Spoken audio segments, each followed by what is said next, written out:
This scene opens in a dimly lit warehouse littered with bodies and a discarded handgun, where our main character is currently running for his life and completely out of breath, trying to piece together the chaotic events of the fateful day he actually died. Suddenly, massive black tentacles erupt from the shadows, forcing him to sprint across the debris, desperate to reach the fallen pistol before the writhing monsters can corner him. Spinning around with zero time to aim or formulate an actual plan, he squeezes the trigger and unleashes a desperate barrage of gunfire into the darkness, landing several direct hits on a terrifying tooth-filled maw that shrugs off the bullets, only for a rogue tentacle to instantly impale him straight through the chest, bringing a brutally violent end to what was supposed to be just another boring workday. Gritting his teeth, our boy desperately grabs the slimy appendage currently boring a hole through his chest, and screams for his mysterious ally to strike before his consciousness fades away entirely, prompting the red-haired warrior in golden armor to unleash a blinding, high-speed sword strike, carving through the writhing mass of darkness with a flurry of effortless, lethal slashes, which completely shreds the shadow beast into harmless, floating chunks of dark matter, leaving our hero to violently spray blood as the severed tentacle finally slips free, before he slumps against the metal lockers with a gaping fatal wound in his torso. Wheezing through a mouthful of blood, the kid realizes his first day is officially his last, while the golden-armored savior calmly sheathes her blade amidst the settling dust of the warehouse, staring down at him with a cold, unreadable expression that offers absolutely zero comfort. Looking down at his rapidly bleeding form, the golden-armored warrior leans in close, hovering her glowing hand over his chest to offer some bittersweet parting words, admitting that despite her incredible powers, saving his life is completely out of the question, which our dying boy takes surprisingly well, coughing up blood while claiming he always wanted to be a hero, before weakly reaching out to grab her hand with the very last of his strength. Asking for her name since dying without knowing who saved the world feels a bit awkward, prompting her to introduce herself as Raylina, a legendary Valkyrie of the Dawn, who gently squeezes his hand and finally addresses our dying hero by his name Noah, thanking him for single-handedly saving the entire world from a horrific, shadowy doom, right as his vision fades to black, ending his short-lived heroic career before it even started. Suddenly, a glowing red core begins to fracture with a sharp, echoing crack, revealing a lone warrior standing defiantly against a massive, terrifying horde of demonic beasts, who casually readies his blazing red spear as waves of pure fire erupt around him, right before an armored lion-like monster leaps from the darkness with a deafening roar. Without flinching, the spearman drives his weapon straight through the beast's chest in mid-air,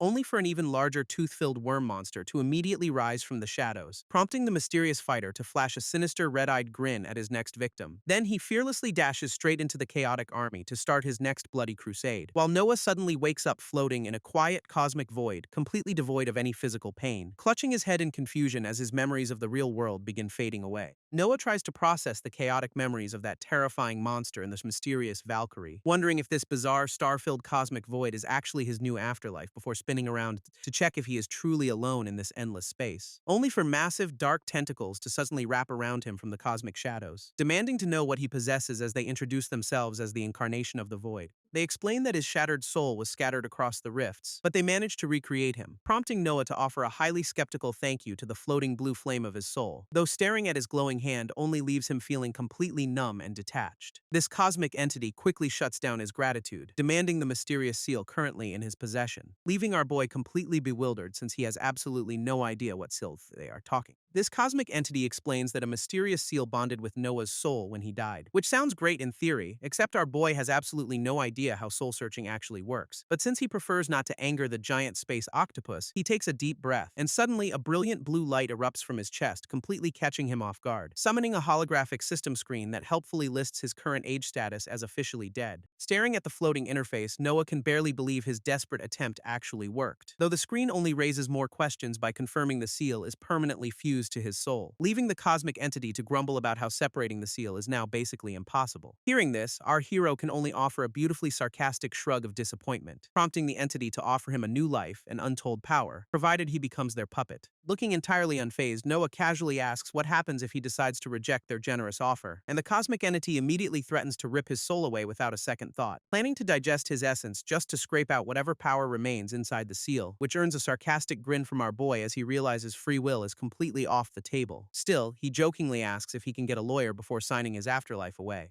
prompting the giant space octopus to explain that soul packs are governed solely by spiritual strength. A detail Noah immediately calls out as a totally rigged deal since he cannot trust them. But with his memories rapidly slipping away into the void with every passing second, he desperately tries to hold on to the fading sensation of what it actually felt like to be alive, before slowly reaching out to accept the pact, wondering what terrifying price he will ultimately have to pay. Noah clenches his fist and flat out refuses the system prompt, knowing void packs are a scam. He boldly calls out the entity's bluff, realizing a literal god wouldn't need to ask for permission. This entity calls Noah a perplexing soul right before launching another wave of dark tentacles, which instantly wrap around his limbs and bind our boy tightly in place, squeezing the air right out of him as the shadows creep closer to his face. Suddenly, a hooded cosmic entity made of swirling galaxies manifests to reject his refusal, looming over Noah while the dark appendages keep him completely pinned to the spot. This entity gets right in his face, offering a lovely alternative of harvesting his soul upon death. Noah tells them to buzz off, but the rigged system screen simply changes both options to yes, leaving him completely bound in darkness as his spirit slowly begins to break under the pressure. This cosmic entity tilts its head in genuine confusion, offering him godhood and absolute worship, but Noah refuses to bow to a monster, even as the dark tentacles squeeze tighter, prompting the galaxy-faced entity to ask what exactly it will take to make a deal, as the suffocating grip suddenly releases and drops our boy back onto his hands and knees. Catching his breath, Noah reminds the entity that spiritual strength is supposed to govern their pact,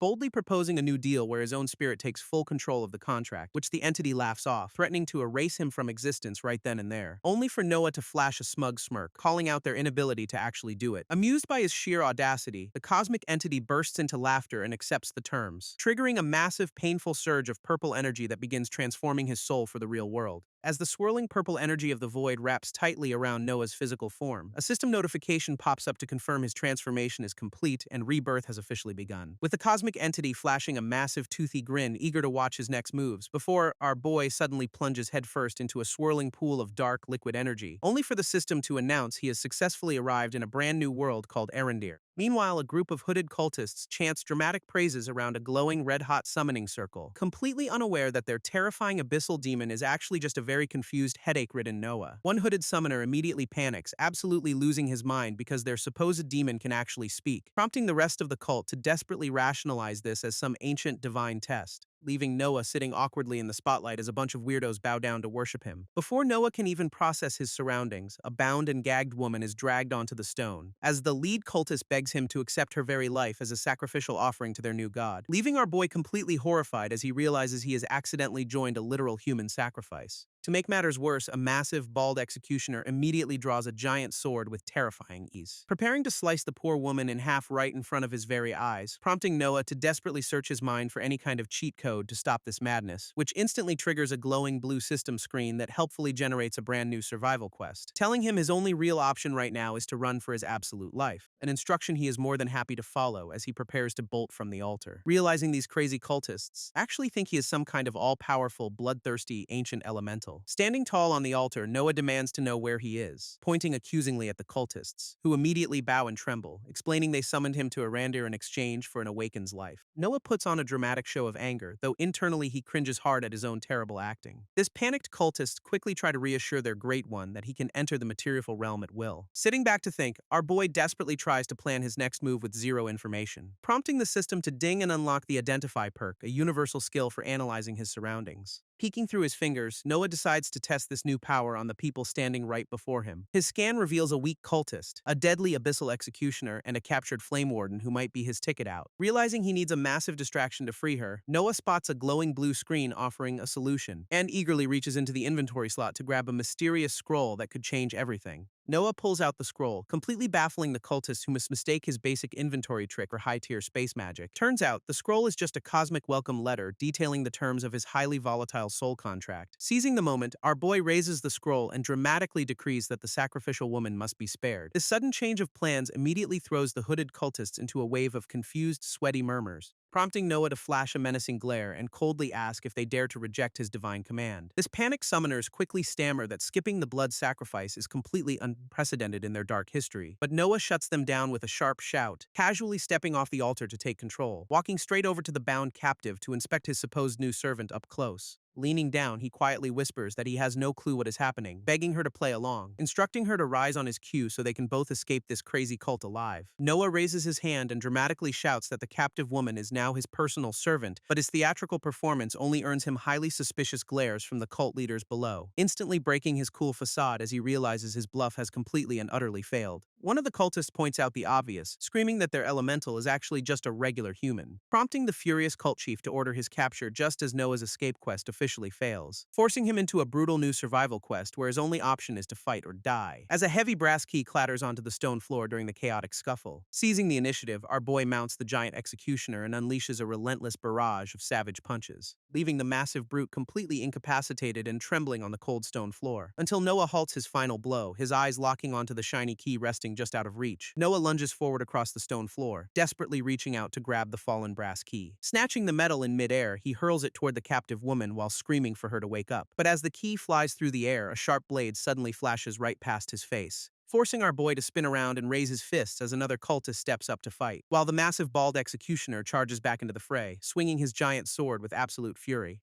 Suddenly, dark purple tendrils of void energy erupt from the ground, wrapping tightly around Noah's neck, leaving him completely paralyzed as the cosmic entity's shadow rises to mock his pathetic struggle. Which is terrible timing because the executioner's massive blade is already coming down with lethal speed, plunging straight through Noah's chest and instantly sending his holographic health bar plummeting down to critical levels. As the brutal strike skewers him completely, cementing a disastrous start to his new fantasy life. Coughing up blood on the cold stone floor, Noah looks up to see the executioner raising his massive sword. But a sudden fiery blast clangs against the blade, completely catching our boy off guard as the massive executioner screams in absolute agony while bright flames engulf his entire upper body. Staring wide-eyed at the sudden turn of events, Noah can barely believe his eyes, because the Flame Warden has finally broken free. Standing tall as blazing fire wraps around her arms, and with a fierce glare, she unleashes a massive wave of fire that sweeps across the chamber, leaving the remaining cultists to surround her with drawn weapons, completely outmatched by her raw power, until she spins into a massive vortex of raging flames, incinerating everything in her path. Furious at his useless minions, the cult leader steps forward to handle the fiery threat himself, while a sneaky cultist lunges from the shadows to finish off our crawling, heavily injured hero. Noah's health bar plummets to a measly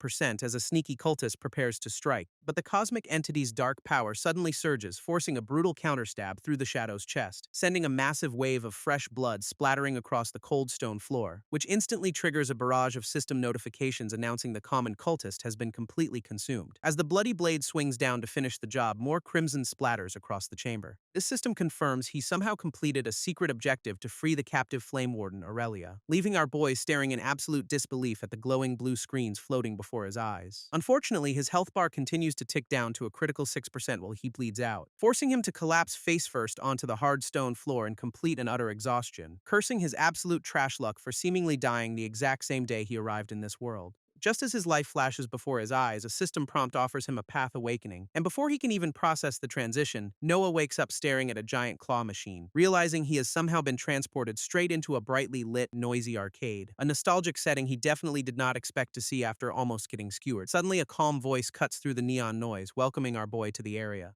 revealing a neat-looking clerk with glasses casually waving at him from behind the prize counter, prompting Noah to immediately drop his guard and demand to know who this guy is, openly wondering if this is just another annoying void god trying to play mind games. But the clerk quickly raises his hands, begging Noah to chill out and let him explain. Introducing himself as Dylan, a guide created entirely from the depths of Noah's own subconscious mind. Noah crosses his arms skeptically, listening to the guide complain about his lack of a last name, as Dylan casually confirms he is indeed a representative of the Void sent to manage their pact, explaining that he only exists inside this mental realm because of their newly forged contract. Shrugging off the attitude, our boy wanders over to one of the retro arcade cabinets, grabbing the joystick to ask if this entire nostalgic setup is actually his personal astral script, which instantly triggers a bright flash of light as the old CRT monitor zips to life, displaying a flashy premium system notification that offers him 3 different awakening paths at once. Leaning back, Dylan explains that an astral script is simply a magical manifestation of his soul, revealing that his soul chose this specific nostalgic layout to help him process his power, prompting Noah to smile as he realizes it looks exactly like the arcade from his childhood. Noah hovers his hand over the arcade buttons, asking what he's actually supposed to do here. Dylan taps his foot, explaining that guiding people through an awakening isn't usually his job, but since this is a special case, he instructs our boy to just hit the start button, which immediately boots up a retro screen that begins integrating Noah's past life experiences. Turns out he has to choose 3 paths based on power, constitution, agility, and mystic attributes, with Dylan explaining that these choices will ultimately shape his core stats and make him stronger. Pointing at the screen, Noah asks happens if he goes with a basic warrior path, prompting a pixelated character to pop up, showing a pretty standard stat boost per level. So our boy jiggles the joystick to quickly scroll through the other basic physical classes, before Dylan points him toward the other machines, agreeing that these starting options are way too boring. Pointing to the next arcade machine, Dylan suggests a healing-focused path since Noah is currently bleeding out. Intrigued by the suggestion, our boy steps up and firmly presses the glowing white button, hoping a quick class change will instantly patch up his heavily bleeding material body, only for Dylan to crush his hopes, prompting Noah to spot a rare option called Exsanguinator, which lets him manipulate blood to either heal himself or absolutely wreck his enemies. A perfect dual-purpose class that Dylan agrees is a solid choice for staying alive, leaving our boy with 2 more crucial slot selections to lock in his build. This guide eagerly points toward a legendary option, practically begging Noah to take the bait, but Noah immediately rejects the legendary Void's Herald path to avoid becoming a literal cosmic puppet, choosing instead to focus on practical combat skills that will actually keep him breathing. Next, he checks out the epic Astral Walker path, which offers sweet agility and mystic stat boosts, followed by the Void Hunter class, a perfect fit for tracking down anything in his way. Satisfied with his triple class setup, Noah locks in his final choices with a confident nod, prompting both of them to let out a massive sigh of relief as the tension fades, and with a quick pull of the joystick, he slams down on the arcade buttons, only to flinch in surprise as the retro machine suddenly starts acting incredibly weird. Dark, shadowy liquid begins oozing from the monitor, accompanied by a deeply unsettling rustling sound, before massive void tendrils burst out of the screen to wrap around his hands, dragging our boy forward as he struggles desperately against the overwhelming parasitic grip, while Dylan casually smiles, mentioning he completely forgot to warn him about the painful integration process. As the dark void portal swirls violently above him, Noah braces for the agonizing awakening process, while Dylan watches with a smug smirk as shadowy tendrils wrap tightly around our boy's face, prompting Noah to scream a heartfelt curse at his guide before getting sucked into the abyss, and instantly a barrage of system screens confirms he has successfully unlocked 3 powerful new classes, boosting his core stats across the board and handing him 14 juicy free attribute points to spend. Back in the real world, our boy gasps for air as he shivers on the bloody floor, immediately activating his newly acquired blood drain skill to keep his soul anchored to his body, which instantly boosts his passive health regeneration by a massive 100% for the next 5 minutes, causing the fatal stab wound in his chest to knit back together with glowing crimson threads. Unfortunately, the furious cult leader is already stepping up to personally put an end to his miraculous recovery. A dark void tendril suddenly whips across the room, striking Aurelia right in the face, as the cult leader unleashes his dark magic, summoning multiple shadowy tendrils to corner her, but she simply wipes her mouth, looking completely unfazed as hot steam rises from her skin. Meanwhile, a new system quest pops up for Noah, featuring a highly sarcastic optional objective to simply not die. Back in the fight, Aurelia leaps backward to dodge another massive sweep of the dark tendrils, raising her arm to block a heavy strike as the shadowy whips keep raining down on her, until she clenches her fist, letting her fiery magic burst forth in a brilliant display of raw power,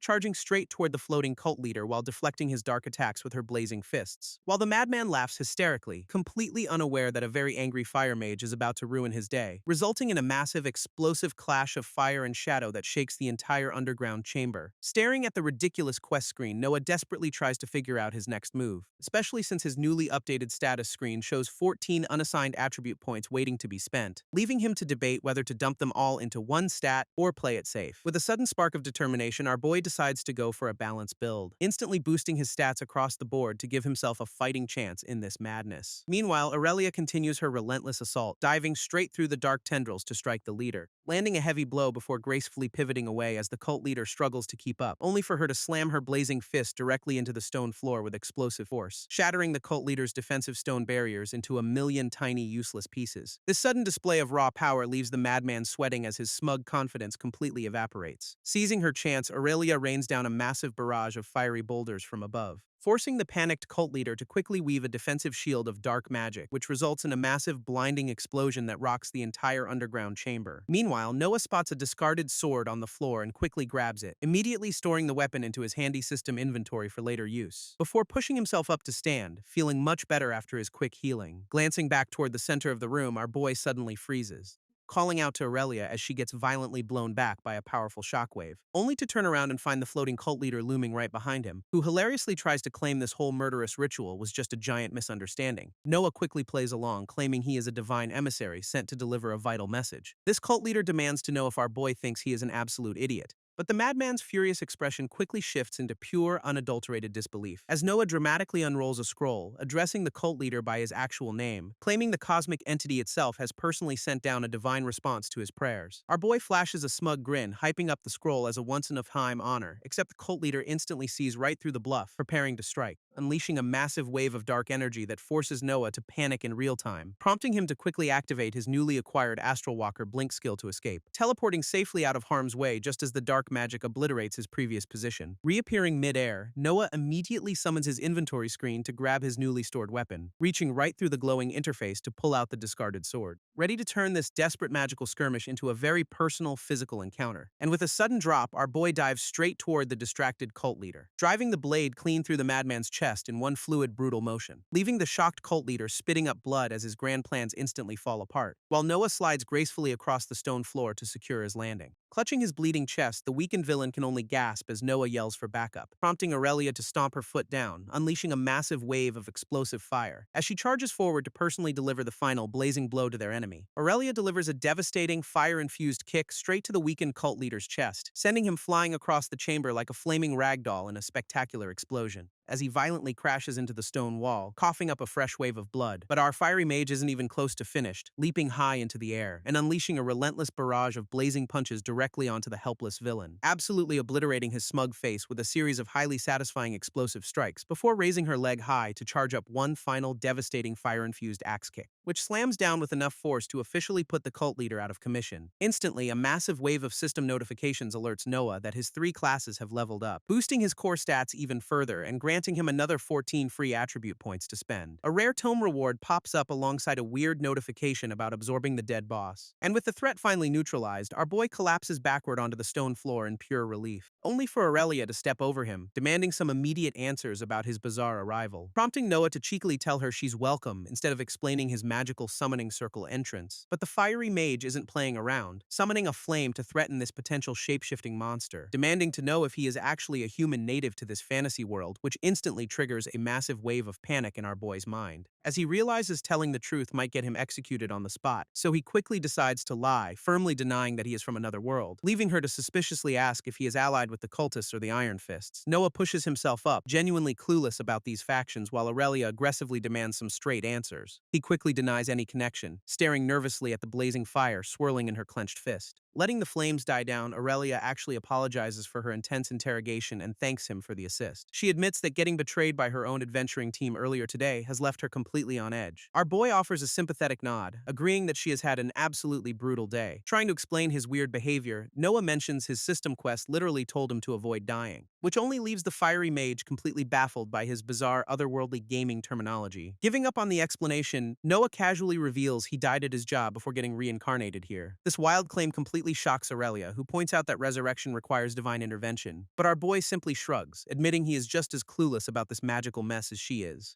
Aurelia slowly paces around, admitting Outerworlders are rare, but she finally believes he isn't lying, before she suddenly plops down onto the cold stone floor to sit cross-legged, prompting Noah to ask why she is chilling instead of planning their immediate escape. But she just gives him a knowing look, realizing he truly is clueless about this world. She clasps her hands together, explaining that meditation is the standard way to replenish spent mana, pointing out that Noah's own aura is practically running on empty right now, which leads our boy to awkwardly explain that his old world only had cheap magic tricks, leaving him to sweat nervously as he wonders if his creepy blood-draining class is a massive taboo. Thankfully, the fiery mage waves off his worries, explaining the local guild only outlaws necromancy and sacrifices. Just as he prepares to join her, a bright blue system screen suddenly pops up overhead. This system immediately rewards him with a meditation skill, doubling his passive mana regeneration rate, prompting Noah to scroll through his interface to see what other tricks he has unlocked, which brings up his updated stat sheet alongside 3 highly intriguing class abilities, leading our boy to tap on the final skill to check out its description, revealing a devastating spell that promises to vaporize absolutely anything standing in his path. He immediately tests it out, though a system warning alerts him that it drains his health, but our boy just grins, knowing his blood-draining class will easily offset that cost. Meanwhile, Aurelia finishes her meditation and stretches, announcing she is fully charged and ready to move, as they both walk past the crater containing the thoroughly tenderized remains of the cult leader, until the fiery mage suddenly leans down with a triumphant smirk, having spotted something valuable. Aurelia holds up a fancy golden cylinder, explaining it's actually a high-capacity spatial storage device. She mentions they can easily crack it open for for loot once they reach the city, prompting Noah to wonder if he can replicate that handy trick with his own system inventory. But Aurelia warns him that these physical devices are strictly bloodbound to their owners, leaving her to aggressively search the dead cult leader's corpse for some kind of key. So our boy asks to examine the golden device, catching it as she casually tosses it over. At that exact moment, his eyes glow with a strange blue light as he inspects the artifact, and his cheat code system immediately offers to bypass the lock and transfer all the loot, leading Noah to happily tap the confirmation button without a single second thought, instantly rewarding him with a massive haul of rare mana stones, gear, and powerful magical items. While rummaging through the cult leader's clothes, Aurelia mentions she is also looking for a cellar key, only for Noah to casually hold up a shiny gold key, leaving her completely dumbfounded. He explains he looted it from the storage device, along with a bunch of other high-tier gear, as he tosses the key to the stunned mage, who can't believe his bypass cheat actually worked. Deciding to ditch his torn shirt, our boy happily grabs a fresh set of dark robe.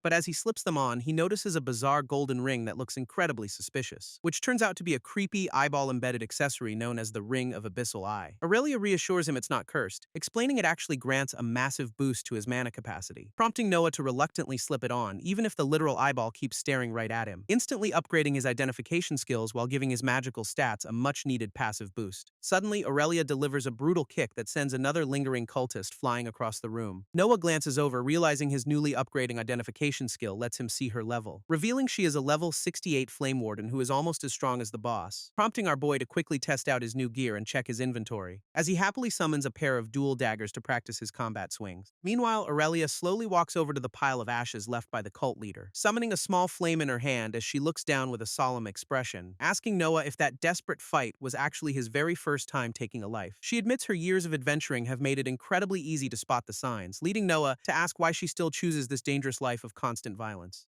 She explains that her burning drive comes from wanting to protect people from the world's endless evil, before turning to ask our boy if he feels any regret for taking a life today. But Noah calmly shakes his head, knowing it was strictly a matter of kill or be killed. Aurelia smiles in agreement, pointing out that those cultists and her betrayers would have only claimed more victims, prompting Noah to reach back into his handy system screen to pull out his newly acquired skill tomes, asking her if she thinks he actually has what it takes to survive as a professional adventurer, and she happily lists his strengths, praising his quick thinking, cool head, and solid de-escalation tactics. Flashing a genuine smile, our boy gladly accepts the rare compliment from the high-level mage, silently thanking his years of gaming and lying on job interviews for preparing him for this moment, as Aurelia explains he needs a proper magic circle to use the books as a conduit. Aurelia watches in absolute disbelief as a bright blue light suddenly erupts from the book, since Noah casually bypasses the standard magic circle rules to activate the tome directly, leaving the ancient book to flutter open and dissolve into pure system data, prompting our boy to confidently tap the confirmation screen to unlock a new ability, which immediately asks him to choose a path for his brand new site-based skill. He instantly selects the Void Hunter path, officially consuming the common skill tome, which immediately unlocks a powerful new passive ability called the Void Hunter's Eye. And thanks to his creepy new eyeball ring, the skill instantly jumps to level 3, unleashing a massive beam of dark energy that completely envelops our boy in power, as he slowly opens his newly enhanced eyes to see the world in a whole new light. Noah is absolutely thrilled, feeling like he just upgraded his vision to a crisp 4K resolution, and he excitedly turns to Aurelia to brag about his brand new ability to see mana. But she immediately bursts his bubble, clarifying that he is actually just looking at her aura, prompting our boy to look down at his own hands as a purple glow envelops them. He calls the sensation sick, leaving the confused mage to wonder why having an aura is an illness. Shifting his focus, Noah places his hand on the second tome to unlock another rare ability, which instantly dissolves into a crimson swirl of data, granting him a basic level 1 bleed effect. Aurelia nods in approval, noting that weapon-inflicted bleed status effects are incredibly rare and valuable. Before they head out, she hands him a low-grade mana stone, warning him never to eat anything stronger, dramatically clutching her throat to warn him that high-tier stones will cause fatal mana poisoning. Aurelia explains that eating a slightly higher-grade stone grants a temporary power boost, but the immediate side effect is agonizing paralysis that is usually completely lethal, and consuming anything stronger will literally make his body explode on the spot, leaving him to suffer a slow, agonizing death as pure mana shreds his insides. Noah carefully pockets the dangerous red crystal, ready to finally get to work, as they navigate the dark stone corridors to search for hidden treasure rooms, while Aurelia wraps her hands, hoping to find clues about her missing target, recalling how the cultists locked all their prisoners away in deep underground dungeons. This fiery mage warns him to stay alert for hidden traps, lingering cultists, or worse, prompting them to quietly venture deeper into the eerie silence of the ancient ruins. As they quietly navigate the dark stone corridors, Noah keeps a close eye on their surroundings. Aurelia suddenly stops at a doorway, turning back to ask ask if he still has the golden storage device, which prompts our boy to casually hand the shiny artifact right back to her. She immediately channels her fiery mana, letting the flames engulf her bandaged wrist to activate its power, raising her glowing fist high to act as a makeshift flashlight in the pitch-black room,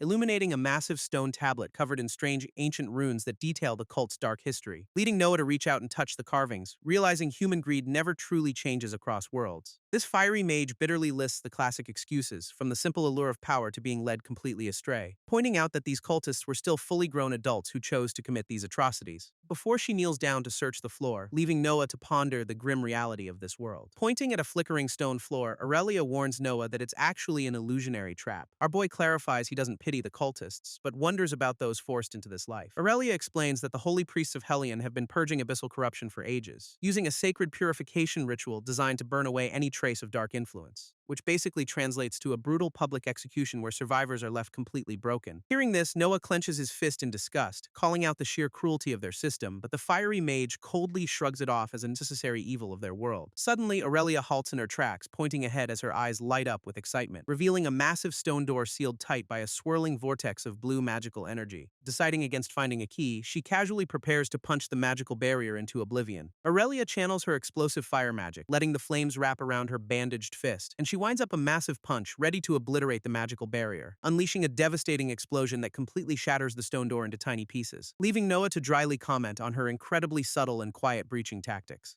as they step inside what appears to be the cult leader's private study. This fiery mage flips through a dusty book, finding absolutely nothing of value, prompting our boy to suggest that a paranoid cult leader would hide his real treasure. So he begins tapping his foot along the floorboards to search for hollow spots, until he spots a suspicious book on the shelf and gives it a firm pull, triggering a hidden mechanism that immediately rewards him with a face full of ancient dust. A rare skill book prompt suddenly pops up, offering him a powerful void summoning ability, but our boy quickly swerves the notification, prioritizing his search for the hidden room first. Stepping onto a pile of heavy books while explaining his tactics are strictly movie-inspired, which pays off instantly when pulling a specific volume reveals a hidden keyhole, prompting him to pull that handy gold key right back out of his inventory, sliding it into the slot with a satisfying click that echoes through the room, causing the massive wooden bookshelf to rumble and slowly slide out of the way, revealing a dark, hidden passageway that leaves the high-level mage completely stunned by his success, leaving her to wonder what kind of bizarre world teaches its citizens such specific dungeon-crawling tricks, as they peer inside only to find ominous blood splatter staining the cold stone floor.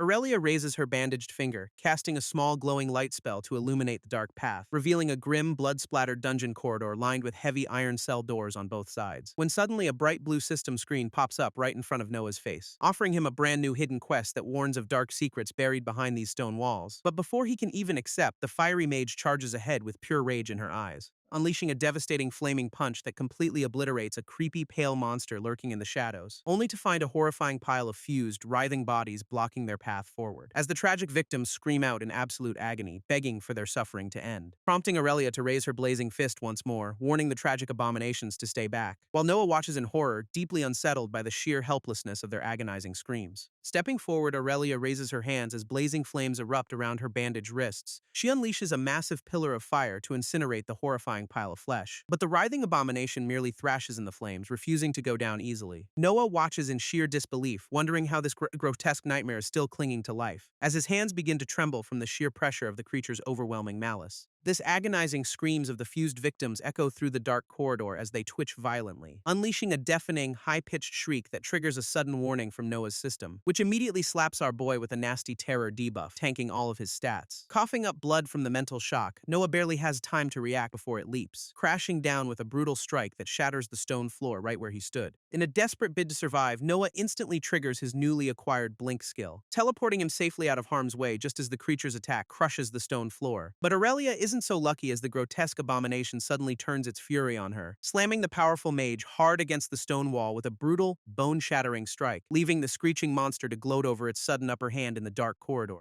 Fortunately, our boy isn't about to let his only ticket out of here get pulverized, spamming his teleportation ability so fast that the system immediately upgrades it to level 2, which allows him to reappear right above the beast and deliver a heavy, distracting blow, though his desperate counterattack barely seems to register on the massive, writhing pile of flesh, forcing a bruised Aurelia to struggle back to her feet while cursing their terrible luck. Seeing the monster prepare to finish off Aurelia, Noah refuses to let his ticket out die, and he instantly grips his dagger to trigger his newly upgraded teleportation skill once again, plunging his blade deep into the beast's back, though the system warns it resists his bleed effect. As the giant tail swings back to crush him, our boy casually teleports out of harm's way, but a sudden system alert reveals his mana pool has plummeted to a critical 9%. Realizing he is completely out of options, Noah desperately glares at the dangerous red crystal in his hand, swallowing the stone to instantly refill his mana while accepting the agonizing poison side effects, unleashing a relentless flurry of rapid slashes that carve right through the creature's thick flesh, before landing gracefully on the stone floor as the massive abomination finally collapses in a pool of blood. Exhausted and trembling from the poison, Noah prepares to drain the beast's blood to finish the job. This system immediately alerts Noah that the flesh-grafted horror has successfully resisted his bleed effect, forcing our boy to quickly blink back into the air to avoid a counterattack, where he delivers a rapid slash that finally triggers the elusive bleed status effect, but the monster instantly shrugs it off as his mana plummets to a critical 4%. Left with no other choice, Noah lands and desperately crunches down on the dangerous mana stone, instantly boosting his stats to 200% while triggering a lethal dose of mana poisoning, allowing him to channel a massive swirl of dark void energy right above the beast, before unleashing a devastating blast that completely obliterates the screaming abomination's head. With the threat neutralized, our boy gracefully leaps off the massive pile of dead flesh, though the agonizing poison coursing through his veins means his struggle is far from over. Unleashing his boosted strength, Noah crosses his blades to deliver a massive dual energy slash, carving through the grotesque flesh pile with a relentless flurry of high-speed strikes, which triggers a double system upgrade that pushes his core combat skills to level 3, prompting our boy to prepare one final decisive blow to end this nightmare, diving headfirst to plunge his blades deep into the writhing mass of flesh, sending the screaming abomination into its death throes just as his massive stat buff expires. But the sudden onset of paralysis and a splitting migraine leaves him completely vulnerable, allowing the stubborn beast to retaliate by launching its massive fleshy tongue right at him. Before he can recover, the slimy appendage wraps tightly around his paralyzed body, leaving our boy completely bound and at the mercy of a very angry abomination. Aurelia remains completely unconscious, slumped helplessly in a shallow pool of cold water, while the grotesque abomination greedily gulps Noah down, thinking it just scored an easy meal. Suddenly, the beast's fleshy torso begins to shudder violently as something stirs deep inside. Our boy plunges his dagger right through its stomach, inflicting a critical bleed effect, triggering a massive chain of system notifications that instantly drain the monster's blood to heal him, sending the massive, flesh-grafted horror crashing to the cold stone floor with a heavy thud. With a desperate surge of strength, Noah tears his way out of the creature's rubbery skin, standing tall amidst the gore while his ominous shadow flickers with a creepy, red-eyed glow. Walking away from the carcass, he heads toward Aurelia as the system confirms his hard-fought victory, rewarding him with a massive wave of stat boosts and skill upgrades for surviving the nightmare. This system showers Noah with legendary loot notifications while he lies face down in a pool of blood. Dragging his battered body upward, our boy tries to process the bizarre absorption notifications popping up, but the sheer physical toll of the battle quickly catches up to his exhausted mind, and he collapses back onto the cold stone floor with a heavy, bone-rattling thud, leaving both of our heroes completely unconscious in the dark, blood-soaked dungeon corridor, until Noah's blood-stained hand begins to tremble violently as he slowly regains consciousness, dragging himself up onto one knee while clutching his splitting headache in absolute agony. Deciding to sit and meditate, he triggers a massive 100% boost to his mana regeneration, but a sudden violent spasm in his chest cuts his peaceful recovery short, sending him crashing back down as he desperately wonders what is happening to his body. A barrage of system alerts floods his vision, confirming he is basically a walking medical disaster. Walking over to check on him, Aurelia listens as Noah dryly admits he wishes he was unconscious. She expresses her disbelief that they both survived, openly thanking him for saving her life twice. This proud mage beats herself up over getting taken down so easily by a single monster. Stopping right in front of our boy, she pauses to address his rapidly deteriorating physical state. This high-level mage casually diagnoses his severe mana poisoning, reassuring him that it is not a big deal, while Noah struggles to sit up as she explains there is an incredibly simple cure. Her simple advice is to close his eyes and purge his remaining mana until he is completely empty. Trusting her advice, our boy closes his eyes while the mage watches him with a reassuring smile. Dark energy begins to vent from his body as the system confirms he is successfully draining mana. While Noah's heart beats wildly, a system warning pops up to alert him of his critically low mana. He collapses heavily onto the floor, coughing up blood as his mana pool officially hits 0%, but the extreme purge actually works, instantly removing the lethal mana poisoning from his battered body, leaving our boy to collapse flat on his back while Aurelia explains his recovery will take a few days, prompting Noah to weakly ask if she has any water or a spare healing potion to speed things up, which she gladly hands over, allowing him to greedily chug the liquid to patch up his wounds, before he pulls out his newly acquired legendary skill book, determined to gather every advantage he can get.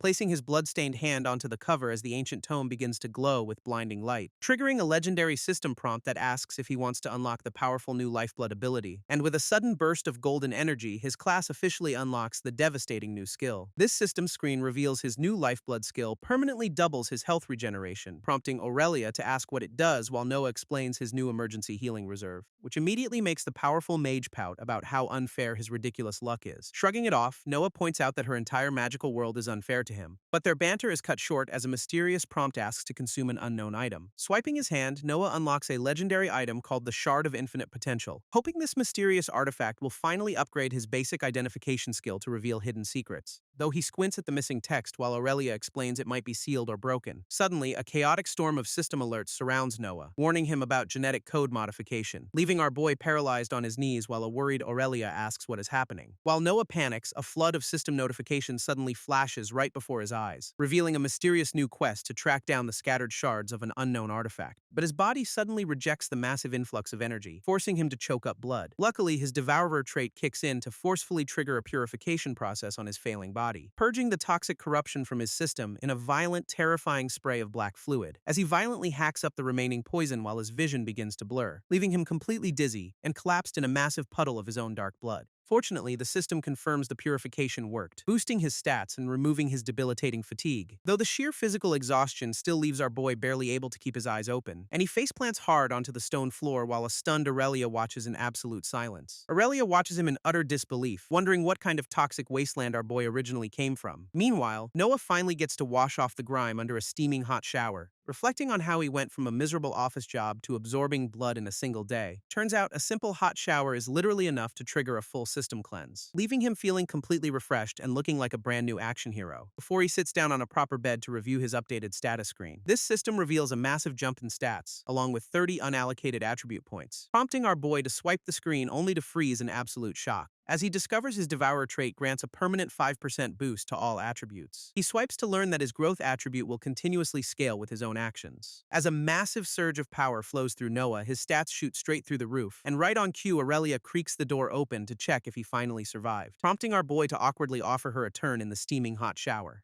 But she dryly reveals she already took one while he was busy playing Sleeping Beauty, apparently cleaning herself up while dragging his heavy, unconscious body all the way to safety. Realizing he was only out for a couple of hours, Noah strokes his chin thoughtfully, before the muscular mage suddenly asks if he is finally ready to leave this dump, leaping into the air to announce they have a much better place to be. Soon, the duo is riding armored beasts down a sunny forest path toward their next destination, leaving the dark, blood-soaked dungeons behind as they prepare to face whatever comes next. Entering the town, they are instantly greeted by a massive, cheering crowd of excited locals, which makes our boy ask if she gets this royal treatment everywhere they go. But Aurelia admits it only happens in tiny rural villages like this one. Looking down at the lively street, our boy decides he might actually enjoy this new life, as they slowly ride their armored mounts through the bustling, gossiping crowd of villagers. Arriving at the local stable, the duo finally dismounts to stretch their legs, while Noah affectionately pats his scaly beast on the head to thank it for the ride. Meanwhile, Aurelia hands a pouch of mana cores to the stable boy for their feed. This young worker is completely stunned as he pulls out a high-value glowing crystal, leaving our boy to realize that generous tipping is a universal rule for getting good service. Aurelia warns Noah to keep his mouth shut about his origins, since nothing about him makes sense, explaining that while seasoned travelers know about Outerworlders, these isolated border villagers certainly do not, meaning a talking plant would probably cause less of a scene than his bizarre existence. And they finally step inside a cozy local inn to secure a place to rest, where the friendly innkeeper immediately asks how long they plan on staying in town. Sliding over some glowing mana cores, the mage books a room with 2 separate beds, before asking Noah if he wants to head upstairs while she goes to handle some business. But our boy decides to hang out downstairs to enjoy a rare moment of peace,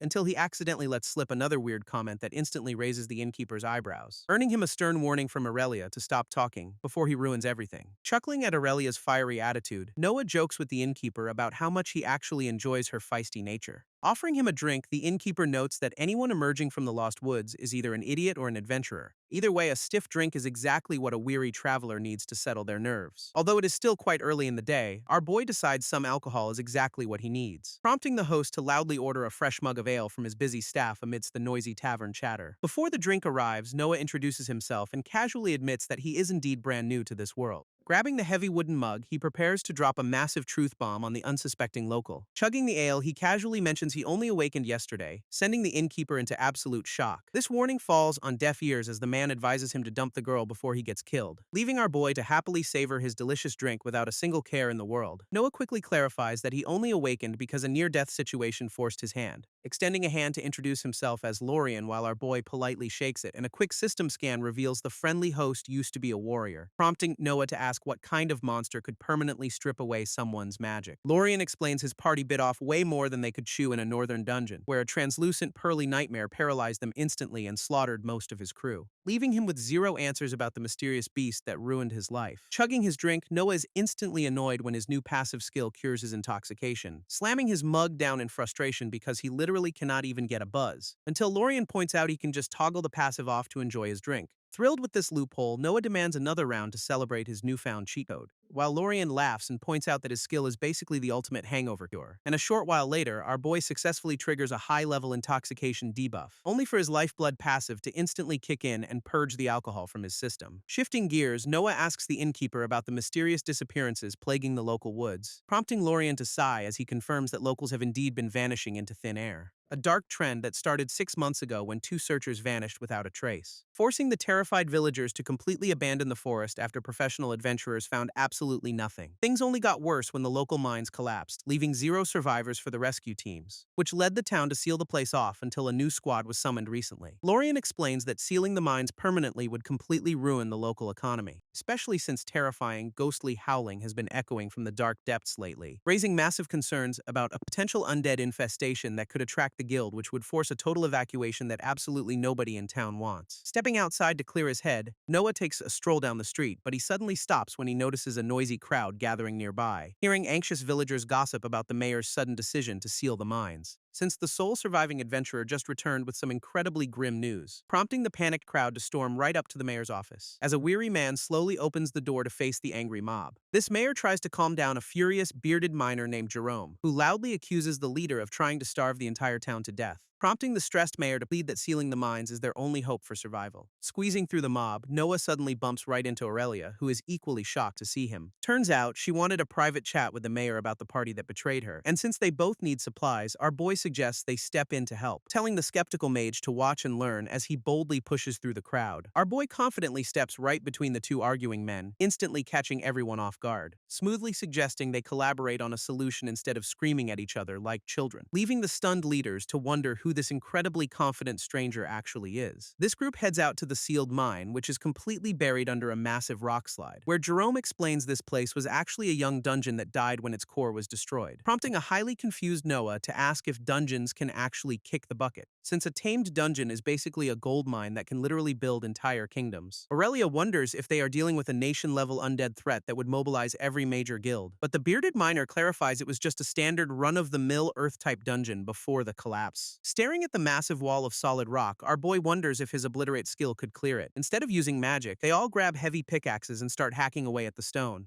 until Jerome delivers a single devastating kick that shatters the entire rock wall in an instant, leaving Noah to wonder if that was pure muscle or just a decade of high-level mining experience. Stepping inside, Jerome points out the glowing mana stones regenerating along the cave walls. Aurelia warns Noah to stay sharp since former dungeons are basically monster magnets, prompting our boy to quietly draw his daggers while keeping his eyes peeled, as Jerome notes the eerie lack of normal cave critters since the noises started. Soon, the trio arrives at a massive sealed metal door blocking the main section, which the bearded miner slowly pushes open to reveal the dark depths beyond, only for them to immediately step into a literal pool of fresh blood, revealing a horrific scene of slaughtered miners scattered all over the tracks, before a disgusting echoing belch suddenly rings out from the shadows ahead, followed by a blood-curdling shriek that instantly sends shivers down their spines. Hearing the terrifying noise, Aurelia screams for the guys to halt as they dash forward, but a sudden, blinding blue flash on the ground cuts their reckless charge short, revealing a severely mutilated survivor clinging to life in a massive pool of blood. Kneeling beside the dying man, Noah tries to get answers about what attacked them, only for the victim's eyes to glow purple as he gasps out a final warning, before dark parasitic tentacles violently burst from his body as the system identifies a void-grafted threat, prompting Aurelia to scream at our boy back away from the transforming host. Ironically, the system immediately registers the rescue quest as completed, handing over some free experience, while simultaneously triggering a much harder quest to destroy this sinister, void-corrupted nightmare. dodging a whipping black tendril, Noah firmly grips his daggers and prepares for a brutal fight. Igniting her fist with a burst of flame, Aurelia warns Jerome to back away from the impending chaos, and the tough miner wisely agrees, realizing he is completely out of his depth here, as the corrupted host fully transforms, unleashing a swarm of writhing, purple-glowing tentacles. Noah swiftly leaps backward to dodge a sudden, vicious swipe from the creature's dark appendages, before immediately activating his blink skill to teleport away from the danger zone, only to realize the monster vanished just as quickly as he did, prompting Aurelia to unleash a massive wave of fire that completely engulfs the cavern, keeping her guard up alongside Jerome as she scans the smoke for their elusive target, while our boy desperately searches the shadows to pinpoint exactly where the beast went, until a single drop of dark slime falls right in front of his face. Looking up, Noah spots the writhing, tentacled monster clinging directly to the cavern ceiling, and the beast immediately dives down with a savage roar, aiming straight for them. But our boy triggers his blink skill just in time to evade the strike, reappearing a few feet away with his twin daggers raised in a defensive stance, only to find himself instantly locked in a frantic, high-speed clash against those whipping tentacles, prompting Aurelia to step in and blast the creature with a massive wave of fire, which only makes the screeching abomination even angrier as it unleashes a deafening howl, before a massive stone pillar suddenly collapses, threatening to crush her under tons of rock, slamming down with a heavy thud and seemingly trapping her beneath its immense weight. But she casually catches the boulder, lifting the entire thing with pure fire-infused muscle. Channeling her inner pyromaniac, Aurelia hurls the massive boulder-sized fireball straight at the writhing abomination, before gracefully leaping back into the air to avoid the scorching heat of her own attack, which detonates in a spectacular explosion of pure heat that completely engulfs the screeching target. Seizing the perfect opening, Noah locks his eyes on the target and readies his twin daggers, sprinting forward at breakneck speed to close the distance before the smoke can even clear. Leaping high into the air to deliver a vicious downward slash directly at the beast, plunging his blades deep into its flesh to trigger his devastating bleed and blood drain skills, prompting a blood-curdling shriek of pure agony from the heavily wounded writhing monster. Unfortunately, the thrashing beast immediately retaliates with a brutal whip of its heavy dark appendages, sending our boy flying backward with a nasty chest wound that his cheat code passive instantly begins healing. Deflecting a heavy tentacle strike, Noah barely has time to breathe before the beast flashes away, while Aurelia frantically waves her hands to scan the dark cavern for their hidden target, leaving a trail of fresh blood dripping onto the stone floor as Noah blinks away, only to realize his health bar has plummeted to a terrifying 7%. Desperate to stay alive, our boy quickly chugs a healing potion to stabilize his critical wounds, which somehow unlocks a handy poison resistance passive right in the middle of this chaotic brawl, prompting a highly focused Aurelia to wind up another massive fire-infused punch, unleashing a devastating torrent of flames that completely incinerates the cavern pathway. But as the smoke clears, the charred tentacles remain suspiciously still, revealing the mutated host is actually preparing to undergo an even deadlier transformation. Noah tightly grips his dagger as a violent pink aura bursts from the blade, and he immediately dashes forward with insane speed, leaving a trail of energy behind, launching himself into the air with a powerful leap to strike the beast, prompting a panicked Aurelia to scream at him to get back to safety. But our boy ignores her, slicing through a swarm of incoming tentacles with absolute precision, only for the remaining appendages to brutally whip him across the face and chest, as the fallen monster's glowing purple eye suddenly widens with a sinister intent, triggering a massive dark energy explosion that completely blows the entire cavern apart. A brutal system notification pops up, revealing Noah just lost a limb and got stunned, leaving him face down in a pool of blood as his lifeblood passive desperately kicks in. Trembling from the pain, Noah realizes the creeping poison has completely shut down his healing passive, and as he desperately grabs his severed arm off the bloody cavern floor, he simply hopes he can somehow glue it back on once this madness ends, while Aurelia channels another massive wave of fire to keep the floating abomination busy, unleashing a blinding torrent of flames that completely illuminates the dark cavern depths. Predictably, the agile beast blinks right out of the blast zone to evade her attack,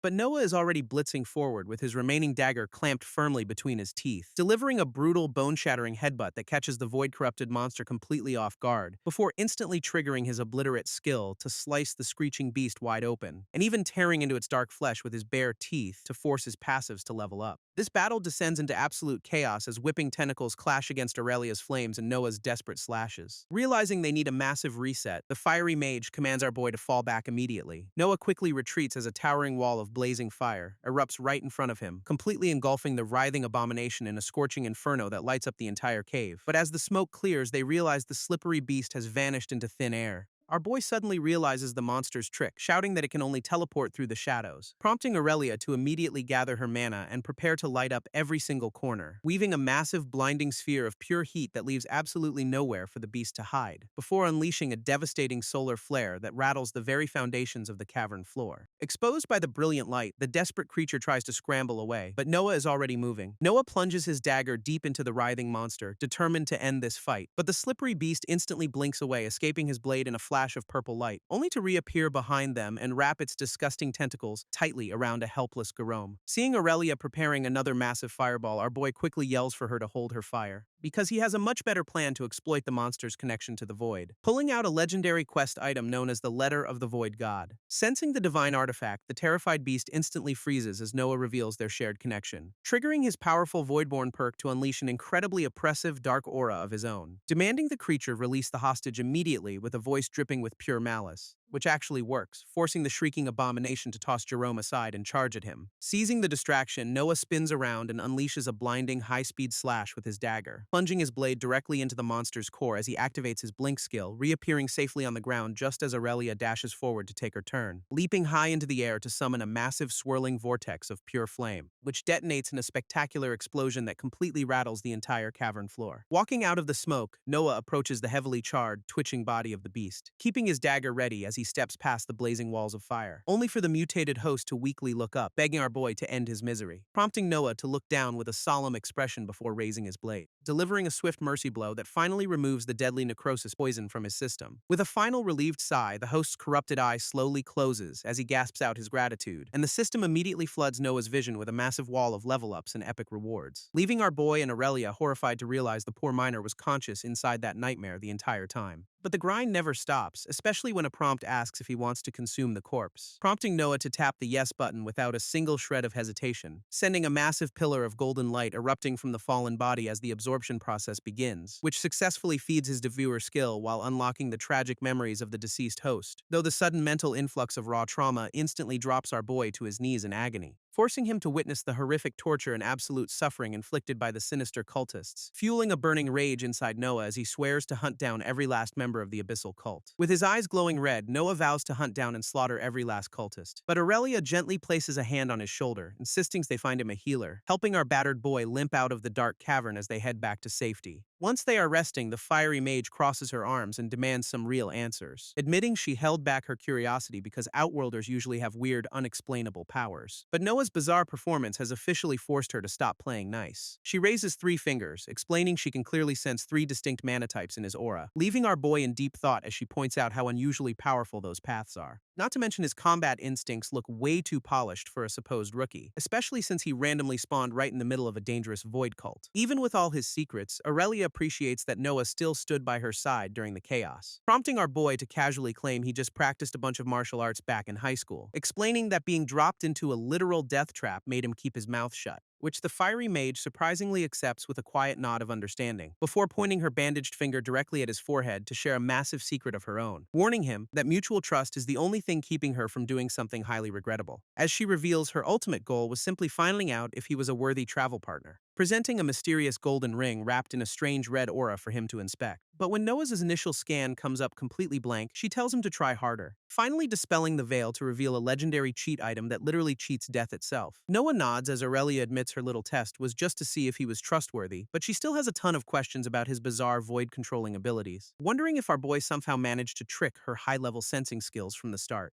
only for Aurelia to laughingly admit her supposed lie detector skill was a total bluff, handing him a glowing orange truth stone to press directly over his heart instead, demanding to know his true identity once and for all as the magic activates. Holding the stone, Noah confesses that his memories of his past death are completely missing, explaining that waking up in the void is what granted him these strange powers, raising his bandaged hand to swear he has absolutely no interest in destroying their world, which prompts the fiery mage to place her fist over her chest for an oath. Swearing on her very soul, Aurelia promises she hasn't uttered a single lie to him today, which instantly triggers a system notification confirming that a binding oath of honesty has been established, leaving our boy completely baffled as a bright warm light suddenly erupts from his chest, But Aurelia just smiles warmly, taking back the intact truth stone since it didn't crack, explaining that any lie would have caused his mana to waver and instantly shatter the artifact. Turns out only absolute masters of aura can mask that kind of spiritual fluctuation from detection. Back in his room, Noah casually unwraps his bandages to inspect his freshly healed stump, before heading out into the bustling town streets to find some answers about this strange world, eventually stopping right in front of a quiet two-story building to step inside, hoping the local library has some useful guides on magical prosthetics and basic world history. Flipping through the dusty pages, Noah's eyes light up as he finds a section on advanced prosthetics, but the book quickly shifts to explaining the terrifying anatomy of void-based parasites, detailing how these slimy worms burrow into a host's spine to hijack their brain. Though in incredibly rare cases, they can actually form a highly beneficial symbiotic relationship. Snapping the book shut, our boy realizes he might have just found his loophole, deciding he needs to research these creepy crawlies a bit more before doing anything reckless, especially since summoning a void creature requires a massive, constant drain on the host's life force, which explains why those crazy cultists resorted to human sacrifices to keep their summons in check. Fortunately, Noah's insane life force pool means he can bypass that little issue entirely, tucking the heavy tome under his arm as he prepares to put this wild theory to the test. Walking into a quiet room, Noah pulls up his system menu to finally learn the skill. He taps the confirmation button to consume the rare skill book of Advanced Abyssal Call, which immediately triggers a dark, swirling aura as the system grants him the powerful new ability. This instantly boosts the skill straight to level 25 before he grabs a glowing purple crystal. Crouching down, our boy uses the sharp crystal to draw a glowing magic circle on the floor. Our boy stands back proudly while Aurelia watches his bizarre ritual with a highly skeptical expression, but Noah just gives her a confident nod, completely sure his crazy plan will work. Suddenly, another ancient book begins to spin rapidly in a vortex of dark purple energy. A massive pillar of light erupts from the floor, completely engulfing our boy in a brilliant magical array. As the system asks if he wants to consume an epic tome of abyssal summon, Noah consumes the epic tome, instantly triggering a massive surge of dark, swirling energy. Meanwhile, deep within the endless void, countless creepy-crawly parasites float aimlessly in the dark, where massive, multi-eyed abominations constantly fight for dominance in a never-ending nightmare. But a sudden ancient chant begins to echo through the dark, hungry abyss, offering a fresh soul to bind with any creature brave enough to answer, promising to share their endless hunger in exchange for a taste of real blood. Suddenly, one lucky little parasite gets violently yanked upward by the summoning spell, flying straight into a glowing magic circle surrounded by massive, terrifying void beasts, getting squeezed so hard by their overwhelming presence that it actually feels alive. Unfortunately for the little guy, those massive monsters only see him as a snack. Dodging the massive jaws of a giant predator, the tiny parasite feels a sudden rush of adrenaline, only to crash headfirst into another multi-eyed beast blocking its path to freedom. But the summoning circle's pull is too strong, dragging it down through the chaotic void, while a barrage of strict system rules floods its mind to ensure absolute obedience. Back in the room, a dark, writhing shadow erupts from the glowing magic circle, as the newly summoned parasite receives its very first mental command to move forward, realizing it must comply with Noah's wishes or risk being banished back to the dark abyss. So it wraps its shadowy body around our boy's arm to begin the symbiotic fusion, forcing Noah to grit his teeth through the intense pain of the parasite burrowing into his flesh. Fortunately, the system confirms a successful bond, though it leaves him with a mild fever. Panicking at the sight of the dark magic, Aurelia ignites her fist and demands he desummon the creature. But our boy grits his teeth and insists he can handle the agonizing pain, only to let out a guttural scream as the void energy violently wraps around his arm, leaving him collapsed on the floor while Aurelia watches his body literally begin to cook from the inside. Fortunately, his sheer stubbornness pays off as the system grants him a handy new pain tolerance skill, though the searing heat quickly becomes too much to bear, forcing him to rip his shirt open, as his arm begins to mutate while his internal fever spikes to a dangerous level 2. He explains that the parasite is actively devouring his life force just to reconstruct his missing limb, realizing he desperately needs high-grade health potions to survive this brutal flesh-melding process. But he forces himself to endure the agony, pushing his new skill all the way to level 21. Noah stands tall as his meditation and pain-tolerant skills rapidly level up, focusing entirely on his breathing to regulate the chaotic flow of mana, which successfully pushes his meditation and pain tolerance levels even higher. But as the pain suddenly vanishes, he realizes his newly formed arm is completely numb. At that exact moment, a system notification confirms his dangerous fever has finally cleared, prompting Aurelia to quickly hand him a glowing green potion to help him recover, which our boy greedily gulps down while the fiery mage watches him with deep concern. He wipes his mouth, admitting the agonizing pain has completely vanished out of nowhere, only to notice his creepy new claw twitching entirely on its own, as the symbiotic parasite continues to squirm and reshape his arm with dark energy. Noah proudly admires his new arm, boasting about the thicker skin, stronger muscles, and built-in poison glands, while the system confirms his parasite has officially evolved into a highly beneficial symbiote, boosting all his base attributes while granting him a loyal life force-eating partner named Tony, leaving Aurelia to admit she genuinely didn't expect his insane gambit gamble to actually succeed. Our boy strikes a dramatic pose, testing the weight of his newly mutated clawed limb, flexing the razor-sharp talons that are now permanently fused to his physical body, wearing a wild grin as he decides the agonizing pain was absolutely worth the upgrade, though Aurelia quickly warns him to keep that monstrous appendage hidden from public view. Still, Noah can't help but geek out over how incredibly cool his new weapon looks, while the fiery mage sighs, finding the half-human, half-monster hybrid look more than a little disturbing.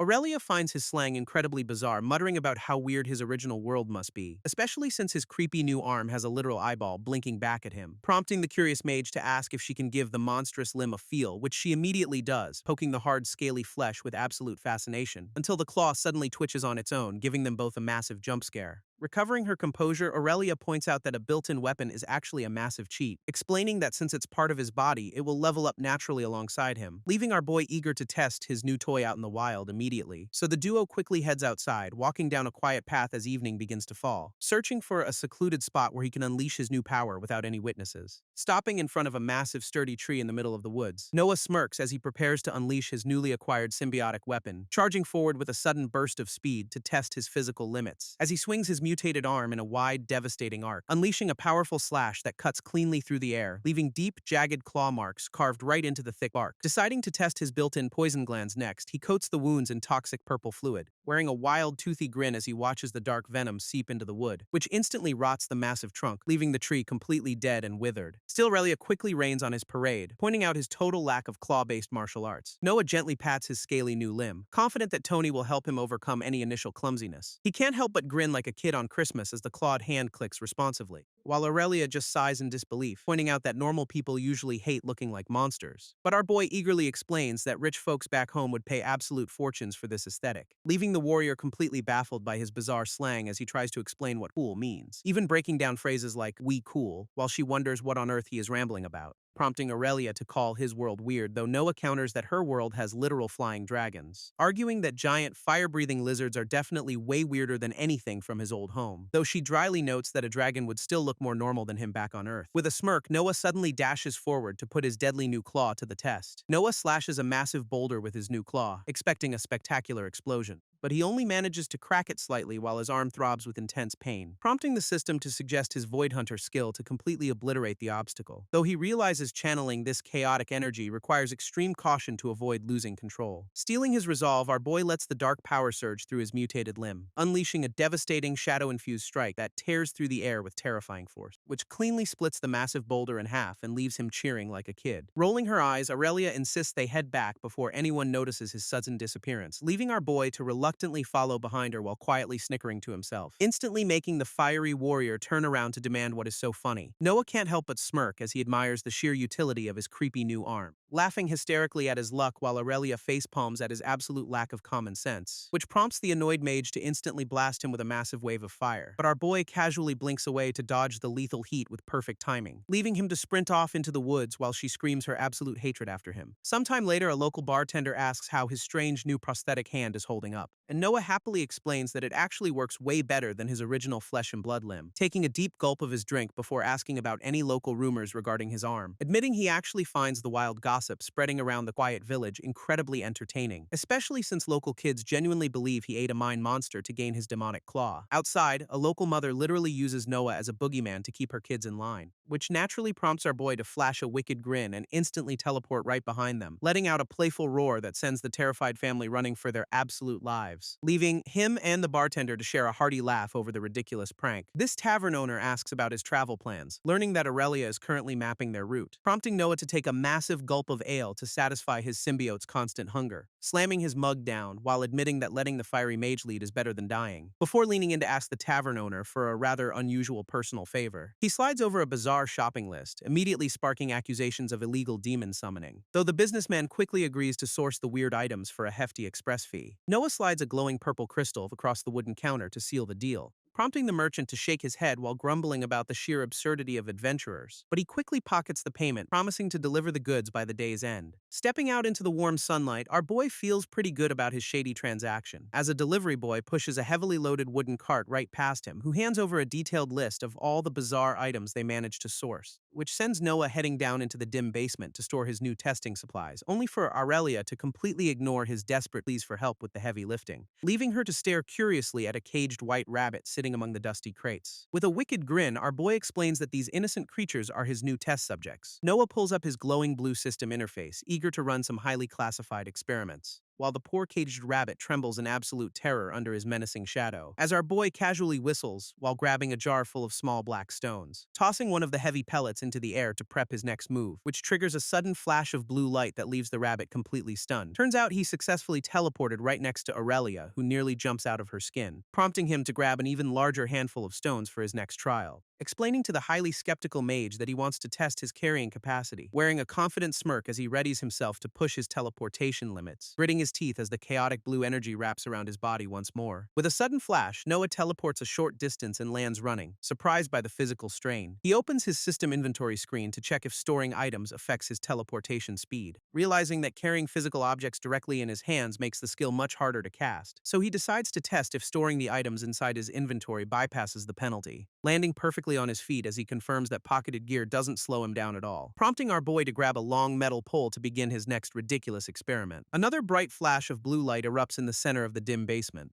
but this time he lands while the heavy metal pole clatters loudly against the wall, leaving the weapon behind as his body teleports without the extra mass of his gear, which leaves Aurelia staring in utter confusion at the vibrating metal poles clattering on the floor. Sitting cross-legged on the floor, Noah prepares to test the exact limits of his teleportation skill. Blue energy wraps around his body as he initiates the jump, leaving the metal pole behind. Our boy gasps in surprise, realizing the heavy weapon didn't make the trip with him. It turns out his skill only teleports items he is actively holding in his hands, prompting him to throw a bunch of random supplies into the air to test his theory. Standing amidst the scattered mess, he holds a single small box to run one final test. Grabbing a tiny black stone from the container, he prepares to trigger his spatial magic again. Balancing the box on his shoe, he teleports to see if indirect contact still counts. Landing right next to a highly bewildered Aurelia, he confirms that mere physical contact isn't enough, meaning he can't just touch a wall and accidentally teleport an entire building away with him. Aurelia nods thoughtfully, realizing his teleportation requires channeling mana directly into whatever he holds, explaining that physical contact acts as a necessary anchor within the world's magical laws, prompting Noah to turn his attention back to the trembling rabbit in the cage, wearing a mischievous grin as he prepares to test if living creatures can teleport too. He gently scoops up the fluffy test subject, praying the experiment doesn't end in disaster, and immediately triggers his spatial magic, wrapping them both in a bright blue light, landing perfectly intact with the unharmed bunny, much to our boy's absolute delight. Eager for more data, he grabs a jar of glowing green worms for his next trial, but instantly feels a strange, heavy resistance as he tries to channel his mana, before a sudden, blinding flash of light erupts to consume the entire basement. After recovering from that massive mana drain, Noah sits cross-legged to fully recharge his energy, and immediately proposes a final, highly risky test to teleport Aurelia alongside him. But his spatial magic completely fails to grab her, leaving him glowing alone. Realizing they need direct hand-to-hand contact to anchor her to his teleportation spell, which instantly drains his entire mana pool while leveling up his blink skill, dumping them both onto the hard basement floor in a state of absolute exhaustion. Dragging himself up, our boy groggily celebrates their survival despite the horrific physical toll, while the warrior clutches her throbbing head, questioning if death might actually feel better, prompting Noah to suddenly double over and violently throw up a literal rainbow, before he casually wipes his mouth and claims he is finally feeling much better. Noah realizes his teleportation works fine on small targets, but heavy weights leave him gagging on the floor. Moving on to the next test, he tries shoving a jar of pebbles into his system inventory, leaving him to manually swipe the scattered stones into the glowing blue interface one by one, which triggers a relentless barrage of system notifications confirming he is successfully hoarding useless rocks, prompting our boy to grab the entire jar to see if he can bypass the tedious grind, gritting his teeth as he forcefully shoves the container directly into his digital storage screen, only to watch the jar vanish instantly with a satisfying swoosh that defies all physical logic, though he quickly notices the bulk upload actually drained a chunk of his precious mana pool, which brings him to his final, most diabolical experiment as he gently pats his fluffy rabbit test subject, successfully shoving the poor, confused creature straight into his pocket dimension for safekeeping. Standing over Aurelia, Noah decides to wait a couple of minutes to see if the rabbit survives. This duo waits in awkward silence as the imaginary clock ticks away in the background, before our boy pulls the perfectly healthy rabbit back out of his digital storage screen, wearing a highly suspicious grin as he asks Aurelia if she wants to jump in next, which immediately triggers her defenses while he excitedly explains his brand new human storage theory. But the fiery mage flatly refuses to become his next claustrophobic guinea pig, prompting Noah to dramatically swear that he will pull her right back out instantly. only for her to completely lose her temper and demand he stop annoying her, forcing the tough warrior to embarrassingly admit she is actually terrified of the dark, leaving our boy to hilariously wonder if that childhood fear inspired her entire fire magic career. Noah quickly backs off and apologizes, realizing he pushed the fiery mage just a bit too far. He explains his theory that time completely freezes for anything stored inside his pocket dimension, meaning he could theoretically store her there to pause her injuries if she ever got hurt. While she hates to admit it, his crazy logic actually makes a lot of practical sense, prompting the tough warrior to finally give in and agree to his bizarre experiment. She warns him to pull her out immediately or face a very painful physical beating. But first, our boy safely tucks his fluffy rabbit test subject back into his system, before grabbing Aurelia's bandaged arm to forcefully drag her toward the glowing blue interface, sending her screaming in absolute panic as she gets sucked headfirst into his digital inventory. Unfortunately, a giant red warning screen pops up to inform him that her weight exceeds capacity. Noah collapses onto the floor, completely drained of mana after trying to pocket a whole human, but despite the system error, he realizes the storage skill actually did activate for a split second, prompting Aurelia to sigh in relief, hoping they never have to resort to such extreme measures. Before she sits down to take notes as our boy eagerly preps his next magical experiment, activating his Void Hunter skill to see how fast his dark magic can disintegrate solid matter, which reveals his left hand takes 4 seconds to destroy a pebble while his right takes 7, leaving him to analyze the data on his glowing blue interface with a satisfied smirk. Suddenly, he channels a massive surge of dark energy directly into his palms once more, throwing the destructive spell straight at the floor to test its maximum area of effect, unleashing a violent shockwave that completely shatters the stone ground beneath their feet. Noah reaches out his hand to test the limits of his spatial magic once again, holding a tiny black stone while wondering if his skills have a fixed mana cost. But Aurelia looks up from her notes to explain that partial activations can bypass that, prompting our boy to pull the fluffy white rabbit back out of his inventory, confirming his theory that time completely freezes for anything stored inside his pocket dimension. He gently sets the creature down on the cold stone floor with a soft tap, watching the little test subject hop straight across the room toward the tough warrior, who catches the fluffy bunny in her arms, completely caught off guard by its affection, melting her tough exterior as the little creature happily nuzzles against her warm cheek, until Noah ruins the wholesome moment by drawing a knife to stab the poor thing. Noah quickly waves his hands defensively, trying to calm down a highly protective Aurelia, explaining that he has a backup healing potion ready just in case his blood test fails, prompting the reluctant warrior to finally sigh and hold the fluffy test subject steady. Our boy offers a quick, apologetic prayer before committing to this highly questionable science experiment, swiftly slicing the poor rabbit's leg to create a small squealing test wound, before immediately slicing his own gloved palm to draw a fresh drop of blood. Squeezing his fist, Noah lets his glowing red blood drip directly onto the injured bunny, which instantly triggers a sizzling reaction that completely mends the creature's flesh, leaving the fully recovered rabbit staring at his hand with a sudden drooling hunger, as the little beast happily licks his palm clean, prompting Aurelia to warn him to keep this secret safe. Noah holds the rabbit as Aurelia points out he is basically a walking cheat code health potion, warning him that some greedy maniac will gladly kidnap him to harvest his blood forever, which quickly convinces our boy to set the rabbit down and promise absolute secrecy. But the little creature is already hopelessly addicted, begging with big pleading eyes for more, forcing Aurelia to gently scoop up the fluffy addict to return it to the wild, leaving the newly released rabbit sitting in the grass with a sudden, insatiable hunger. It aggressively chomps on some local weeds, trying to satisfy its newly awakened cravings, only to realize that boring old grass just doesn't hit the spot anymore, because its tiny brain is now completely obsessed with finding more of Noah's magical blood, transforming this innocent forest bunny into a highly motivated, bloodthirsty little monster. Determined to find more of that sweet, sweet blood, the rabbit hops through the forest, sprinting at absolute maximum speed as it hunts for its next magical fix, bouncing along the dirt path with the single-minded focus of a tiny fluffy crackhead, until it suddenly halts in its tracks, spotting a potential target nearby, which turns out to be a young, brown-haired girl peacefully picking flowers in the woods. Seizing the opportunity, the little beast immediately hops over to investigate this unsuspecting target, prompting the girl to turn around as she hears a sudden rustling in the bushes,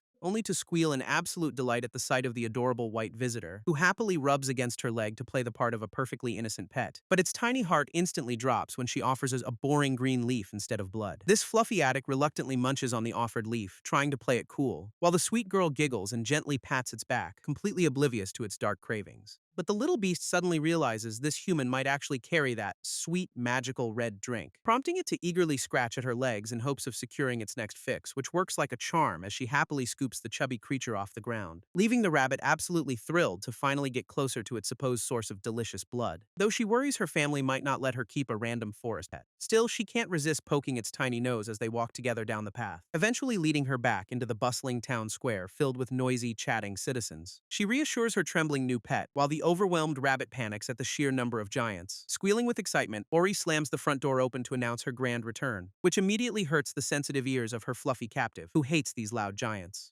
prompting her startled mother to point a trembling finger at the suspicious forest creature. While Ori begs to keep her new friend, the rabbit eagerly eyes its next potential blood donor. But the exhausted mother flatly refuses, rubbing her temples at the thought of more chores, claiming a wild animal will only run away the second it gets put back down, though the little addict is actually just waiting for someone to serve its next red drink. Desperate to win, the young girl thrusts the fluffy beast forward in a dramatic plea, ignoring her mother's solid logic that friendly wild animals are usually the most troublesome. Before the older woman confiscates the squealing bunny to return it safely to the wild, Ori chases her mother through the house, desperately begging to keep her fluffy new friend, but the older woman ruthlessly tosses the rabbit right back out the front door, leaving the little addict to frantically scratch at the wood in search of its red drink, only to realize the heavy door is locked tight, completely cutting off its supply, prompting the furious creature to curse the giant who tricked it with a fake promise, before it quickly hops away to find another human who might carry that sweet blood. Bouncing straight into the busy town square, the rabbit weaves through the crowded streets, targeting a bald man who is casually chatting with a friend on the brick pathway, stopping right between their boots to demand their immediate attention with a soft squeak, which works perfectly as the bald man scoops it up, wondering why it's out here. This bald man casually muses about cooking the fluffy creature for dinner, sending it into absolute shock, prompting the desperate little beast to viciously chomp down on his hand to secure its next meal. Meanwhile, Aurelia finally returns to their hideout, stepping up to the heavy wooden door, pushing it open to find our boy already deep in his next round of magical research, where Noah eagerly asks her if there is any way to hide distracting system notifications during combat. She casually suggests creating a designated storage folder to sweep all those annoying pop-ups out of sight, inspiring our boy to immediately test the trick by tapping a glowing blue mail icon, which lets him easily swipe the clutter away with a highly satisfied grin. Next, he turns his attention to his core attributes, wondering how exactly these mysterious stats function. Staring intently at the glowing screen as he prepares to unlock the system's deepest secrets, Noah clutches his head in absolute agony, desperately trying to force his way through the pain. But his suffering pays off when the system awards him a brand new soul modification skill, prompting Aurelia to explain that these hidden sub-attributes are usually evaluated by the local guild, though our boy can barely focus as another wave of intense pain hits his brain. Still, he pushes through to tap the screen, demanding to know more about these hidden stats, which triggers a massive level up for his soul resistance while he groans in agony. Suddenly, a bizarre medical diagram pops up on his screen, showing 3 mysterious colored flames, leaving the poor kid looking completely exhausted and deeply disturbed by what he's seeing, until his brain finally short-circuits from the strain, sending him collapsing straight onto the floor. Meanwhile, the bloodthirsty little rabbit leaps away from its latest victim, leaving a trail of chaos behind. This rabbit bolts from the scene with a blood-stained mouth, leaving the wounded man yelling in pain. But as the little beast sprints away, it realizes that normal human blood tastes absolutely nothing like Noah's magical elixir, leaving the fluffy addict completely disappointed by the bland flavor of this ordinary non-magical snack. It aggressively shakes its head in pure denial, refusing to accept this tragic, flavorless reality, desperately craving another taste of that sweet, life-giving red drink while wondering where its favorite giant went. Squeezing its eyes shut, the little creature tries to force its tiny brain to formulate a logical plan, recalling how wild predators in the forest always hunt down other furry beasts to get their fresh meals, which inspires a brilliant, highly delusional idea to start biting the blood straight out of local wildlife, prompting the newly minted apex predator to eagerly charge back toward the forest to begin its grand hunt. A few minutes later, the quiet bushes outside of town begin to rustle with terrifying, bloodthirsty intent. A happy little squirrel stretches in the warm sunlight, completely unaware of the danger, because our fluffy little addict is already sprinting through the brush to hunt it down, wearing a terrifyingly crazed grin as it prepares to harvest its next fresh snack, forcing the panicked squirrel to look back in horror at its relentless, bloodthirsty pursuer. With a desperate leap, the agile rodent barely dodges a vicious high-speed pounce, skidding across a branch before turning around to face its bizarrely aggressive attacker, only to watch the rabbit crash face-first into the dirt with a pathetic thud. This clever squirrel quickly climbs up a massive tree trunk, leaving its pursuer stranded below, prompting the frustrated beast to realize it might need to target a much larger meal, which leads its crazed eyes straight to a massive wild boar peacefully munching on berries. This rabbit locks its sights on the massive wild boar, ready to test its luck, charging forward with a terrifyingly crazed expression to secure a massive feast, only to sink its teeth into the boar's leg and trigger an immediate furious growl, which earns our fluffy addict a swift, brutal kick that sends it flying through the air. Shaking on the grass, the heavily bruised rabbit quickly realizes this was an incredibly bad idea, especially when the angry boar decides to charge right back to finish the job, forcing the injured little beast to bleed out on the dirt as its health rapidly drains, until it suddenly notices its own wounds are already starting to sizzle and heal, realizing Noah's magical blood has made it completely immortal as it dashes away. eventually stopping to spy on another unsuspecting forest rabbit peacefully munching on grass. This little beast decides to stalk its fellow rabbit, wearing a deeply unsettling, blood-stained grin. It leaps through the air with a deceptively joyful bounce, hiding its dark predatory intentions. Sneaking up behind its target, the white rabbit starts sniffing around, leaving the brown rabbit completely baffled. It continues tapping and sniffing the stranger, trying to locate the absolute best spot to bite, but the friendly target suddenly bids farewell and happily hops away, completely ruining the perfect ambush, prompting our fluffy addict to let out a terrifying hiss, its eyes glowing with pure unadulterated rage. It launches a high-speed aerial assault, sending the unsuspecting brown rabbit into a state of absolute panic. A chaotic, blood-splattered dust cloud erupts as the two fluffy creatures engage in a brutal, no-holds-barred brawl. Standing victorious and covered in fresh blood, the exhausted predator stares down at its defeated opponent, before letting out a monstrous roar, ready to finally feast on its very first successful hunt. This system immediately rewards the rabbit's cannibalistic victory with a prompt to evolve into a literal murder bunny. While back at the hideout, Noah finally wakes up as Aurelia steps into the room, apologizing for the absolute mess of research papers scattered all over her wooden desk, prompting our boy to marvel at just how much intense planning she's been doing, as she points to a map detailing her quest to hunt down her betrayers. But Noah is far more interested in getting some answers about his own body, specifically demanding to know what those three mysterious colored flames on his status screen mean. Aurelia agrees it's finally time for a serious chat about his hidden sub-attributes, earning an eager, highly determined nod from our boy as he prepares to listen. Before they both take a seat to begin their long-awaited strategy session, Aurelia grabs a blank sheet of paper and begins scribbling a crude diagram, showing off a stickman drawing that Noah immediately mistakes for a rotten apple, before she explains that this outer circle represents his aura, which naturally exceeds his physical body, meaning his physical shell actually holds back his soul's true untapped potential, but training his sub-attributes will slowly expand his physical vessel to handle more power. She rolls up the paper while explaining how maximizing these stats makes him incredibly formidable, though she advises him not to stress over these complex details just yet. Our boy ruffles his hair in confusion, wondering if all this math is even necessary, prompting her to simply smile and announce it is finally time for them to hit the road. An hour later, the grateful townspeople gather to send them off with fresh horses for their journey. This local mayor bids them a warm farewell, wishing them safe travels on their journey, and they happily wave goodbye as they ride their new horses out of town, triggering a brand new system quest to safely escort his companion to the City of Winds. But Noah is already whining about how long this tedious road trip is going to take, prompting Aurelia to ruthlessly shut down his complaints because they are on a tight schedule. Suddenly, the temperature spikes as they ride into an incredibly dry, sun-baked wasteland, which Aurelia actually considers nice weather, leaving our sweating boy wishing for some ice magic. She casually suggests he just level up his heat resistance, which does absolutely nothing for his misery, especially since they just left a lush forest only to end up in this dusty desert. Aurelia explains that local mana types dictate the climate, and this region is packed with solar stones. Noah wipes his sweating brow under the blazing sun, listening to Aurelia explain the regional climates, while a lonely tumbleweed rolls across the barren dirt, making him pray they avoid any solar stone hotspots, prompting Aurelia to burst out laughing at his absolute misery in this dry heat, though she quickly offers some cheerful, highly optimistic advice about staying hydrated on the road. Our boy immediately pops open his canteen to chug down some warm water, but mid-gulp, he suddenly spots something unusual shimmering on the dusty horizon, squinting through the glare to confirm that a lone traveler is moving just ahead, inspiring Aurelia to immediately kick her horse into a high-speed gallop to investigate, leaving Noah to quickly catch up as they kick up massive clouds of desert dust, until they finally pull up behind a slow-moving merchant wagon pulled by a massive horned beast. Pulling up alongside the slow-moving wagon, they are greeted by a cheerful driver waving them down. This merchant immediately beams with hope, asking if the local guild finally sent them to help. Aurelia quickly clarifies they are just passing through, asking what kind of trouble has blocked the road. This driver sighs, explaining that a massive landslide has completely blocked the valley route ahead.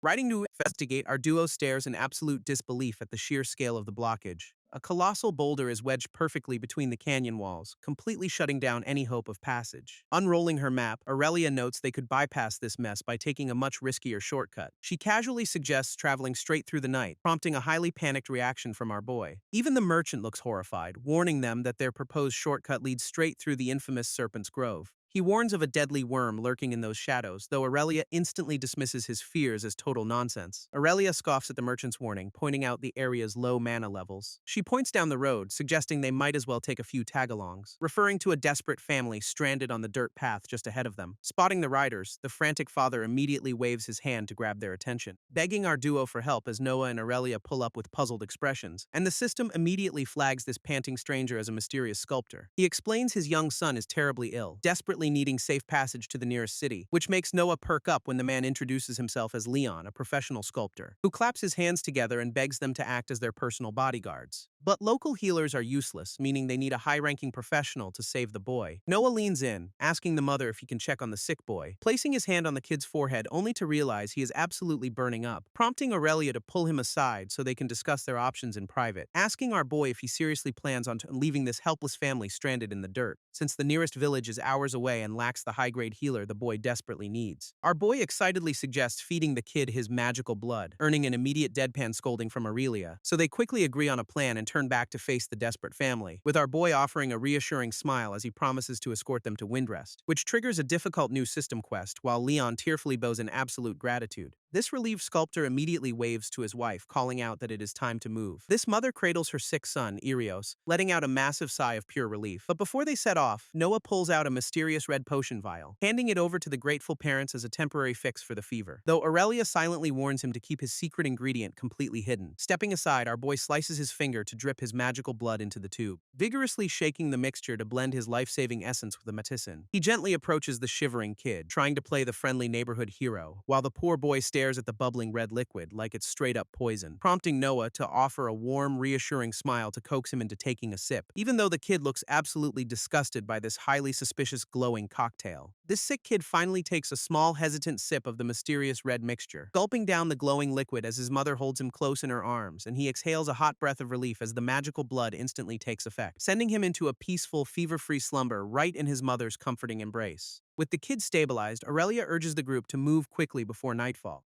guiding their horses onto the shadowed forest path that leads directly toward their destination. She estimates they will reach the city by sunrise if they push through the dark, while Noah hitches a ride behind Leon, keeping a close eye on their surroundings. Our boy strikes up a casual conversation, asking the sculptor about his hometown of Altius, as Leon reaches into his leather pouch to grab something while confirming his profession. Leon reveals he can actually animate his custom sculptures to perform various tasks, leaving our boy absolutely amazed as the tiny wooden bear starts dancing on his palm, though the sculptor clarifies he doesn't directly control them, but merely issues simple commands. Meanwhile, Aurelia asks the mother how they plan to afford a rare C-grade healer, who gently pats her sleeping son while explaining a generous party agreed to help them, prompting Aurelia to ask if these saviors are the infamous Iron Fists Guild, only for the mother to name a suspicious group called the Righteous Light instead. This sculptor grips his reins tightly, admitting a terrifying plague has been sweeping through their region, sending a chill down Noah's spine as he learns the sickness targets children and the elderly. Before the mother delivers the grim news that every recent birth has ended in tragedy, Leon adds that creepy abyssal cultists have also been spotted lurking around the area lately, which immediately puts both Noah and Aurelia on high alert as they process this dark news, while Shea quietly suggests moving away once their son recovers, though Leon refuses to abandon their helpful mayor. Deepening shadows stretch across the dirt path as their horses continue trotting deeper into the dense woods, but the canopy above grows so thick that even the midday sun struggles to pierce the gloom, forcing our boy to activate his Void Hunter's eyes just to navigate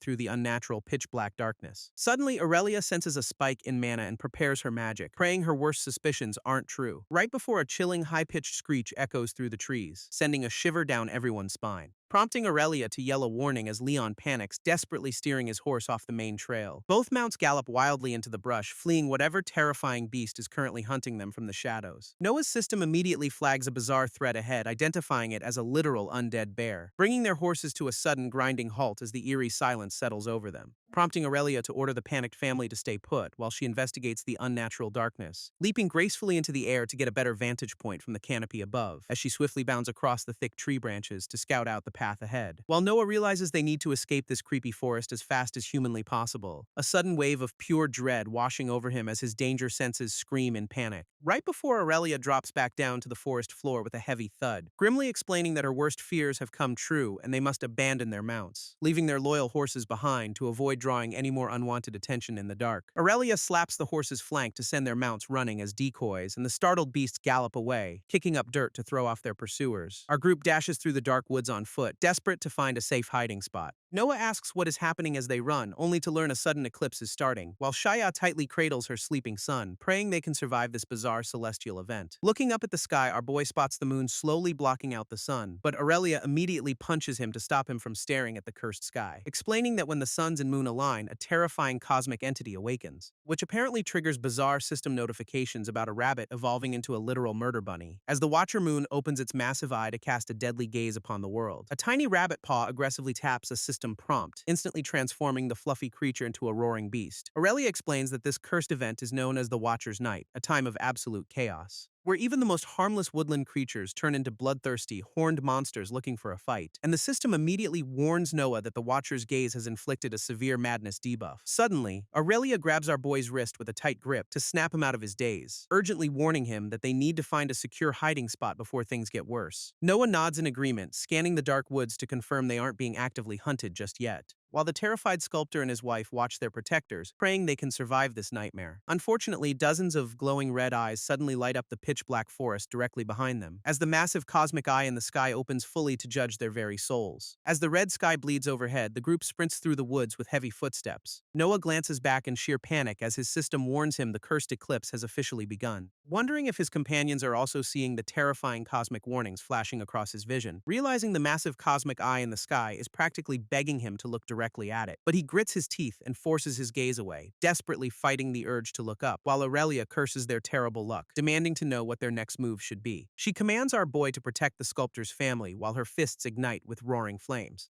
charging headfirst into the darkness with a fierce battle cry to intercept their incoming stalker, which turns out to be a massive, glowing-eyed undead bear rotting right before her eyes. And she unleashes a relentless barrage of fiery punches to melt the beast into absolute ash. Noah quickly steps in front of the terrified couple, shielding them with his arm, as he swiftly draws his blade from its sheath with a sharp metallic ring, telling them to run while his system updates with a high-stakes legendary reward. But a massive, red-eyed serpent lunges from the brush with a terrifying hiss, which our boy immediately slices in half with one clean blood-splattering strike, while Aurelia continues her fiery rampage, burning another mutated beast to a crisp. Unfortunately, a rotting zombie crawls out of the dirt right behind the fleeing mother, grabbing her ankle with a bloody grip that makes her scream in absolute terror, sending her crashing to the ground while she desperately shields her sleeping child, only for Noah to instantly slide in, catching her before the monster can strike. Noah swings his blade in a wide arc, aiming to sever the monster's grip, slicing cleanly through the undead's arm as a system notification identifies the target, before he drives his blade straight down to finish off the rotting creature. He immediately helps the trembling mother back to her feet, checking on her condition, but she winces in pain, explaining that her ankle is badly injured from the fall, prompting our boy to slice his own hand to activate his healing blood, pressing his bleeding palm directly onto her sprained ankle to work his magic. Meanwhile, Leon desperately commands his animated wooden bear to charge into the fray, sending the small puppet to clash fiercely against a much larger mutated beast, while Noah urges the mother to push through the remaining pain so they can keep moving.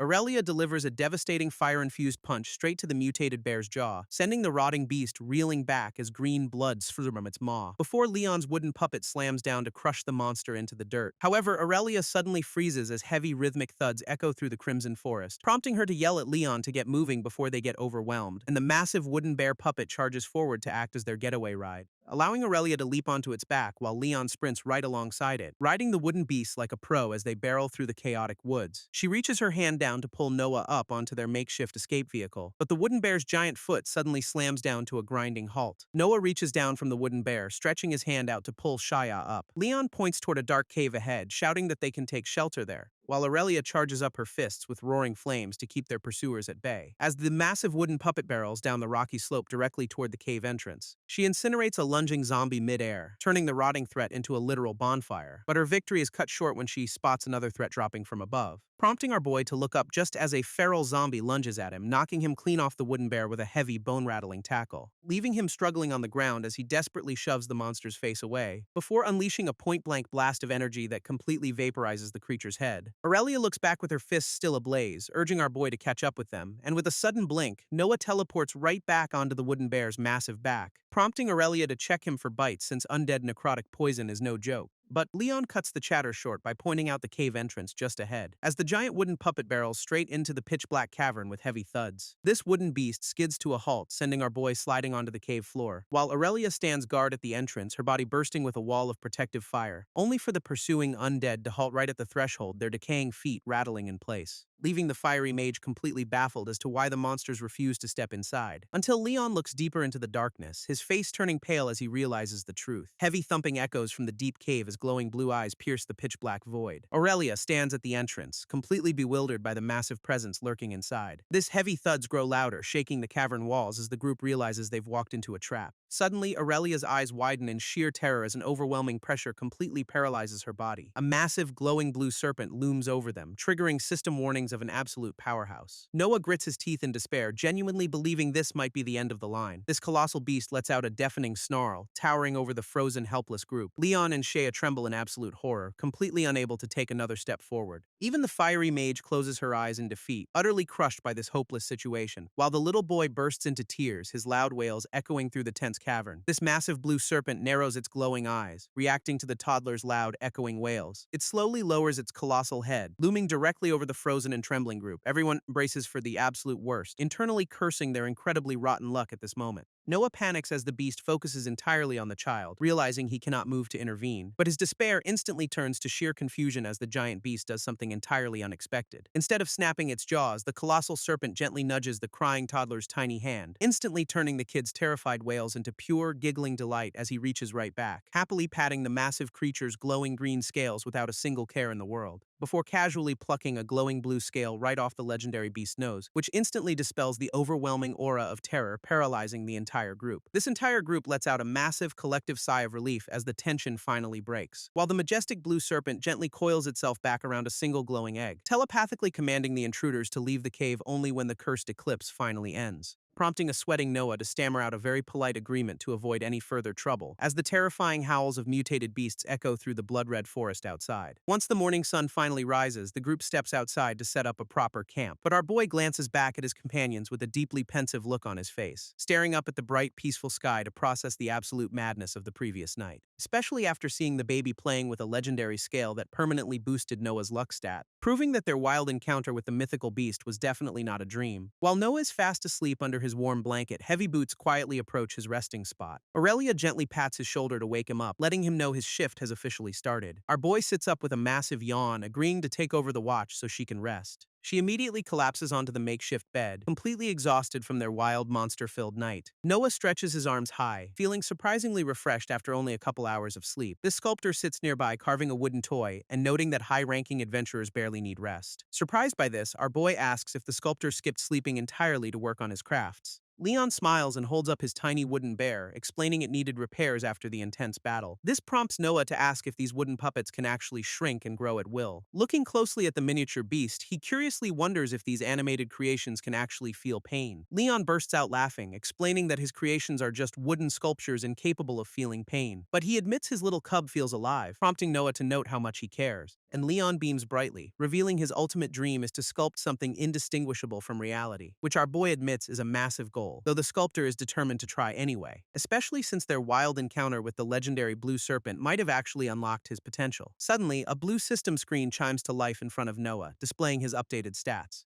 revealing that he gained a massive chunk of levels from surviving that terrifying cave encounter, prompting him to swipe the interface to check how his individual skills have leveled up, only to find a barrage of notifications confirming his terror resistance has officially leveled up, which is a massive win since that paralyzing fear was easily his most hated status effect. Noah taps the back button on his system screen, eager to check his updated attributes, only to find his base stats looking pretty solid before the system starts updating. And with a loud chime, his attributes suddenly skyrocket across the board, sending our boy into a celebratory frenzy that completely baffles the nearby sculptor, who asks if he really just boosted every single one of his stats simultaneously, forcing Noah to freeze mid-cheer as he realizes he just broke common sense, prompting Leon to facepalm at our boy's complete lack of basic adventurer discretion. Leon urges him to rest, but Noah's body begins to violently tremble from the sudden power surge, as the sculptor warns him that his rapidly expanding aura is putting his body into overdrive, suggesting meditation as a quick fix to stabilize his newly acquired power before he explodes. Noah grits his teeth, desperately trying to focus his mind and fight through the agonizing pain, as he sits cross-legged to begin a deep breathing exercise, slowly stabilizing his chaotic aura,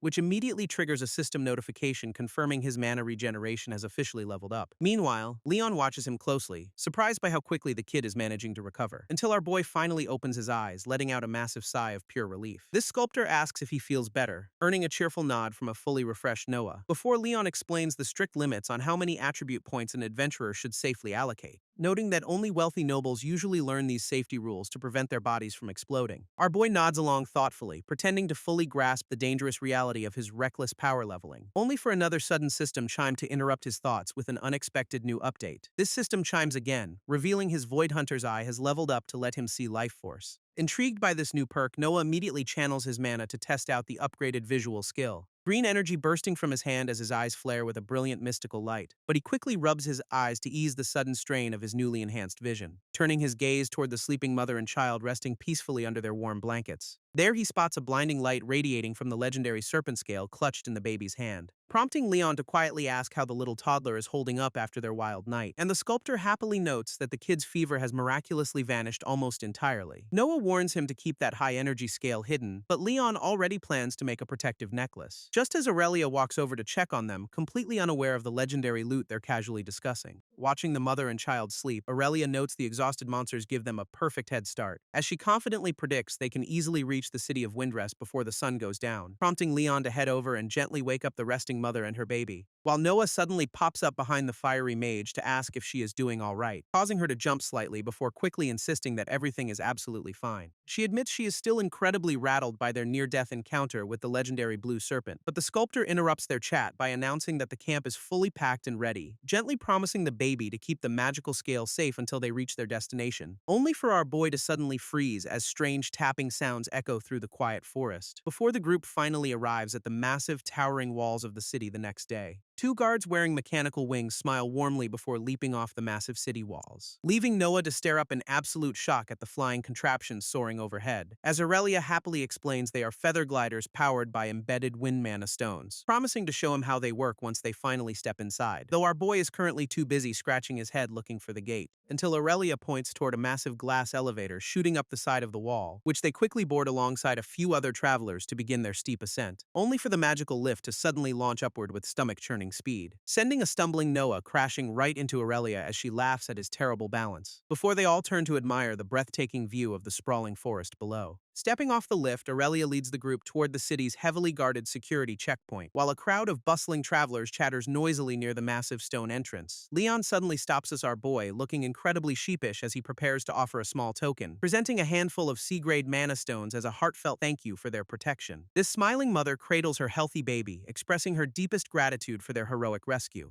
Our boy and Aurelia stare in absolute shock at the surprisingly valuable glittering orange gems, with the sculptor beaming warmly, insisting they accept the reward without any hesitation. Soon after, Noah steps up to the security desk to register his name and age, placing his hand on a magical lie-detecting orb to confirm he has no cult affiliations, before easily passing the final background check and officially stepping into the bustling city. As Noah strides down the stone hallway, a mysterious hooded companion walks quietly in his path, while a barrage of system notifications suddenly confirms his escort quest is officially complete, rewarding him with a legendary dimensional pocket tome that acts like a supercharged inventory system. But his celebratory thoughts grind to a halt as his boots click against the stone floor, revealing a breathtaking view of the sprawling, sunlit city of Windrest stretching out before them, sending our boy into absolute awe while his rogue companion smirks at his childish excitement, prompting him to pump his fist, eager to finally register as an official adventurer. Soon, a guard straps a pair of mechanical glider wings onto Noah's back with a friendly pat. At the same time, his companion slips on an enchanted mask designed to alter her voice and hide her face, leaving our boy to dryly point out that she now looks like a creepy stalker. She retorts that looking creepy is far better than her old party finding out she's alive, as they both step up to the edge of the massive city wall with their gliders ready. But looking down at the dizzying drop below instantly makes our boy's stomach do backflips, leaving him sweating bullets while he desperately tries to summon an ounce of courage, while his masked companion casually tells him she'll head down first and wait for him below. Without a single shred of hesitation, she dives headfirst into the open sky like a pro, prompting Noah to pump his fist and aggressively hype himself up for the big leap, until his mechanical wings suddenly snap open with a violent jolt that scares him half to death, forcing him to take a few shaky steps forward until his boots touch the very edge, where he stands braced against the howling wind, preparing to take his first leap of faith. Noah takes a bold step forward, suddenly feeling incredibly light as he leaves the solid ground behind, and with a deep breath, he plunges straight into the open sky to begin his descent, only to immediately stiffen up like a wooden board, completely failing to glide gracefully, leaving the watching guards to pity his absolute lack of basic aerial coordination, while another guard openly laughs at his incredibly tragic attempt at flying. Our boy blushes in pure embarrassment, realizing he has absolutely no idea how to steer, but he quickly recalls the guard's instructions about channeling his own mana into the device, focusing his mind to direct his energy flow and control the surrounding wind, which instantly activates the mechanical feathers, sending him soaring gracefully over the sprawling city, until he loses control again, screaming in absolute terror as he plummets toward the ground. Noah's terror instantly melts into pure adrenaline as he flips upside down with a joyful shout, while his masked companion glides smoothly beside him, enjoying her long-awaited return to the open skies, though she quickly warns him that these mana-guzzling gliders will drain their energy reserves incredibly fast. Hearing this, our boy flashes a highly mischievous grin that spells absolute trouble for her wallet, instantly turning their casual descent into a high-stakes race where the loser pays for dinner. And before she can even protest, Noah rockets past her with a massive burst of wind. He cackles with pure delight as he swoops gracefully over the sprawling rooftops of the city, but his smug victory lap is cut short when his companion suddenly blurs right past him, prompting Noah to lock in with a fierce look of determination as he refuses to lose, channeling a massive surge of mana to launch himself forward like a literal blue rocket. Suddenly, Noah's mechanical glider wing snaps under the intense pressure of his massive mana burst, sending him plummeting straight down toward the busy streets below while screaming for his life, as he desperately flails in midair, completely unable to stop his rapid, terrifying descent, before he crashes headfirst into a street vendor's cart with a spectacularly loud explosion.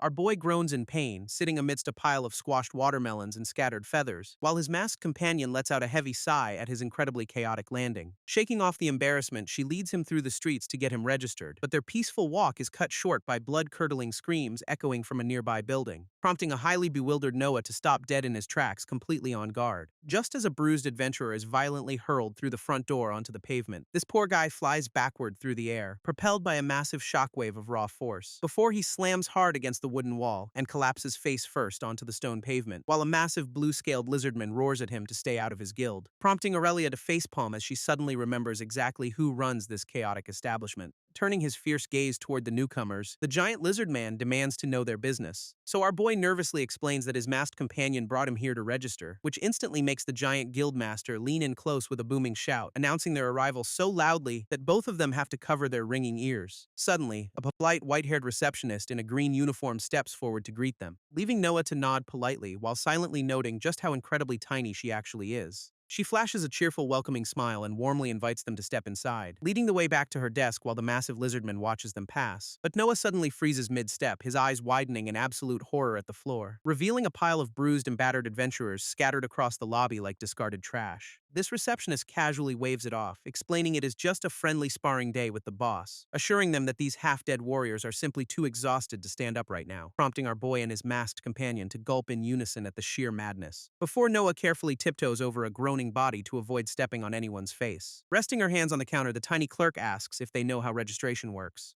only for Noah to vigorously shake his head, admitting he has absolutely no clue. Noah asks if she's too young for this job, only for her to reveal she's actually a half-Celestian. Meanwhile, his masked companion steps up to request a replacement plate after losing hers on a recent quest, prompting the tiny receptionist to raise a finger and ask for a quick moment to check their records, before a glowing magical book suddenly flies off the shelf and floats gracefully through the air, landing right in front of the clerk as she prepares to look up the rogue's registration details, only to casually announce that a reissue will cost them exactly 12 F-grade mana stones. Without missing a beat, the masked companion drops a handful of high-grade blue gems onto the counter, explaining that she is also vouching for Noah since he has absolutely no official identification here, leaving our boy sweating bullets as she explains the guild is his only shield against major legal trouble, which the receptionist quickly confirms, noting that unregistered outworlders usually end up in serious trouble. This tiny receptionist explains that joining the guild is by far his most liberating option, since an unregistered outworlder like Noah lacks any official proof of identity in this realm, sliding a dense registration form across the counter while offering to read it aloud. But a convenient system notification instantly translates the entire contract right before his eyes, revealing a magically binding agreement that places him directly under the local guild's jurisdiction.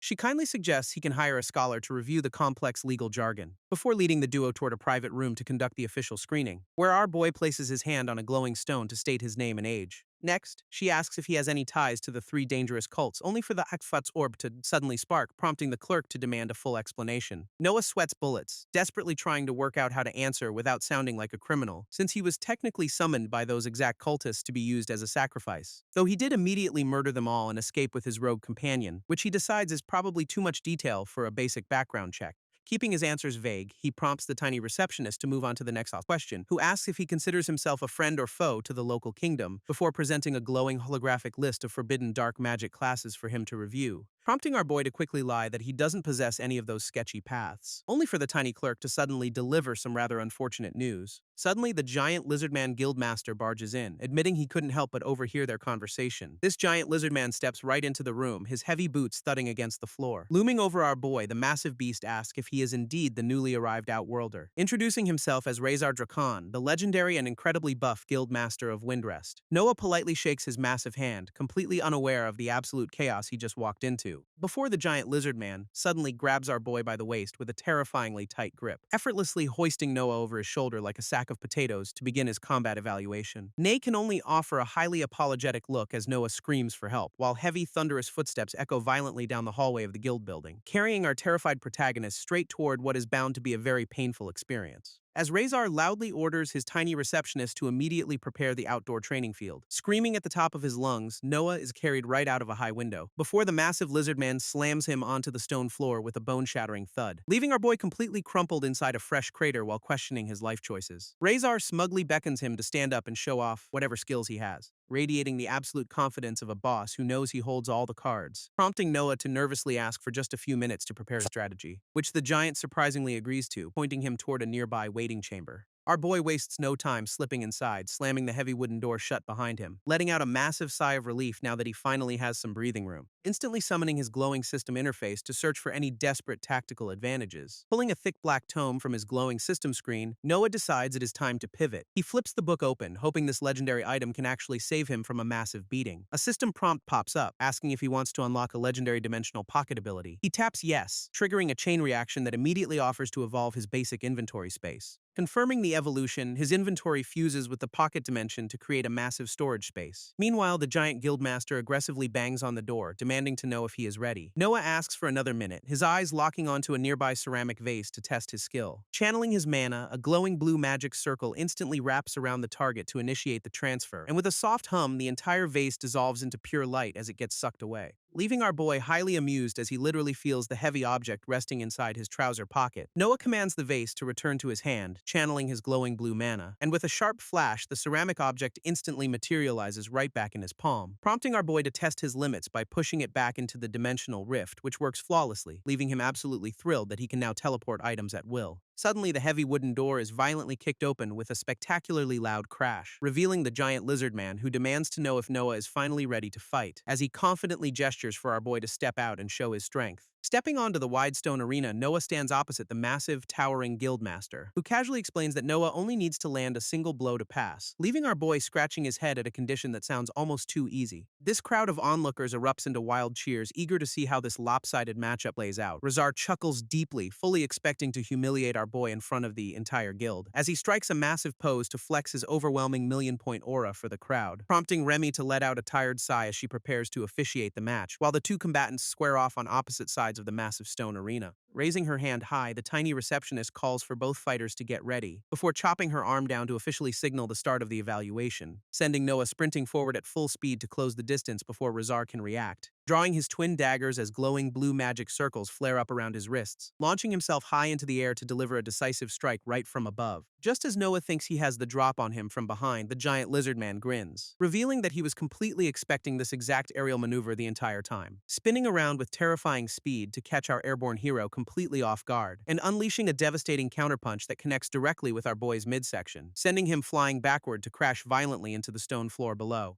Noah sits up in the fresh crater, coughing up blood while nursing his bruised ribs, while Razar claps mockingly, genuinely impressed that the kid almost pulled off a sneaky trick. But our boy refuses to stay down, his hands trembling as he grips his weapon, triggering a sudden system notification as his glowing red eyes activate a desperate survival skill, prompting the giant guildmaster to pause as he senses a sudden shift in the air. Razar taunts our boy, demanding he heal up and show off some real power. Promptly rising to his feet, Noah channels a dark purple aura around his twin daggers, before unleashing a rapid slash that cuts through the air with a sharp hiss. Suddenly, he vanishes into thin air, leaving the giant lizard man scanning the empty arena, only to materialize directly above his opponent with a glowing blue magic circle, thrusting his blade straight into the portal to bypass the giant's defenses, which sends the sharp tip of his dagger warping right toward Razar's neck. Unfazed, the massive guildmaster casually grabs the blade barehanded, thoroughly praising his void trick. But Noah is already executing his next move, slipping behind him like a ghost, ready to catch his second weapon and deliver a truly unexpected follow-up strike. Before Noah can even swing, Razar effortlessly catches both of his wrists midair. This giant lizard man smugly advises him to switch to a weapon with better range, but Noah suddenly activates his dimensional storage, causing his daggers to vanish instantly, leaving our boy empty-handed but safely out of the giant's iron grip, while Rezar casually tosses the confiscated weapons aside with a disappointed sigh. As the twin blades clatter uselessly onto the stone floor, Noah struggles to catch his breath, only for the massive guildmaster to crack his knuckles and declare his turn, sending a wave of pure dread washing over both Noah and the spectators, as the towering beast coils his muscles and prepares to launch a devastating charge, exploding forward with a sonic boom that completely shatters the arena floor. Noah stares at the massive smoking crater where the giant lizard man was standing just a second ago. Our boy quickly shifts his stance, wondering if the massive guildmaster can somehow teleport too, but Rezar suddenly crashes down from above like a meteor, completely shattering the stone floor, forcing Noah to slide backward at high speed to avoid getting flattened by the shockwave. This giant lizard man chuckles heartily, genuinely impressed by our boy's quick reflexes, before flashing a terrifying toothy grin and declaring that the warm-up is officially over. With a sudden burst of speed, Rezar lunges forward to press his overwhelming advantage, but Noah barely manages to block the incoming heavy strike with his newly summoned dagger, gritting his teeth as the sheer force of the impact threatens to shatter his bones, sending him flying backward through the air as he struggles to regain his balance. Utilizing his newly unlocked dimensional blink, our boy instantly teleports right behind his giant opponent, only for the massive lizard man to leap high into the air with a deafening roar, leaving Noah flat on his back as he desperately raises his monstrously transformed void arm, unleashing a vicious slash that actually manages to draw blood from the giant's thick hide. But the legendary guildmaster barely flinches, immediately grabbing our boy's wrist in an iron grip, before effortlessly sweeping his massive tail to pin Noah completely flat against the stone floor. Looking down with intense curiosity, Rezar asks how the kid obtained a grafted void beast arm, while our suffocating protagonist internally screams because he literally cannot draw a single breath. Suddenly, Noah's body begins to tremble as a surge of dark purple energy violently erupts outward, catching the giant lizard man completely off guard as the sinister aura wraps around them both. Sensing the sudden surge of dark energy, the giant guildmaster immediately tries to shut it down, but Noah merely grits his teeth, completely unfazed by the giant's condescending remarks. Rezar doubles down on his grip, confidently explaining that his overwhelming aura has completely paralyzed our boy, which would be a great speech if Noah hadn't already activated his dimensional pocket right under him, instantly snatching the giant's leather pants right off his body with a swift, magical swipe. This sudden breeze leaves the massive lizard man completely stunned as his brain struggles to process the theft, while the shocked crowd gasps in horror at the giant's newly exposed, family-friendly lower half. Teleporting a safe distance away, our boy catches his breath while Rezar begrudgingly respects the sheer audacity, before the pantsless guildmaster hurls a massive weapon straight at Noah to keep the pressure on, demanding to see what other ridiculous tricks this crafty outworlder has up his sleeve. Dodging the flying weapon, Noah prepares to activate his dimensional pocket once again, as the system interface confirms he is accessing his newly upgraded storage space, sending his consciousness diving straight into the dark void of his personal inventory. Our boy realizes he needs a massive brainwave to survive this lopsided beatdown, questioning how on earth he can land a hit on a vastly superior opponent, until his eyes lock onto a jar of black rocks floating in the void, prompting him to snatch the container of gravel with a brilliant, highly questionable plan, and he immediately chucks the debris straight through a portal right at the giant's face. This pocket sand tactic working flawlessly to blind the massive guildmaster in a split second, leaving the screaming lizard man completely vulnerable as a dozen magic circles materialize above him. Noah hurls the gravel through his portals, aiming the debris straight for the giant's eyes, and the pocket sand tactic works perfectly, leaving Rezar blinded and thrashing in pain. But a sudden system warning flashes red, alerting our boy that his mana is dangerously low. Ignoring the alert, he activates his dimensional blink to launch one final desperate assault, only for the massive lizard man to instantly grab his ankle mid-air with terrifying precision, effortlessly flipping our hero over like a ragdoll to completely shut down his momentum, and slamming him hard against the stone floor to deliver a brutal reality check. Coughing for air, Noah simply grins and whispers that the giant should have looked behind him, prompting Rezar to turn around just as a dozen glowing portals materialize in the air, sending a barrage of summoned daggers flying forward to finally land the winning strike. Rezar glances back in surprise as Noah's daggers successfully pierce his thick hide, but instead of getting angry, the giant lizard man simply flashes a massive, satisfied grin, casually offering a massive hand to declare that our boy officially won the match. Pulling Noah up from the shattered floor, the towering guildmaster cements his approval, while Remy raises her arm to loudly announce that Noah has passed his evaluation, sending the entire crowd of spectators into an absolute frenzy of disbelief as they frantically whisper among themselves to determine where the kid actually ranks, until a guild member checks the records and reveals Noah placed 48th overall.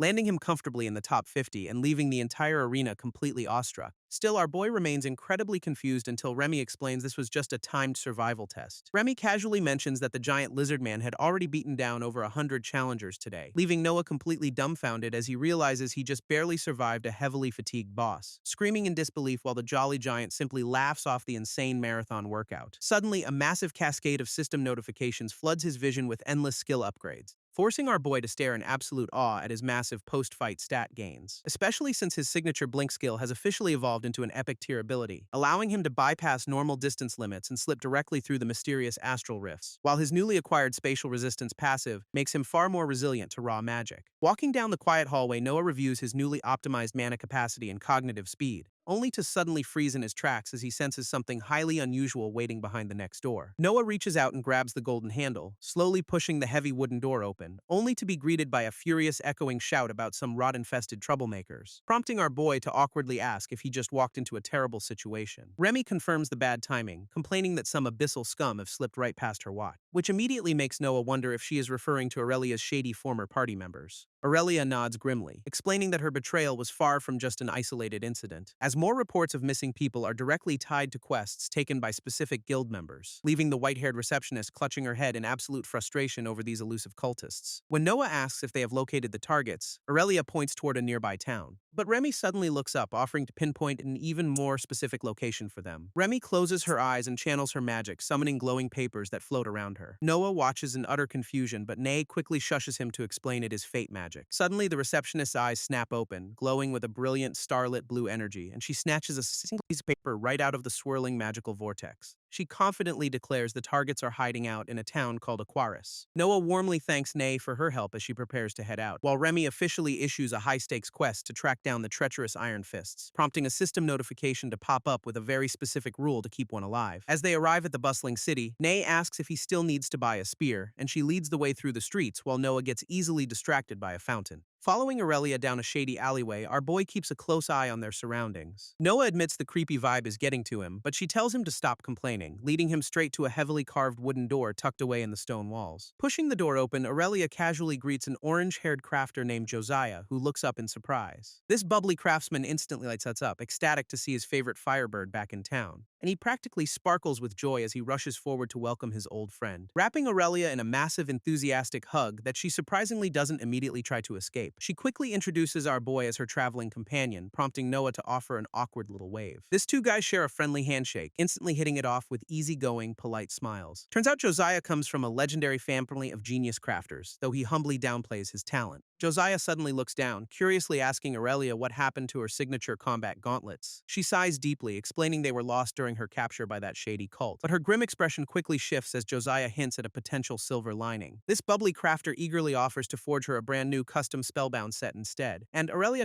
happily accepts the offer, hoping he can finish the job by today. Turning his attention to our boy, Josiah asks if he needs any custom gear too, prompting Noah to request a spear before the crafter happily leads them inside. Walking down a grand hallway lined with high-grade weapons, the duo heads toward the vault, where Josiah presents a sleek spear capable of unleashing 3 simultaneous strikes at once, before showing off a rare wind-attuned spear designed to launch devastating blades of air. Josiah cheerfully encourages him to look around, though our boy seems slightly overwhelmed by the massive selection. Strolling past rows of high-grade weapons, Noah keeps his eyes peeled for something that truly stands out, until a sudden, dark aura makes him freeze as his instincts scream at him to stop. Josiah warns him that the glowing red spear is cursed, carrying a deadly rot that kills its wielder, which naturally makes our stubborn protagonist want it even more, begging for just a quick look. Reluctantly handing it over, the crafter watches as the system identifies it as a rare, self-growing weapon, prompting Noah to turn around with a massive grin, eagerly asking how much this dangerous toy costs. This leaves the poor craftsman completely speechless, staring in absolute disbelief at our boy's suicidal weapon choice. But before they can negotiate, a swirling blue portal suddenly erupts in the middle of the room, pulling their attention toward a mysterious new destination as the magical vortex violently expands. Noah casually drops that a wind elemental just invited him directly inside the swirling rift, but Aurelia warns him that entering means getting instantly shredded into pure, useless mana, which would be a great deterrent if Noah couldn't already see a massive temple inside, prompting our reckless boy to offer his hand and suggest they take a leap together. She immediately grabs his collar to stop him, screaming that this is a terrible idea, only for Noah to activate his newly upgraded blink skill and drag her right in, vanishing from the workshop as the magical vortex completely swallows them both whole. Suddenly, the duo finds themselves plummeting down a chaotic, rainbow-colored dimensional tunnel while screaming.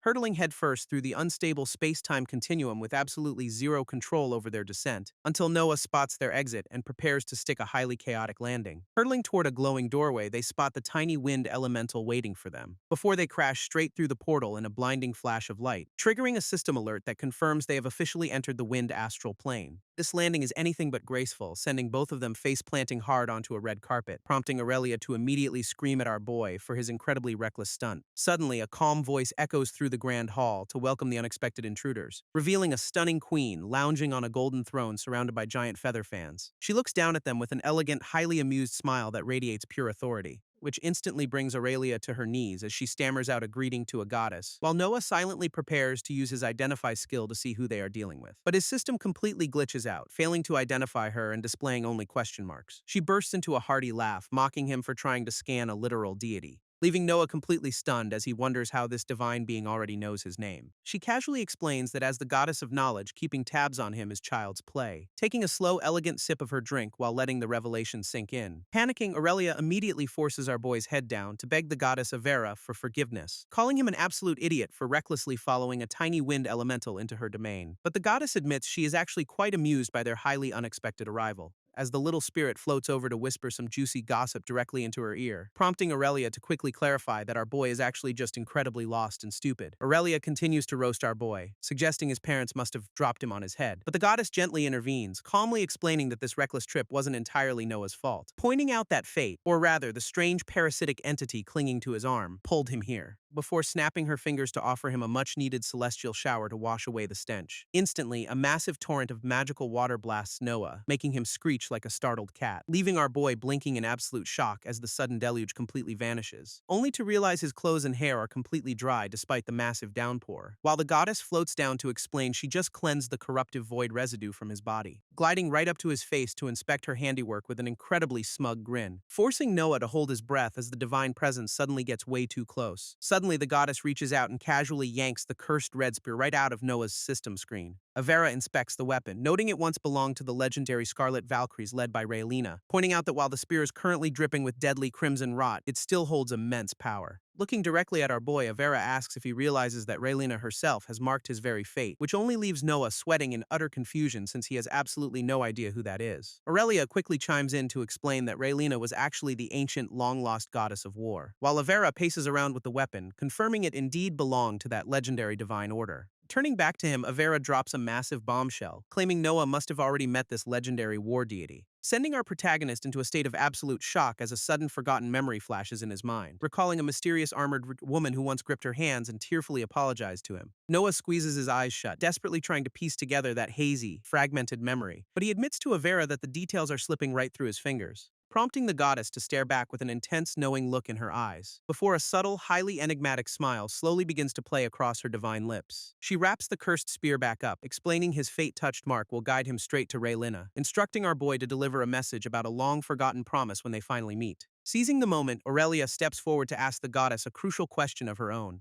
demanding to know how the treacherous abyssal cult is currently infiltrating their guild ranks. Unfortunately, Avera casually floats her drink away, claiming this is one secret she cannot share, since the dark void completely shields the cult's movements from her divine sight. Avera offers a compromise, pointing out her massive library filled with rare knowledge and even human rock music, but she demands a fair trade of knowledge for knowledge, wanting something she doesn't already possess, leaving the duo scratching their heads as they try to think of a worthy trade, until a sudden stroke of genius hits our boy, making his eyes light up with excitement. Grinning mischievously, Noah approaches the goddess, claiming he has a secret too scandalous to say out loud, and as he whispers the juicy secret, Avera gasps in absolute shock, clutching her chest, while Aurelia stands in the background, completely bewildered by whatever nonsense Noah just shared. Satisfied with the trade, the goddess officially grants them free rein to explore her divine library, before floating away with a warning not to disturb a grumpy resident named Vati, prompting Noah to proudly admit he just traded some top-tier celebrity gossip from his old world. While Avera takes another sip of her drink, Noah smugly boasts about his god-handling skills, leading them straight into the massive divine library where our boy immediately starts hitting the books. But his reading session is cut short when his parasitic arm suddenly begins to twitch, prompting Noah to happily welcome back Tony, his weirdly sentient void arm, after its long nap, as the sleepy parasite yawns and pats his chest, completely unfazed by their recent divine adventures. Reaching into his pocket, our boy decides it's time to pitch a highly unusual upgrade, pulling out a gold ring so Tony can finally experience some well-deserved personal space. and gently sliding the band onto his dark clawed finger to see if it fits, asking the parasite if it can successfully inhabit the jewelry and gain some much-needed independence, which triggers a sudden surge of dark energy as Tony eagerly accepts the cozy new home. Swirling dark energy violently wraps around the clawed hand as the golden ring begins to fuse, as the ring's central red eye suddenly erupts with an intense, blinding crimson light. And just like that, the dark hand proudly displays its brand new eye-catching accessory. This sentient ring blinks in utter surprise, realizing it now has its very own body, prompting Noah to burst into a cheerful laugh at his parasite's adorable new look, peering down through the ring's fisheye lens to ask if his buddy is feeling alright. Our boy then asks Tony to try detaching himself, leaving the parasite completely stumped, until a sudden light bulb moment hits the little guy, sparking a brilliant idea, causing the band to swell up and strain against the dark, clawed finger. Before Tony successfully detaches, sprouting a pair of tiny, energetic red wings, Noah watches in awe as the newly detached parasite flaps its tiny red wings right in front of his face, revealing a surprisingly adorable, single-eyed bat form that instantly wins over our protagonist's heart, prompting our boy to watch the little creature flutter around the massive library with pure childlike wonder, until a sudden system notification chimes, announcing that Noah has officially reached level 91, while another screen pops up to reveal his rank has increased to intermediate, unlocking a brand new metamorphosis skill, leaving him absolutely stunned by the massive stat boosts and free attribute points he just secured. As Noah continues browsing the endless bookshelves to find some useful ancient lore, a familiar squeaky voice suddenly calls him a stinky man from behind, prompting our boy to dryly fire back that the little wind spirit's mother had far better manners, only for the hyperactive elemental to start spinning around him, eagerly promising to show him something cool. This hyperactive wind spirit cheerfully waves at Noah as he follows her down the hallway, leaving our boy slightly skeptical about where this hyperactive guide is actually taking him, until a massive, swirling blue portal suddenly materializes right in the middle of the corridor, prompting Noah to smirk as he realizes his little tour is about to get interesting. Deciding a quick stroll through a dimensional rift won't hurt, he steps right into the light, only to emerge inside a breathtaking, sunlit conservatory,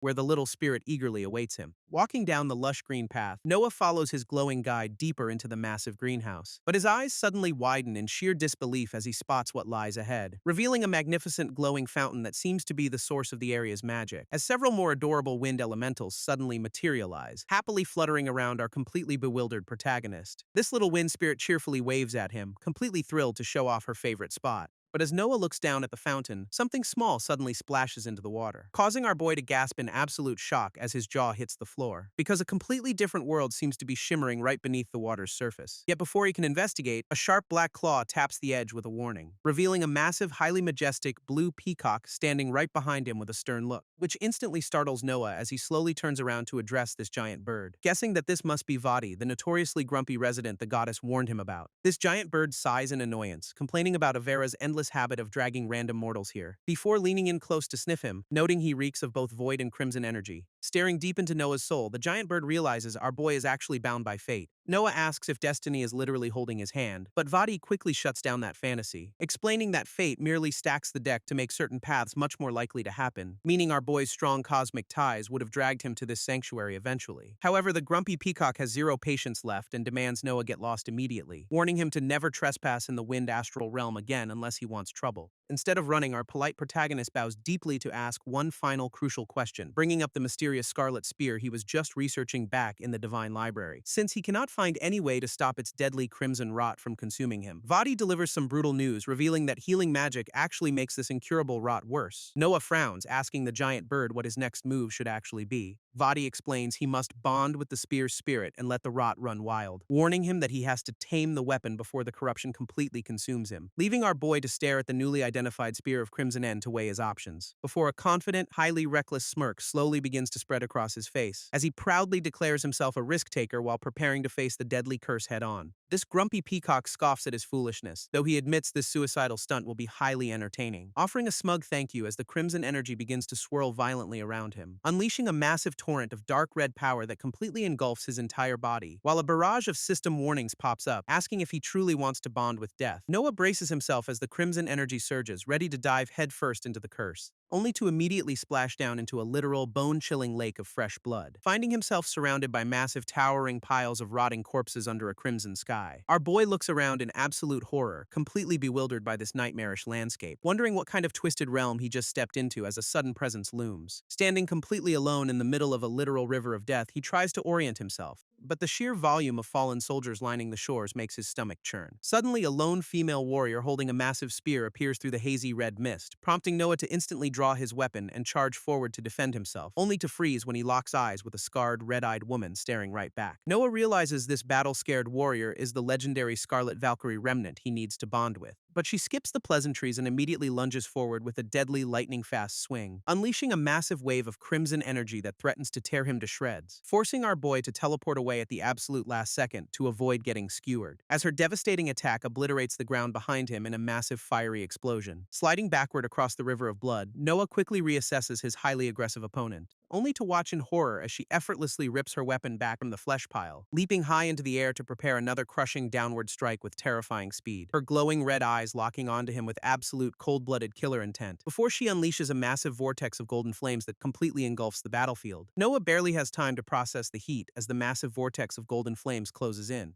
But the Scarlet Valkyrie isn't done, summoning a massive rain of crimson spears from the sky, forcing our boy to curse under his breath as the deadly projectiles lock onto his position, and though he teleports away, the relentless barrage completely obliterates the ground right behind him, only for the warrior to instantly give chase, her foot splashing violently into the river of blood, as she dashes forward with terrifying speed, determined to end this fight once and for all. Our boy glances back in sheer panic, realizing this relentless warrior is already right on his heels. Swiftly pulling off a slick teleportation trick, he materializes directly behind her as she swings at empty air, seizing the perfect opening to swing his own spear with everything he has left, cleanly impaling her through the chest, ending her relentless assault in a sudden spray of blood. Noah winces in pain as her acidic blood starts sizzling against his bare skin. But the crazy warrior doesn't even blink, screaming as she charges right back through the flames, spinning her weapon into a massive fiery vortex while Noah prepares for the next impact, as she leaps high into the air to deliver a devastating downward strike, unleashing a brutal explosion of energy that our boy barely dodges with a timely teleport, sliding backward across the bloody lake while realizing just how close he came to dying. Before he channels his own dark energy into his spear for a final counterattack, rushing forward with absolute determination to end this exhausting duel once and for all, throwing his weapon with incredible force as he tells her to catch his best shot, leaving the legendary warrior staring in absolute shock as the battle finally reaches its end. Noah's thrown spear hits its mark perfectly, impaling the legendary warrior right through her chest. Before she can even process the blow, our boy teleports directly above the bloody battlefield, landing a devastating follow-up slash that sends another massive wave of crimson blood spraying everywhere, as the heavy droplets sizzle and dissolve into the boiling lake of death below. Sliding back to create some distance, Noah watches his stubborn opponent struggle to stand, quickly raising his hand to summon a glowing blue magic circle to finish this, which instantly locks onto the spear still deeply embedded in the warrior's back, ripping the weapon free with a brutal yank that makes her scream in agony.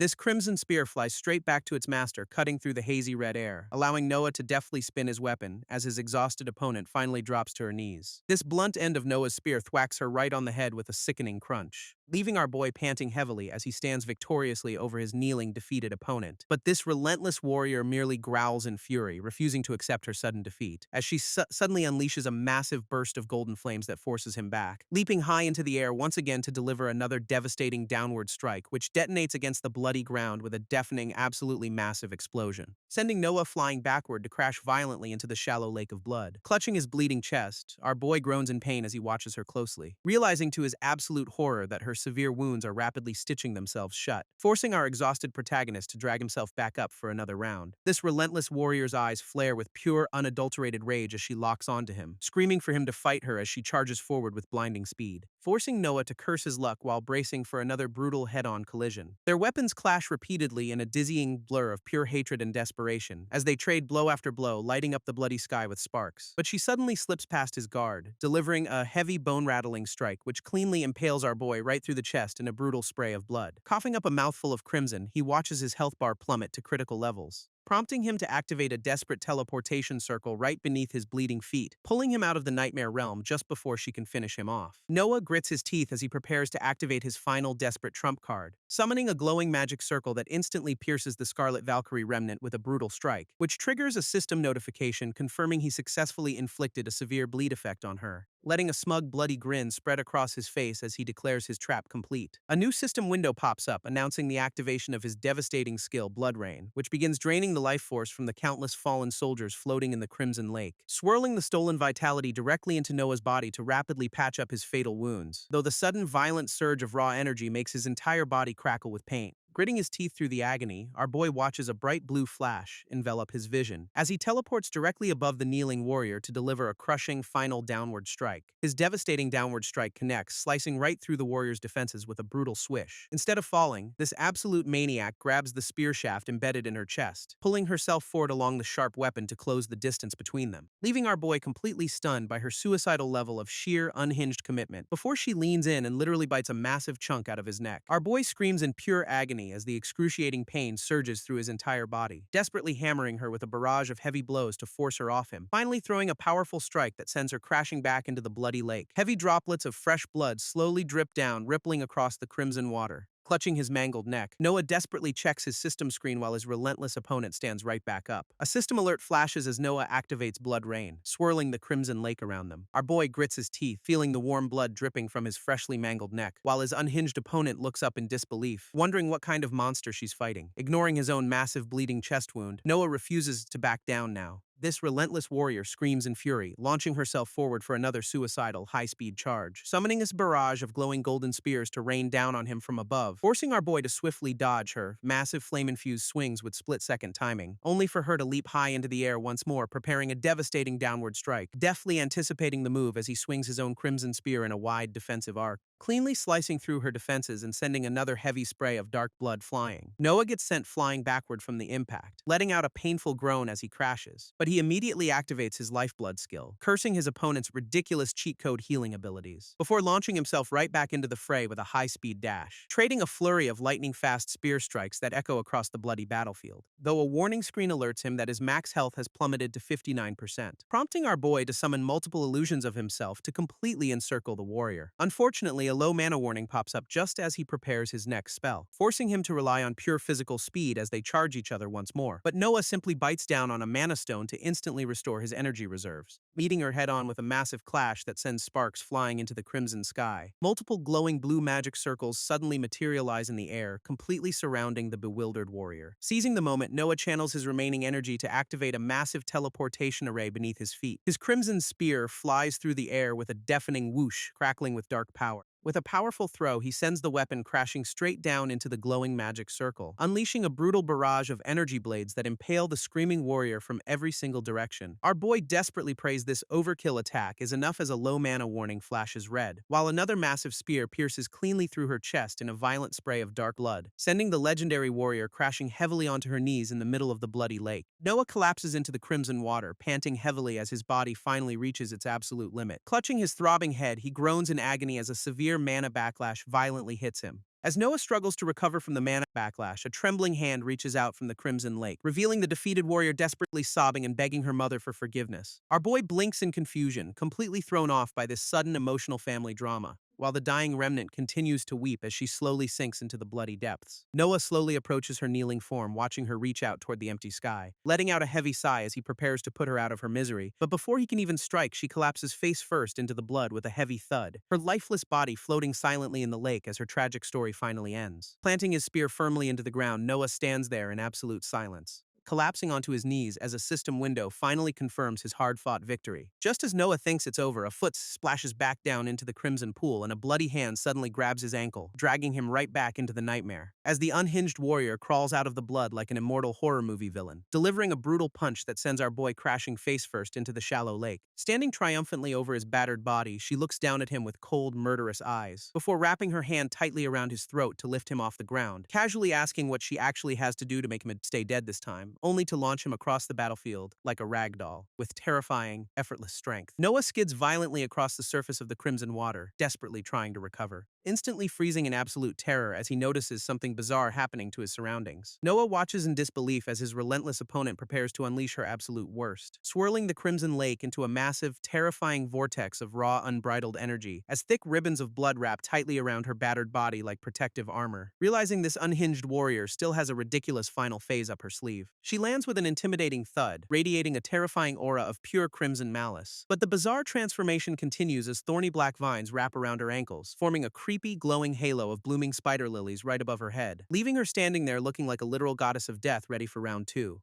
Refusing to be outdone, Noah pulls out a high-grade mana stone and bites it, triggering a massive wave of system notifications as his stats instantly skyrocket to insane levels. With her new Death Goddess form fully active, the red-haired warrior dashes forward with terrifying speed, screaming in absolute fury as she closes the distance to tear him apart. Noah braces himself with his spear, realizing her unarmed state somehow made her even faster, and their weapons collide with a deafening clang that rattles his entire skeleton, sending our boy flying backward as he dryly compliments her absurd physical strength. But the relentless warrior immediately presses her advantage with another lightning-fast slash, prompting Noah to flash a smug grin as he prepares to activate his favorite escape tool. Instantly teleporting right behind her, he catches the unhinged warrior completely off guard, swinging his spear in a brutal arc that she barely manages to block in time, only for her to instantly grab him by the collar, completely shutting down his momentum. Noah gasps for air as her iron grip tightens around his throat, cutting off his oxygen. She effortlessly hoists him into the air, leaving our boy dangling like a helpless ragdoll. Gritting his teeth, Noah desperately tries to pry her hand off before delivering a sharp kick. His boot connects solidly with her chest, forcing her to release him as his spear falls. She barely flinches, mockingly reminding him that raw physical strength alone won't save his life today. And she immediately counters with a massive swirling blood slash that catches him completely off guard, sending our boy skidding backward across the crimson lake as his boots splash through the water. He collapses onto one knee, coughing violently while desperately trying to catch his breath. But a sudden memory of his dragon mentor reminds him of an even tougher opponent, sparking a brilliant idea that just might give him the ultimate edge to win this fight. Activating a glowing blue teleportation circle, Noah prepares to execute his high-stakes counter-strategy, as he teleports right above the red-haired warrior to deliver a brutal surprise downward slash, cleanly impaling her chest with his spear while shouting a triumphant victory cry. But the unhinged warrior barely flinches, triggering her own passive blood-draining skill to stay standing, which rapidly drains Noah's maximum health down to a dangerously low 51%. Realizing he cannot win a battle of pure attrition, our boy decides to deploy his neurotoxins, calling upon the ancient spirit of his crimson spear to fully bond with its new master, before launching himself downward like a meteor to deliver one final decisive strike, injecting the deadly neurotoxins directly into her body with a satisfying sizzling hiss. Yet the relentless Death Goddess still manages to swing her weapon and block the fatal blow. This red-haired warrior swings her arm with terrifying force, sending Noah flying backward with a painful grunt. Crashing heavily onto the ground, our boy spits blood while cursing her relentless cheat code physical power. But he quickly gets back on his feet as a dark, ominous aura begins to swirl around him. Unleashing his ultimate Void Hunter skill, Noah channels a massive vortex of destructive black energy, before swinging his spear to launch a devastating wave of dark power straight at his opponent, catching the unhinged warrior completely off guard as the dark energy tears through her defenses, cleanly severing her entire arm with a sickening snap that sends blood spraying everywhere. Naturally, her ridiculous healing factor immediately kicks in, knitting the bloody flesh back together with creepy tendrils, prompting Noah to activate his next magic circle before she can even finish regenerating. Charging forward with his glowing crimson spear to finally put an end to this endless nightmare, Noah drives his spear straight through her chest, hoping this final plunge finally ends her. But her passive blood drain skill instantly triggers, siphoning his life force directly through the weapon, as she takes a heavy, splashing step forward despite having a literal spear through her torso. Our boy freezes in absolute shock as a bloody hand suddenly clamps onto his face, pinning him flat on his back while she looms over him like a ravenous beast, before sinking her teeth straight into his neck in a desperate feral bite. This kid recoils in pure disgust, utterly baffled by this unhinged vampire-style combat tactic, only for a barrage of curse notifications to pop up as she slams him down, unleashing a brutal follow-up slash that leaves him screaming in agonizing pain, while thorny black vines wrap tightly around his neck to choke the remaining life out of him. Noah can't help but appreciate the view, even as the unhinged warrior chokes him to death, while his health bar plummets to a pathetic 11% under the crushing pressure of her vines, leaving him in critical condition with a measly 3% of his life force remaining, before she delivers a final, brutal stab that seals his fate once and for all, forcing our boy to accept that his journey has finally reached its tragic end, as his eyes slowly close and he prepares to embrace the cold darkness, drifting away into a silent void while a glowing spider lily blooms beneath his falling body. A massive bright red system notification pops up to officially confirm his demise. Suddenly, Noah wakes up in a cosmic realm, staring at his own death screen in utter confusion, only to freeze when a familiar voice suddenly calls out to him from the dark. Noah stares in disbelief as Tony, his bat-like familiar, suddenly starts speaking in a high-pitched voice. This little bat explains they are currently floating in a bizarre realm where reality and dreams mingle. Confused by the cryptic spiritual jargon, our boy demands a much simpler explanation from his pet. Tony warns that losing this mental battle of wills means his soul will be gone forever, revealing that the crimson rot is actively eating away at his life force in the real world. Looking at his glitching system screen, Noah realizes his body is technically still clinging to life. His familiar clarifies that his mind only thinks he died because of the brutal beatdown he took, prompting Noah to ask how exactly he is supposed to force his mind back into the fight. But the little bat's vague suggestion of fighting together only leaves him scratching his head, until Tony suddenly dives straight into his chest, unleashing a massive surge of dark energy. Noah suddenly gasps and clutches his throat as a massive surge of dark energy floods his system,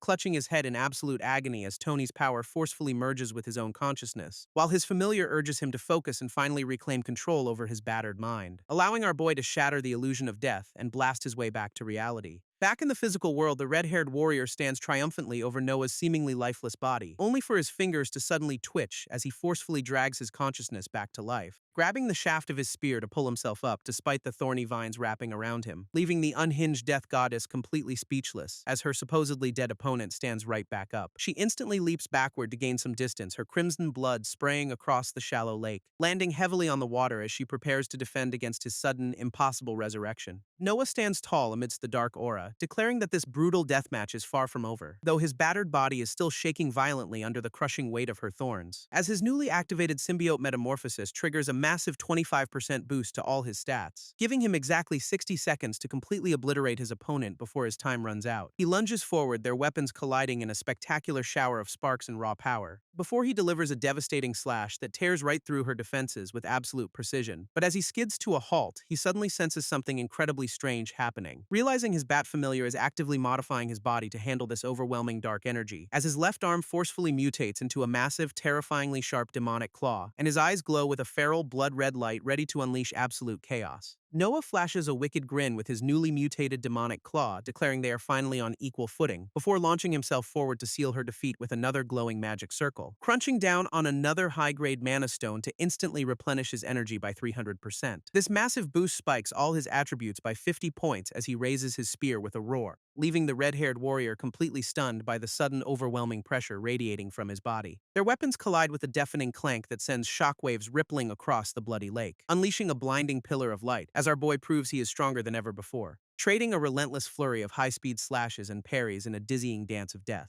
But the unhinged warrior suddenly counters with a massive crimson swing that catches him completely off guard. With only 37 seconds left on his transformation timer, Noah desperately braces for her next relentless assault. Tony actively hardens Noah's skin to absorb the incoming impact, giving our boy some much-needed defense. And though the red-haired warrior lands a devastating blow, his newly reinforced body barely even flinches, sending her crashing back onto the bloody water as she struggles to regain her footing. Refusing to back down, she immediately launches herself forward for another high-speed clash, but Noah effortlessly blocks her lethal strike with his newly mutated demonic claw, thanking his bat familiar for the clutch defense while holding her blade at bay, before noticing his discarded crimson spear floating just a few yards away on the water. Instantly activating a blue magic circle, he prepares to summon the weapon back to his hand, snatching the spear right out of the portal to launch a devastating counterattack, plunging the spear straight through her chest to deliver a truly devastating final blow. This red-haired warrior coughs up blood, completely stunned by the sheer force of his brutal strike, and her massive blade slips from her grasp, splashing uselessly into the crimson lake below. Noah wastes no time, ripping his spear free to prepare for a devastating follow-up attack, while the unhinged warrior spits more blood, desperately trying to steady her trembling legs. But Tony is already working overtime, eagerly offering yet another physical mutation to secure their victory, which lets our boy launch a gravity-defying high kick wrapped in destructive purple energy, cleanly slicing through her thorny vines and leaving her completely defenseless in the water. Suddenly, a barrage of bloody spikes erupts from the lake, forcing Noah to brace himself, as he effortlessly shreds them to pieces with a flurry of lightning-fast spear strikes, leaving him with a measly 17 seconds to finish this crazy deathmatch once and for all. This red-haired warrior unleashes her full power, forcing Noah to block another desperate heavy strike. But as she tries to drain his life force, our boy activates his own counter-drain skill, leaping high into the air to prepare a devastating downward strike with his spear, pouring every ounce of his remaining energy into this one final make-or-break plunge, which crashes through her guard with a deafening metallic screech that echoes across the lake, cleanly impaling her chest and pinning her down as the final seconds tick away, right as his transformation timer hits 0, confirming his hard-fought victory over the legendary boss.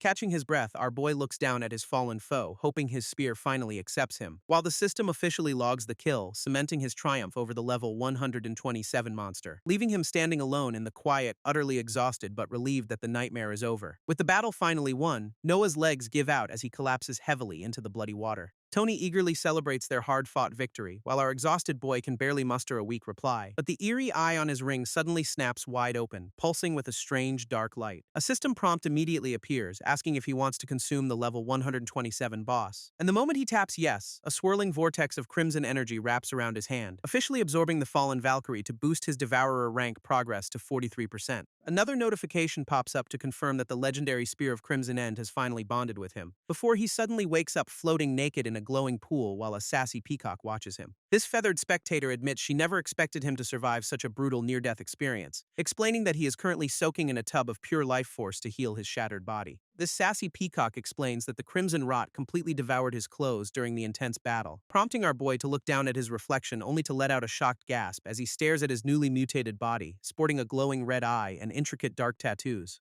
Realizing he now looks like a straight-up villain instead of a heroic fantasy protagonist, but the peacock reminds him that this demonic makeover is what actually kept him breathing, pointing out that his newly acquired legendary spear is now a permanent part of his soul, which he tests out by effortlessly spinning the weapon to feel its perfect natural balance, until a sudden system chime interrupts his practice, drawing his attention to some massive updates, revealing that his paths, abilities, and skills have all received an absolutely ridiculous level boost, while his core attributes skyrocket and leave him with over 100 free points to spend. Noah stands in the healing pool as the peacock explains that absorbing a legendary Valkyrie yields massive rewards, advising our boy to carefully review his massive upgrades as he edges closer to E-rank, who nods in agreement while scrolling through a rare bleed skill that applies directly to his weapons, before checking out a handy blood drain ability that lets him heal himself and nearby allies. And he practically drools over an epic obliterate skill that channels raw void energy to vaporize enemies. While his new rot resistance is great, he finds a double-edged pain tolerance skill slightly concerning, prompting him to dump 25 of his 100+ free attribute points straight into his stats, until a sudden realization hits him, making him freeze as a crucial question pops into his mind. This sassy peacock quickly clarifies that he avoided deadly mana backlash because the fight happened in a dreamscape, sending our boy off to find his host while the bird happily returns to her peaceful slumber. Leaving the healing pool behind, Noah walks away while the sassy peacock watches him go, as a swirling blue portal suddenly materializes in front of him to take him home. He offers a quick word of thanks to his avian savior before stepping into the light, which deposits him right back into the middle of his host's massive, luxurious library. Our boy steps out of the portal, immediately greeted by a familiar voice welcoming him back, only to find his host and the peacock goddess Aurelia casually playing a game of chess. They discuss his reckless behavior, noting that while he is lucky, luck is incredibly fickle, until his host dramatically surrenders the match, admitting she was completely outclassed by her opponent.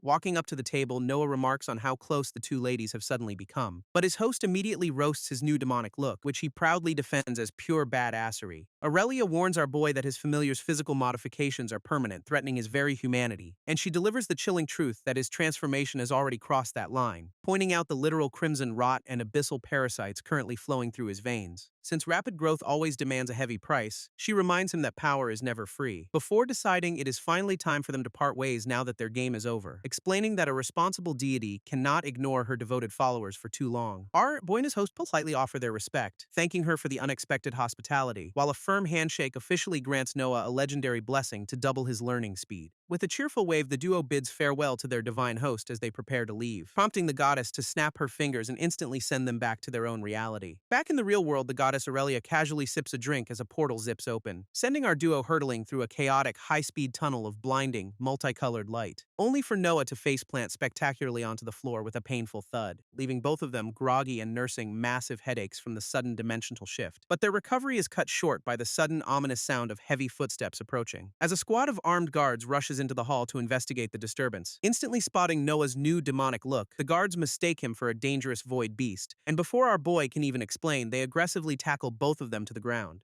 pinning them down under a dog pile of heavy armor while shouting to keep him suppressed, which triggers a system warning that completely locks his abilities and leaves him utterly helpless. Just as things look completely hopeless, a booming voice commands the guards to stand down, revealing a heavily armored lizardman captain who immediately places them under arrest for trespassing, keeping our boy pinned to the floor while the captain steps closer to inspect them, before ordering his men to throw both intruders straight into the local holding cells. This massive squad of guards wastes no time, marching our bound duo down to the dungeon, where Noah casually remarks that they might have messed up just a little bit, prompting his host to turn around with an expression of pure, unadulterated disbelief, before she absolutely explodes, reminding him that she explicitly told him to be careful, listing off every single one of his reckless life choices while struggling against her magic ceiling shackles, and capping off her rant by pointing out that he now looks like a literal monster. Aurelia angrily declares there is no we here, completely distancing herself from Noah, leaving our boy looking completely stunned as he processes her harsh, unexpected rejection, before he quietly asks if she truly despises every single choice he has made.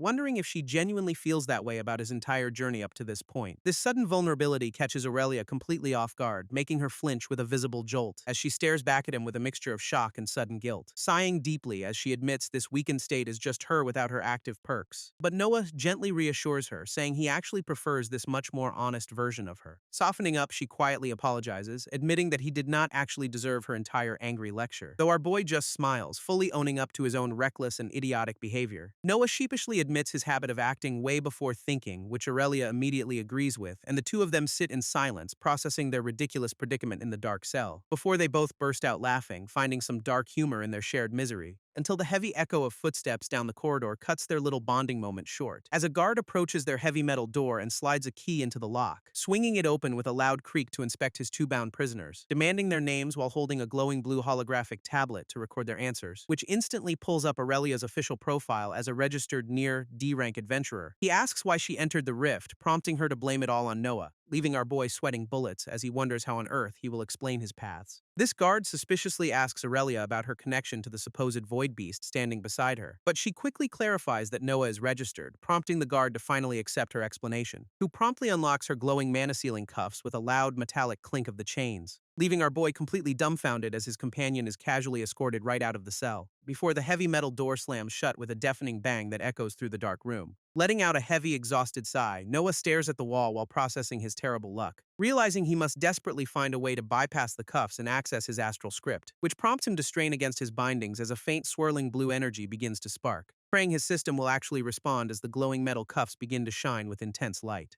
only for the sudden violent feedback to shatter the air and leave him coughing up fresh blood. Wiping the blood from his chin, Noah grins and eagerly taps the glowing confirmation button, which immediately pulls up his locked status screen to reveal his hidden perks menu, prompting our boy to grit his teeth and force his mana through the seal. But his core violently rejects the strain, shattering his internal energy with a sickening crack. He faceplants onto the stone floor as a new system notification flashes the word Voidborn, struggling to sit back up while realizing this forbidden perk might be his only escape, which the system immediately hides from external detection to keep his secret safe, leaving him to quietly test his limits against the glowing magic ceiling wall chains. As he pants heavily in the dark, his single demonic eye glowing with pure determination. Suddenly, the heavy cell door creaks open, forcing him to quickly wipe away the blood. When the guard demands his name, our boy calmly introduces himself as Noah Brown, but he instantly senses a strange, invasive pressure creeping deep into his mind. Realizing the guard's high-tech tablet is actively scanning and exposing his hidden status screen, before the officer coldly orders him to stand up and follow him out, leaving Noah to ask for his cuffs to be removed only to get rejected. He is brought before a fancy elven noble who questions his status as an outer worlder, while Aurelia stands beside him, looking completely serious as she prepares to defend him, explaining to the skeptical noble exactly why Noah lacks any official kingdom registration, before boldly stepping forward to personally vouch for our boy's character and safety, leaving the noble to ponder the bizarre nature of Noah's unique abyssal fusion. This elven noble points out that Noah illegally entered an astral rift, risking total destruction, but his companion calmly counters that a divine creation wouldn't collapse so easily, though the governor insists that laws must be respected to prevent dangerous precedents, until a guard suddenly rushes up to the desk to whisper some urgent news, delivering a secret update that makes the noble's eyes widen in sheer disbelief. Hearing footsteps behind him, Noah glances back to see who just entered the room, and his heart skips a beat as he recognizes the unexpected visitor, revealing Miss Ney walking in with absolute confidence and a very serious expression, as she casually strides right past our nervous hero to address the governor, politely apologizing for the trouble while the noble quickly reassures her she isn't responsible. Miss Ney shoots a sharp glance, claiming her guild always honors its word to recruit new talent, meaning Noah is officially one of theirs, provided he actually agrees to join their ranks. This governor sighs and asks our boy directly if he plans to sign the contract, prompting the heavy magic sealing cuffs to instantly snap open with a satisfying metallic clink. Suddenly, Miss Ney delivers a swift kick to his shin to keep him from hesitating,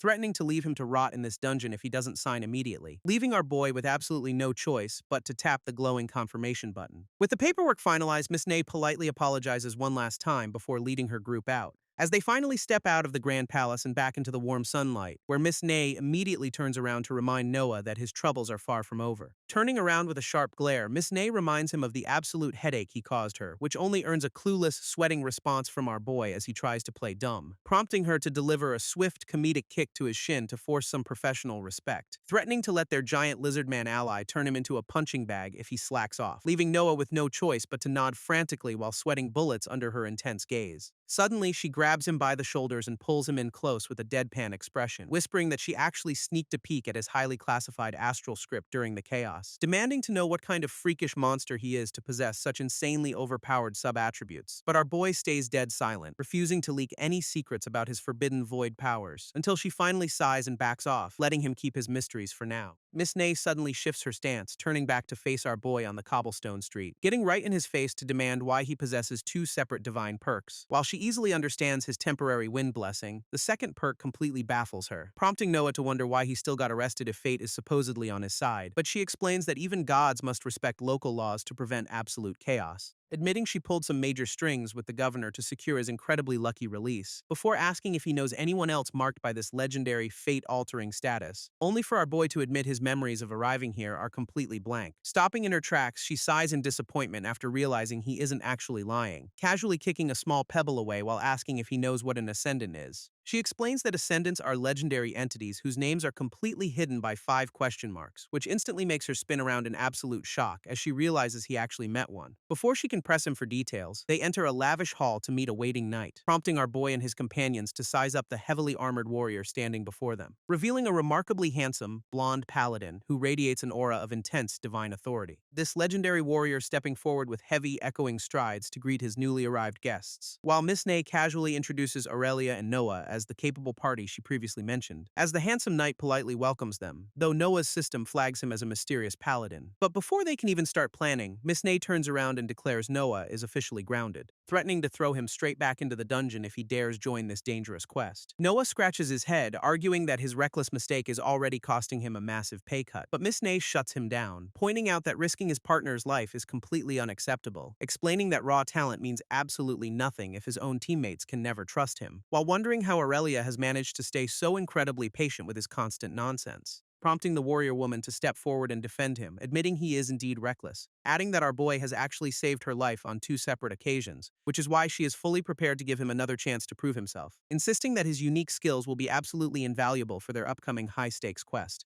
Sighing at their stubbornness, Miss Ney relents and orders them to be vetted by West first, leaving the handsome paladin to lead the group deeper into the grand hall for their test. West explains he is about to activate a specialized holy skill designed to sniff out pure evil, specifically targeting anyone associated with dark cults, necromancy, demons, or any other unsavory undead creatures, promising that innocent souls will feel absolutely nothing but a comforting warm light. While Aurelia remains perfectly calm, Noah gulps hard as his internal panic button starts screaming, desperately wondering if he should just confess his sketchy void powers and run away. But before he can make a move, the paladin unleashes his blinding holy magic. Swirling golden energy wraps around them, sealing our boy's fate before he can even speak, summoning a massive winged angelic entity that instantly subjects them to the ultimate divine test, as the terrifying gaze of the celestial being bores directly into Noah's very soul, until his inner devourer violently resists the spell, flashing a massive red warning of absolute guilt. West stares in absolute disbelief as his ultimate holy spell completely fails to incinerate our boy, while Aurelia stands perfectly fine under the divine halo, proving her absolute innocence. But Noah's monstrous right arm suddenly bursts into bright flames,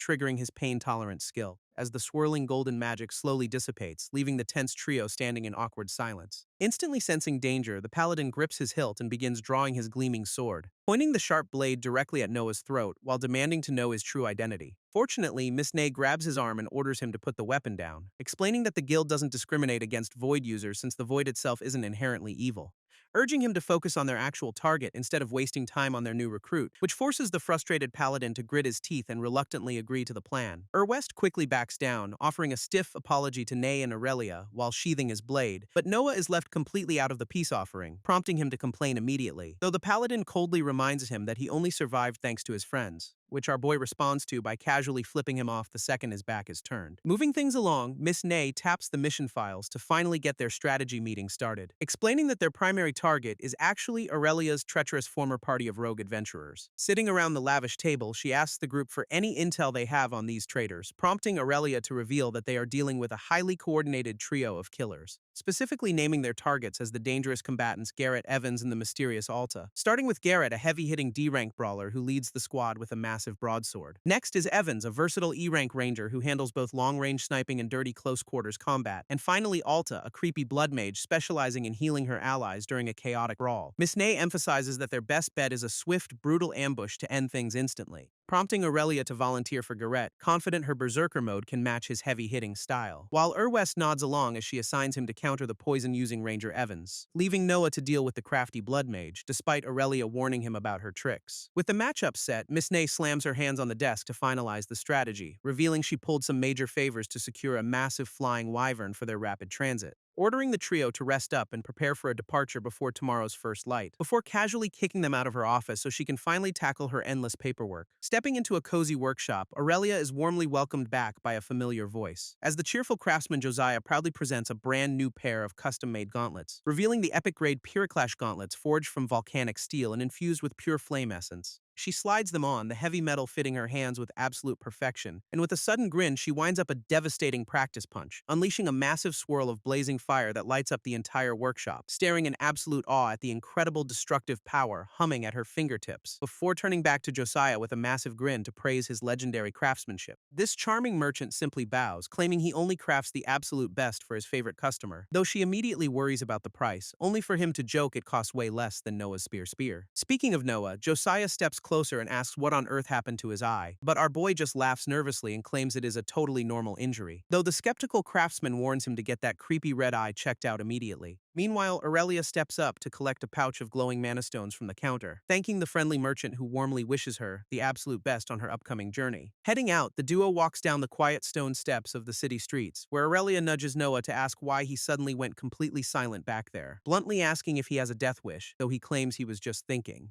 prompting her to warn him about reckless rookies who gain power fast but die faster, constantly jumping into danger under the delusion that they are completely invincible. She recalls the painful memory of her previous teammates suddenly vanishing in the middle of a quest, leaving her with a deep fear of forming attachments only to lose them all over again. Turning back to Noah to point out they have been traveling together for nearly a month, admitting that despite all the chaos, she is actually starting to enjoy having a reliable partner, before bluntly offering to help him end his life now if he is truly that suicidal. With that heavy threat delivered, she casually walks ahead, leaving our boy standing in complete silence, pointing out that while he claims to be running from his past, he is still running from reality. Catching up to him, she asks if he was actually reflecting on her harsh but necessary warning, her expression softening as she realizes he might actually be taking her words to heart, though she quickly warns him not to get completely tasna in his own head as they move forward. Aurelia gently pats his shoulder, admitting she really doesn't like him being this quiet, teasingly asking where her loud, annoying partner who loves hearing himself talk has gone. But Noah just flashes a cheeky grin, claiming he occasionally enjoys a little peace,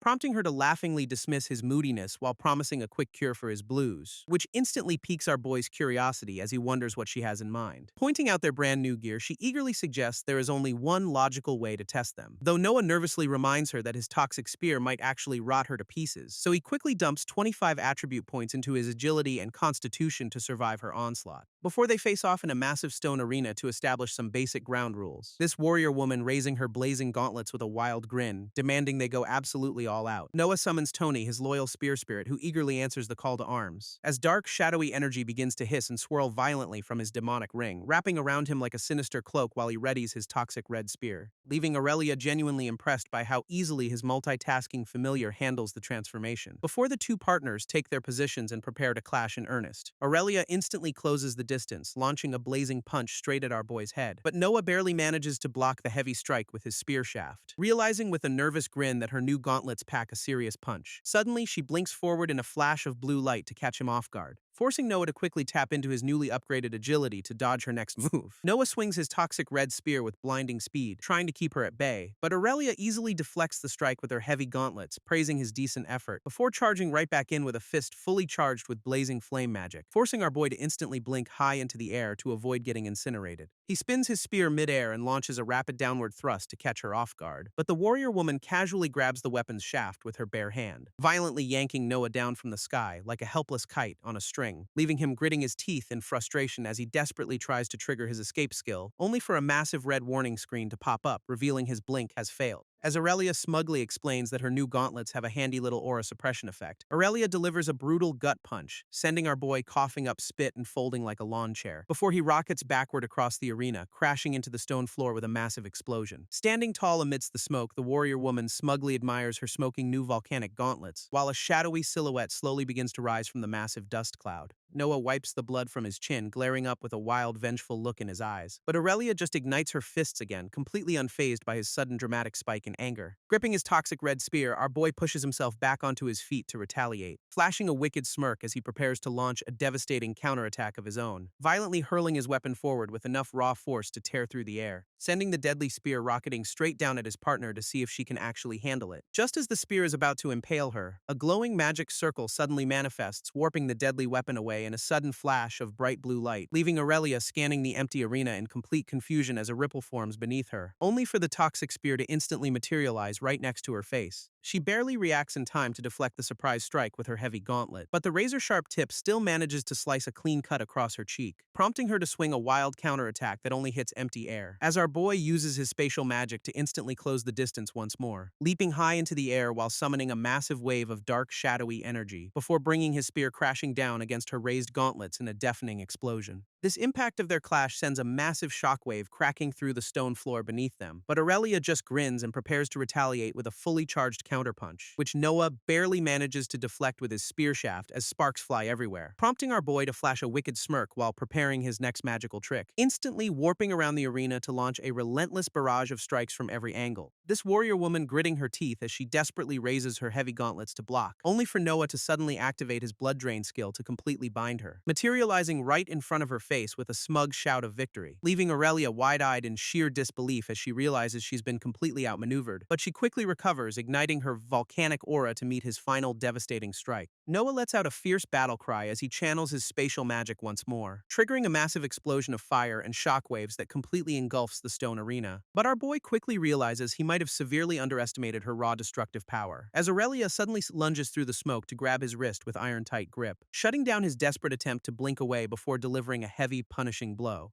She effortlessly deflects his spear with her volcanic gauntlets, completely dominating the close-quarters exchange, sending Noah skidding backward across the cracked stone floor as he struggles to regain his balance. With a wild, bloodthirsty grin, the warrior woman ignites her fists for another round, unleashing a relentless barrage of blazing punches that leaves him desperately defending from every direction. Barely managing to block her overwhelming strikes as the sheer force rattles his entire body, Aurelia winds up another explosive punch, forcing Noah to desperately brace himself with his spear. But our boy quickly swings his weapon around to regain some momentum, only for the warrior woman to casually grab the spear shaft mid-swing, triggering a sudden spatial blink that warps both of them into the air, as they materialize high above the ground in a crackle of blue energy. Suddenly, a flashing red system warning alerts Noah that his mana is completely depleted, leaving him completely helpless as Aurelia locks him in a tight mid-air grapple, realizing way too late that gravity is about to do the rest of the work, before they crash violently into the stone floor, shattering the arena beneath them. Noah lets out a painful scream as the brutal impact leaves him coughing up blood. Aurelia lands a devastating final punch straight to Noah's face, sending him crashing down. She clenches her fist with a satisfied look, enjoying the thrill of their intense spar, while our boy lies flat on his back, completely exhausted but surprisingly peaceful, taking a moment to catch his breath on the cold, cracked arena floor, until he suddenly blinks his eyes open in confusion as a shadow looms over him. This warrior woman stands over him with a warm smile, praising his incredible strength. Grabbing her offered hand, Noah dryly points out that the actual winner is talking, but Aurelia admits his performance was ridiculous considering she is 40 levels above him, though Noah explains his ultimate skills are high-risk gambles that leave him completely paralyzed, leaving Aurelia to complain about his annoying teleportation skills while he proudly embraces his irritating playstyle. Stretching his arms, Noah admits the intense spar felt a bit silly but was definitely worth it, flashing a genuine smile as he thanks her for helping him clear his head, which prompts Aurelia to offer a surprisingly warm, gentle smile in return, before she pats his shoulder and reminds him that teammates always look out for each other, suggesting they find someone to purify her crimson rot before resting up for tomorrow's quest. Suddenly, our boy's heart violently thumps as a dark, ominous sensation washes over him, as a flashing red system notification warns him that his pain tolerance skill has officially ended, sending him collapsing to the floor in absolute agony while Aurelia watches in sheer panic, his vision blurring as the delayed damage from their brutal spar hits him all at once. This warrior woman desperately shakes him, screaming for her partner to get himself together. Aurelia screams in absolute panic, begging her unconscious partner to snap out of it, when Noah's eyes suddenly snap open as he jolts back to reality, leaving him panting heavily while the warrior woman keeps a firm grip on his shoulders. He rubs his aching head in confusion, wondering what on earth just happened, while Aurelia anxiously asks if he is alright after his sudden, painful episode. Later that night, our boy looks up at the sky and gasps at a massive creature, revealing a giant beige wyvern happily munching on meat next to their waiting allies. Although Aurelia is completely amazed, the blonde knight just scoffs at their dramatic arrival, prompting Noah to check the system screen only to realize this beast is just a juvenile, as the silver-haired girl dryly points out they are not exactly heading into a full-scale war. Before they head out, Aurelia asks if there is anything else they need to know. As the silver-haired girl presents a glowing golden tracker designed to locate their targets, Aurelia carefully takes the delicate device, thanking her for the sleepless night of crafting, while Noah and the blonde knight easily scramble onto the back of their massive wyvern. Standing below, the young crafter bids them farewell with a confident, slightly menacing grin, shouting for them to absolutely demolish the enemies waiting for them in the abyss. This giant beast flaps its wings, soaring high into the clouds with our crew aboard, prompting Noah to check his status screen, feeling fully prepared for whatever danger lies ahead. But Aurelia is mostly surprised by how incredibly calm he is during his first high-altitude flight, until our boy nervously asks how often people actually fall off these giant flying lizards. Aurelia assures him that falling is impossible as long as he holds on tight, but her reassurance is cut short when the golden tracking device suddenly starts ringing, prompting the blonde knight to warn them that they need to land immediately, before the giant beast folds its wings and dives straight toward the forest below, sending our boy into a screaming panic while his companions remain completely unfazed, as the massive flying lizard barrels through the canopy at breakneck speeds, kicking up a massive cloud of dust and debris as it finally touches down, sliding across the grassy clearing before coming to a sudden violent halt. This abrupt stop sends Noah face planting directly into Aurelia's back with a loud thud, leaving our boy to finally step onto solid ground with a massive sigh of relief. Kissing the grass, Noah dramatically celebrates his survival while Aurelia mocks his complete lack of flight readiness, while the blonde knight hops down to explain the concept of basic safety to their clueless companion, tying up their massive flying mount because they absolutely have zero time to waste on small talk, urging the group to move out immediately and hunt down the heathens hiding in the woods. Pointing toward the dense tree line, Aurelia confidently directs the team toward their target's last known location, revealing a hidden cavern nestled deep within the rocky cliffs just ahead of them, prompting our boy to flash a confident smirk as he prepares to crush their unsuspecting enemies, leaving their giant lizard behind as they quietly slip into the shadow of the dense forest, eventually arriving at the mouth of a dark, eerie cave where only birds dare to chirp, before stepping inside to find the cavern walls completely covered in glowing magical blue crystals. Noah spots a cluster of glowing water mana stones shining brightly along the damp cavern path, leading the blonde knight to cautiously scan their surroundings while reporting no immediate signs of danger.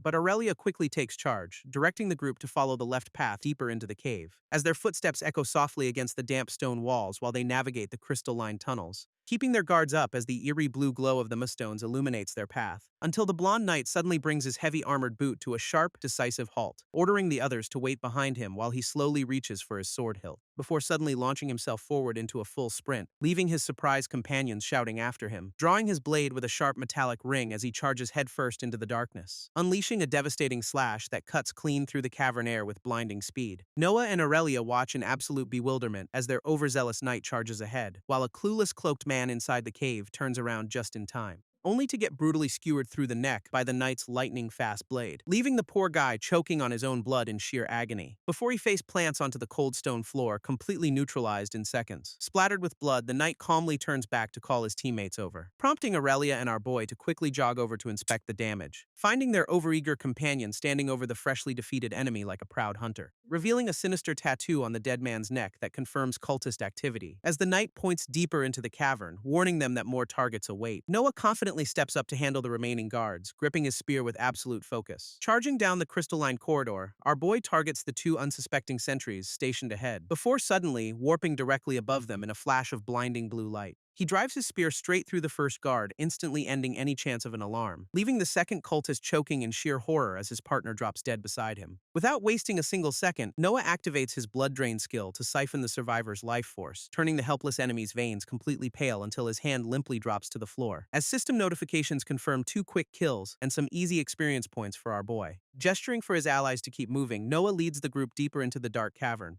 only to freeze as heavy stomps echo ahead, revealing a massive enemy wielding a giant curved sword. This massive brute is labeled as an abyssal executioner, prompting Aurelia to volunteer as bait as she channels her fiery energy, preparing to put on a convincing performance, and with a loud thud, she successfully catches the giant executioner's attention, dropping to the floor and letting out a hilariously fake gasp of distress, before sprinting away while screaming for help with the big guy hot on her heels, leading him straight into a narrow side tunnel where their trap is set, completely unaware that he is charging directly into a deadly 2-man ambush. Suddenly, Noah and the knight drop from the ceiling to launch a coordinated pincer attack, closing in from both sides with their weapons primed to slice him to pieces. But the massive brute miraculously blocks both of their strikes with one sweeping swing. This brute counters with a devastating sweep, slicing through the knight and drawing blood, sending both of our boys flying backward through the damp, crystal-lined cavern air, while Noah barely manages to stabilize himself, completely stunned by the monster's raw power. Landing firmly on his feet, the giant executioner turns his attention back to Aurelia, but his smug confidence instantly vanishes when he realizes she isn't running anymore. Channeling her fiery rage, the warrior woman charges forward with a massive blazing fist, unleashing a devastating explosive punch that connects straight with the brute's chest, sending a massive pillar of roaring flames tearing through the narrow stone corridor, slamming the giant executioner hard against the cavern wall with a bone-shattering impact. Seizing the perfect opening, a fast silhouette immediately dashes forward to finish the job. This blonde knight capitalizes on the distraction, delivering a brutal, decisive slash to the giant's throat. And as his heavy boots step forward, the massive brute slumps against the stone wall, before a final clean decapitation completely severs the monster's head from his shoulders, leaving the headless corpse to collapse as a system notification confirms their high-level victory. This massive body hits the floor with a heavy thud, officially ending the brief skirmish. Our boy casually suggests they keep moving, which Aurelia eagerly agrees to without a second thought, as she presses her armored hand against the heavy stone door blocking their path, prompting the entire trio to put their backs into pulling the massive barrier open. But as the door rumbles open to reveal a sinister pink glow, Aurelia suddenly halts them. She holds out her hand to stop the boys, warily peering into the mysterious chamber ahead. Peering inside, they spot the notorious Iron Fists gathering around a glowing ritual altar. Aurelia grinds her teeth in pure disgust, recognizing the vile cultists standing right beside them. She whispers that two D-rank cultist chiefs are holding 3 caged hostages at the altar, prompting Noah to warn them that they must strike before their trail of bodies is discovered. This blonde knight volunteers to hold the rear, sending our duo to quietly rescue the prisoners. And with a quick nod, Noah signals Aurelia that it is time to move in, slipping past the massive stone doors to find a sneaky path through the shadows, while Aurelia carefully creeps behind a pillar, keeping her eyes glued to the enemy leaders, as Noah uses his stealth skills to seamlessly blend into the dark stone environment,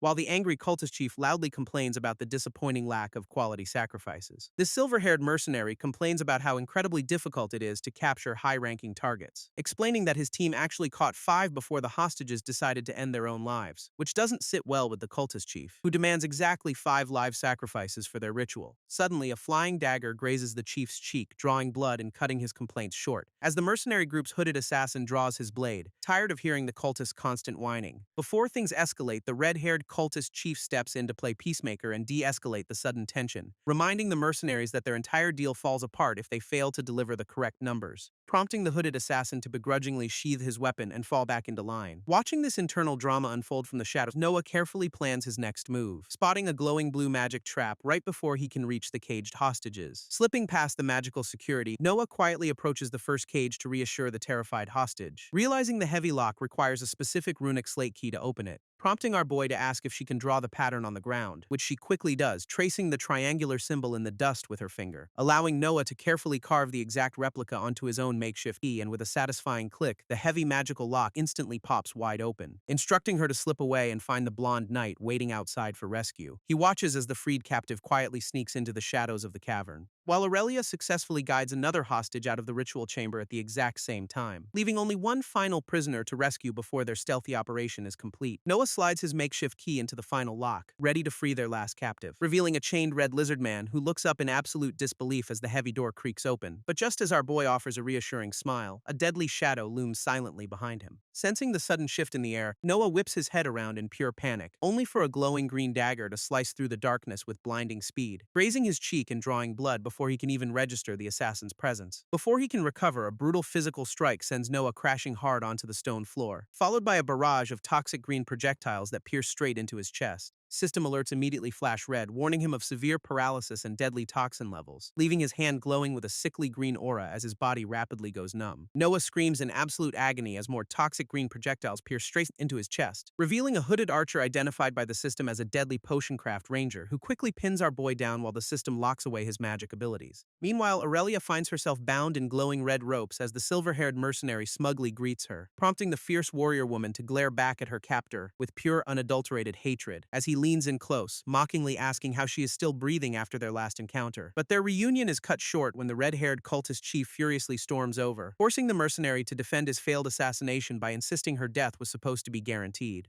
explaining that he personally delivered her to a secure cultist hideout near the Lost Woods, leaving the angry cultist chief to complain about the absolute disaster this unexpected survival has created. Turning around with a desperate grin, the silver-haired mercenary insists he can still fix this mess, ordering his hidden muscle to track down the 2 escaped hostages and drag them back, prompting a massive bald swordsman to step out of the dark, swirling smoke. while the red-haired cultist chief panics, demanding they just execute everyone and flee immediately. But the smug mercenary refuses to run, pointing out the guild only sent low-rank scouts, leaning in close to mock Aurelia about their pathetic, failed rescue attempt, only for the fierce warrior woman to spit directly in his face to shut him up, fiercely warning him that the guild will hunt down every last one of them. But he calmly wipes his cheek, completely unfazed by her desperate, empty threats, before delivering a brutal, lightning-fast strike that leaves her gasping in absolute pain. Aurelia crashes onto the hard stone floor, leaving the smug mercenary to mock her eternal defiance, as he casually pats his chest, reminding the cultists they finally have their 5 required sacrifices. However, the red-haired priestess complains that Noah's low rank means his life force is completely useless. But her partner points toward our paralyzed boy, insisting his energy is actually overflowing. Suddenly, Noah is violently dragged across the floor, coughing up blood as his body completely fails him, while a heavy leather boot steps right beside his head, sealing his grim fate. Kneeling beside him, the male cultist chief mockingly inspects our boy's horribly mutated, blood-soaked body, only to gasp in pure shock upon realizing Noah willingly hosted a deadly abyssal parasite. He grips Noah's jaw in disbelief, utterly baffled that this absolute madman is still breathing, but the impatient priestess barks at him to stop staring and immediately begin the ritual. This silver-haired mercenary casually hoists a struggling Aurelia over his shoulder like a sack of potatoes. She kicks and screams for him to let her go, but her protests do absolutely nothing. Meanwhile, another hooded grunt carries a battered Noah right toward the glowing ritual altar, where a flashing red system notification warns our boy that his astral script remains completely locked. Refusing to give up, Noah desperately commands his system to force open his abilities menu, gritting his teeth through the agonizing pain as his interface violently glitches out, but his stubbornness pays off when he successfully bypasses the lock and accesses his inventory, secretly catching a powerful purple attribute gem in his mouth to save for later. Suddenly, Aurelia and the Red Lizard Man are violently tossed onto the hard stone floor, leaving Noah to stare up at his captors as they prepare to initiate the deadly ritual. An ominous pillar of pink light erupts from the altar, signaling the start of their dark ceremony. Wondering why their executioner is taking so long, the male cultist chief decides to go check, leaving his partner behind as he walks down the dark corridor to investigate the delay. Meanwhile, the remaining cultists raise their hands to channel their magic into the glowing sacrificial circle, where our boy lies completely motionless, bleeding from his nose as the dark energy drains his life. But inside his mind, Noah secretly orders his hidden abyssal parasite to await his command. While back in the corridor, a mysterious hand suddenly grabs a stone pillar from the shadows,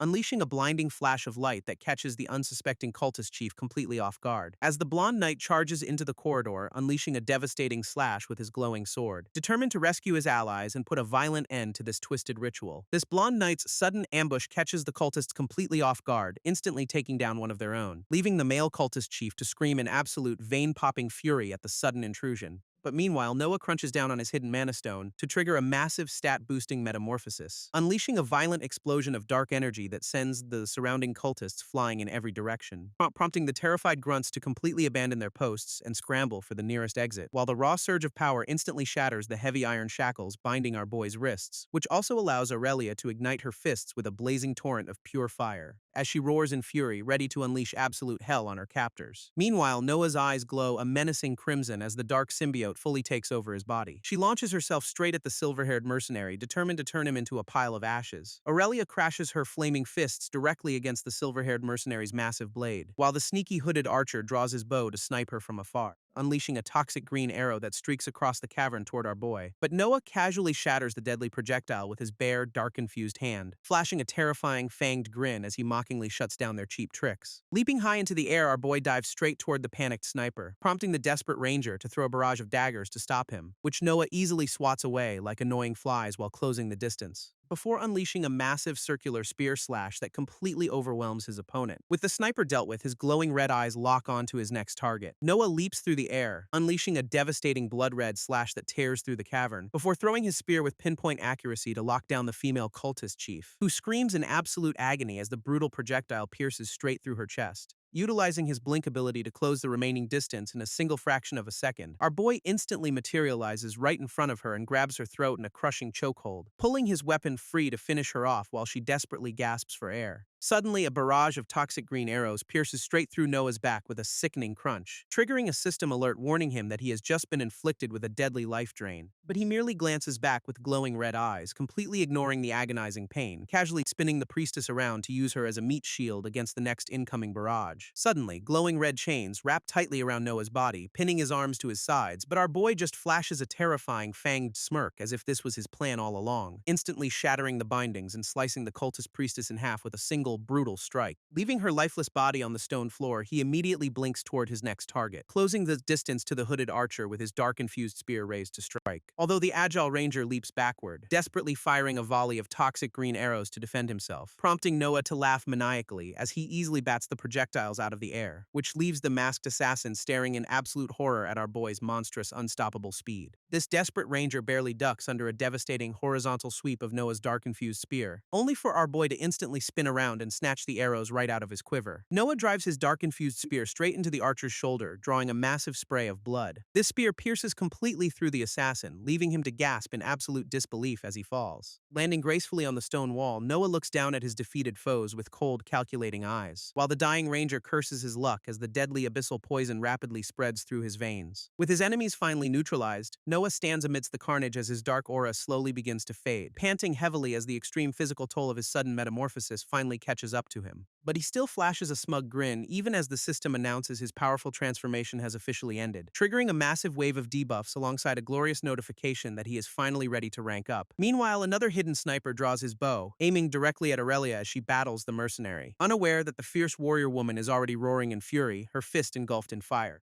Aurelia unleashes a relentless barrage of fiery strikes, forcing the silver-haired mercenary onto the defensive. Sweat drips down his face as he struggles to hold his ground against her overwhelming fury, screaming that he lied to her as she shatters his guard with a devastating blow, before burying a solid fire-infused fist directly into his chest and knocking the wind out of him. With her target completely off balance, she pursues him through the air like a heat-seeking missile, sending him crashing violently into the stone floor with a bone-shattering impact that cracks the earth. Gritting her teeth in pure rage, the fierce warrior woman tightens her fist for the final blow, unleashing a relentless torrent of fiery punches that completely pulverizes the helpless mercenary below her. Memories of her fallen comrades flash through her mind, fueling her desire for absolute vengeance, as she screams in agonizing grief for all the innocent lives lost to their twisted schemes. This silver-haired mercenary takes a brutal beating, his face exploding with sparks from Aurelia's relentless fiery punches. But a sudden massive shockwave forces the fierce warrior woman to halt her assault and brace herself, as the mercenary retaliates with a blinding circular sword slash that forces her to leap backward, leaving the battered sellsword clutching his bleeding chest and coughing up blood on one knee, while Aurelia demands to know why he betrayed her, a golden healing light mending her wounds, prompting the mercenary to flash a bloody, sinister grin as he slowly begins to chuckle, before standing tall and declaring with absolute, cold-blooded malice that it was simply a job, as he unleashes a flurry of heavy red glowing slashes that send Aurelia flying backward, forcing her to cross her armored forearms to block a devastating downward strike, only to realize with dread that each of his incoming attacks is growing heavier than the last. Aurelia braces herself as the silver-haired mercenary prepares to unleash another devastating strike, but she quickly realizes she cannot afford to play defense any longer, leaping high into the air to dodge his incoming slash with perfect agility, before spinning upside down to channel a massive burst of flame into her fist, crashing down like a meteor and unleashing a violent explosion of fire, which shatters the stone floor and sends a massive shockwave through the cavern, forcing the mercenary to slide backward across the stone floor to keep his balance, though he merely sneers, mockingly pointing out that her low level made her an easy target. Hearing his smug words, Aurelia silently remembers the horrific tragedy of her past,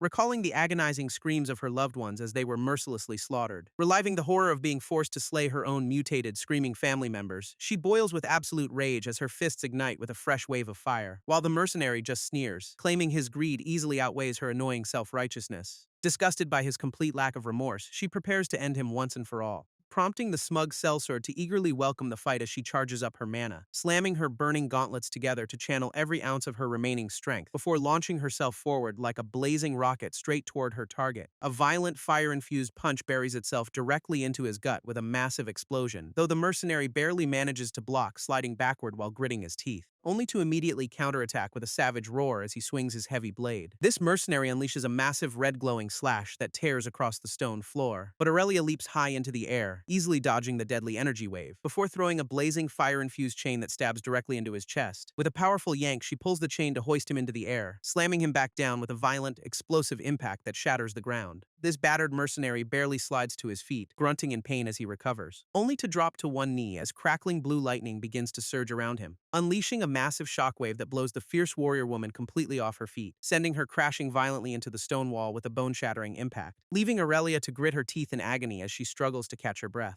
Gret dashes across the stone floor, closing the distance to the vulnerable warrior woman, slamming directly into Aurelia while mockingly asking if this is her true wild side, before delivering a brutal blow that completely paralyzes her as her fiery aura fades. Standing triumphantly over his helpless victim, the twisted mercenary demands she show him more rage, cackling like a total psychopath as he eagerly prepares to end her life, prompting the paralyzed warrior to call him mad as he searches for a better reaction, wondering aloud if he should slaughter the blonde paladin fighting in the background, or perhaps take out our exhausted boy Noah, who is currently lying defenseless on the floor. Aurelia screams in absolute terror for him to stop, instantly giving away her biggest weakness, which only causes Garrett to burst into a fit of maniacal, bloodthirsty laughter. Desperate to turn the tide, Aurelia quickly swallows a glowing mana stone while Garrett charges, determined to save our boy as a surge of fiery power erupts around her, with the system boosting her stats to double her capacity for one final stand. While Noah barely keeps his eyes open, watching her desperate struggle from the floor, she remembers the brief but precious bond they shared during their short time together, realizing that traveling with him was the first time she actually felt happy. But the ruthless mercenary mercilessly drives his massive blade downward to finish the job, plunging the cold steel deep into her shoulder with a mocking apology, which only ignites her absolute fury, triggering a massive system buff that doubles her strength, as she officially ranks up to rank E, ready to unleash absolute hell on her tormentor. A cascade of golden system notifications confirms her massive stat boost as she fully embraces her new path, before two blazing spears of pure fire impale Garrett straight through his back with a sickening crunch. But the crazy mercenary just laughs, completely ignoring the burning weapon currently sticking out of his spine. This only fuels Aurelia's rage as she dives back into the fray, her fists crackling with absolute fury, colliding with his lightning-charged defense in a massive elemental explosion that shakes the entire cavern floor. And while Garrett smugly grins, a system alert reveals she has just gained a handy resistance to lightning. Seizing the moment, the fierce warrior woman drives a brutal, fire-infused fist right into his chest, following up with a devastating uppercut that launches the heavy mercenary high into the air, shattering his ribs with a sickening crunch that echoes loudly through the dark cavern. This final explosive strike sends Garrett flying backward, his heavy sword clattering uselessly to the stone floor. Garrett spits out a mouthful of blood as Aurelia's relentless flames completely engulf him, and she keeps throwing fiery punches, determined to make him pay for every single betrayal, screaming in absolute agony and rage as she pours her entire soul into the beatdown. But suddenly a firm hand grabs her blood-soaked fist mid-air to stop the onslaught, as the blonde paladin holds her back, quietly telling her that the mercenary is already dead. Dropping to her knees in exhaustion, she watches the system confirm her massive level-up rewards, panting heavily as the adrenaline finally fades and the sheer weight of her grief returns, until a sudden realization hits her, forcing her to look up in absolute panic as she desperately asks the paladin about Noah, fearing the worst for our defenseless boy, before sprinting across the shattered cavern floor to check on her fallen friend. Aurelia rushes over only to find our boy Noah completely unresponsive on the cold stone floor, tears streaming down her face as she blames herself for dragging him into this deadly mess, sobbing uncontrollably while cradling his limp, blood-soaked body close to her chest. But the blonde paladin steps forward with a grim look, admitting his healing magic has limits, though his eyes suddenly widen as he senses a faint, lingering spark of life inside Noah, explaining that while he can technically save the kid, there is still one major catch, since his holy goddess might not look too kindly on Noah's dark, demonic powers. Sometime after the chaotic eclipse finally ends, the peaceful night sky returns to the forest, where a tiny, panicked fox dashes frantically through the thick undergrowth to escape some unseen threat, letting out a terrified screech as a massive shadow suddenly looms directly over it. A vicious horned rabbit with glowing red eyes pounces on the helpless little fox, tearing into its prey with a brutal blood-splattering strike that ends the chase instantly, revealing its terrifying system status as a level 27 cannibalistic murder bunny. Leaving the poor fox behind, this bloodthirsty rodent immediately dashes back into the shadows, hopping effortlessly from branch to branch as it searches for its next target, sniffing the air for a mysterious red drink it can suddenly smell nearby, leaping through the dark forest canopy with absolute speed to locate the source, only to freeze in sheer terror as a sudden, chilling sensation paralyzes its body, realizing a massive, terrifying predator with glowing red eyes is currently stalking it from behind, forcing the panicked murder bunny to scramble away before it becomes the next meal. Instead of running away, this crazy horned rabbit flashes a creepy, toothy grin, reminding itself that it is a top-tier predator that doesn't back down from anyone, as its madness skill completely negates the terrifying aura and sends it hopping forward, boldly stepping right into the dark cavern known as the Worm Offspring's lair, its tiny paws pattering rapidly across the cold stone floor as it searches, until it suddenly halts in its tracks, spotting a massive nest just ahead, where a glowing blue serpent is coiled up, hissing softly in the dim light. This rabbit's red eyes lock onto the beast, sensing an incredibly rich life force, which only fuels its hunger as the blue serpent rears back to strike. But the rabbit leaps high and crashes down, slamming its prey into the dirt. Pushing off the cavern wall, this bloodthirsty bunny launches itself straight toward its prey, channeling a surge of crimson energy as it prepares to deliver a lethal strike, before plunging its sharp horn directly into the blue serpent's neck with pinpoint accuracy, tearing through its scales as a fountain of dark blood sprays across the cavern floor. Though the thrashing serpent quickly wraps its coils around the rabbit in a desperate counterattack, but the crazy rodent violently throws the beast off and slams it down with ease, unleashing a flurry of crimson slashes that completely shred the serpent to pieces, leaving the legendary monster to flop lifelessly in a massive pool of its own blood. A glowing system notification confirms the kill of a legendary newborn lifeworm, prompting the victorious rabbit to sniff the carcass, eager to absorb its lingering power. This crazy rabbit eagerly licks the fresh blood, hoping to gain a sweet power-up from its meal, before happily nibbling on the carcass to absorb every last drop of the serpent's energy. Letting out a massive burp, the satisfied rodent stands triumphantly over the leftover scraps. But suddenly, a violent surge of crimson energy erupts deep within its tiny body, unleashing a terrifying high-pitched screech as the raw power completely takes over, while its single horn splits into multiple sharp antlers amidst a creepy, toothy grin. A cascade of red system alerts confirms its evolution into a terrifying draconian jackalope. Meanwhile, a stressed-out guild official slumps over her desk, completely overwhelmed by the endless paperwork, until a sudden, loud knock on her office door abruptly interrupts her miserable thoughts, prompting a muscular blue lizard man in a leather jacket to politely ask for permission to enter. Walking into her office, the muscular lizard man asks if the grim news is actually true. When he asks if the council knows, she reveals she is about to deliver the news. Razar immediately offers to accompany her, but she politely declines to save his precious time, offering a reassuring smile while promising her worried lizardman companion that she will be perfectly fine. Though he trusts her strength, Razar still can't shake a lingering sense of deep, impending dread. Shortly before Celestine stands in the grand hall, introducing herself to the powerful council lords, who waste absolutely no time and coldly command her to present the official documents immediately. These high-ranking officials watch her with stern, unreadable expressions as she prepares to share the truth, sliding the critical paperwork across the polished table to let the grim reality speak for itself, leaving the powerful lords trembling in absolute terror as they realize how doomed they really are. One bald council lord waves the report in disbelief, screaming that this simply cannot be real, while another slams his fist onto the table, furiously shouting that the whole thing is absolute madness. But Celestine calmly confirms the worst, revealing their enemies are actively trying to open a new abyssal rift, leaving the remaining lords completely speechless as they slowly connect the dots on what this actually means,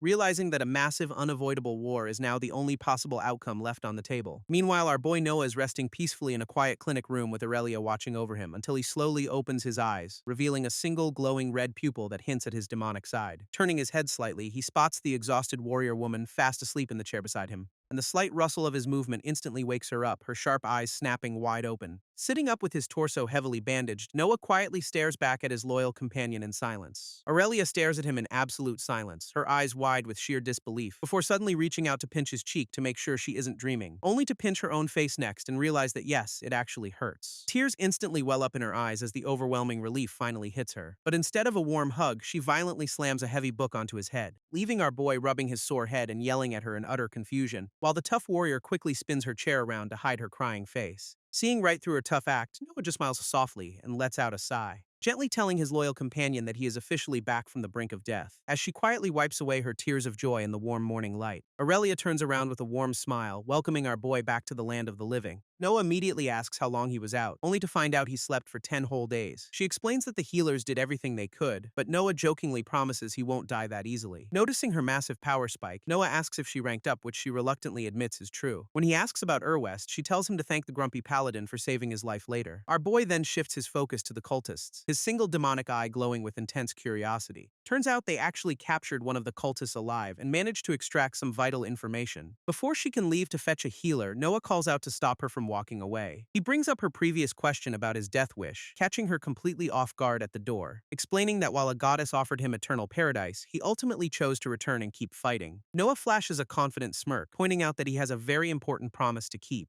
which earns him a supportive thumbs up from Aurelia before she heads out to find a healer, leaving our boy alone to witness a massive cascade of completed quest notifications flooding his vision. Stretching his limbs, Noah grins as the system unlocks a brand new party feature and multiple path upgrades, while his passive skills level up to intermediate, boosting his resistance to soul attacks and rot. He now has 34 free attribute points to distribute as he pushes open the clinic window, letting the cool morning breeze wash over him as the system prompts him to rank up. Looking out at the horizon, he reflects on the incredibly long, brutal road he has traveled so far, remembering the desperate struggles, the terrifying beasts, and the near-death encounters that forged his strength, ready to unleash his true demonic power and show this world exactly what he is made of. Noah strides forward with his trusty spear, fully aware that his wild journey is just getting started.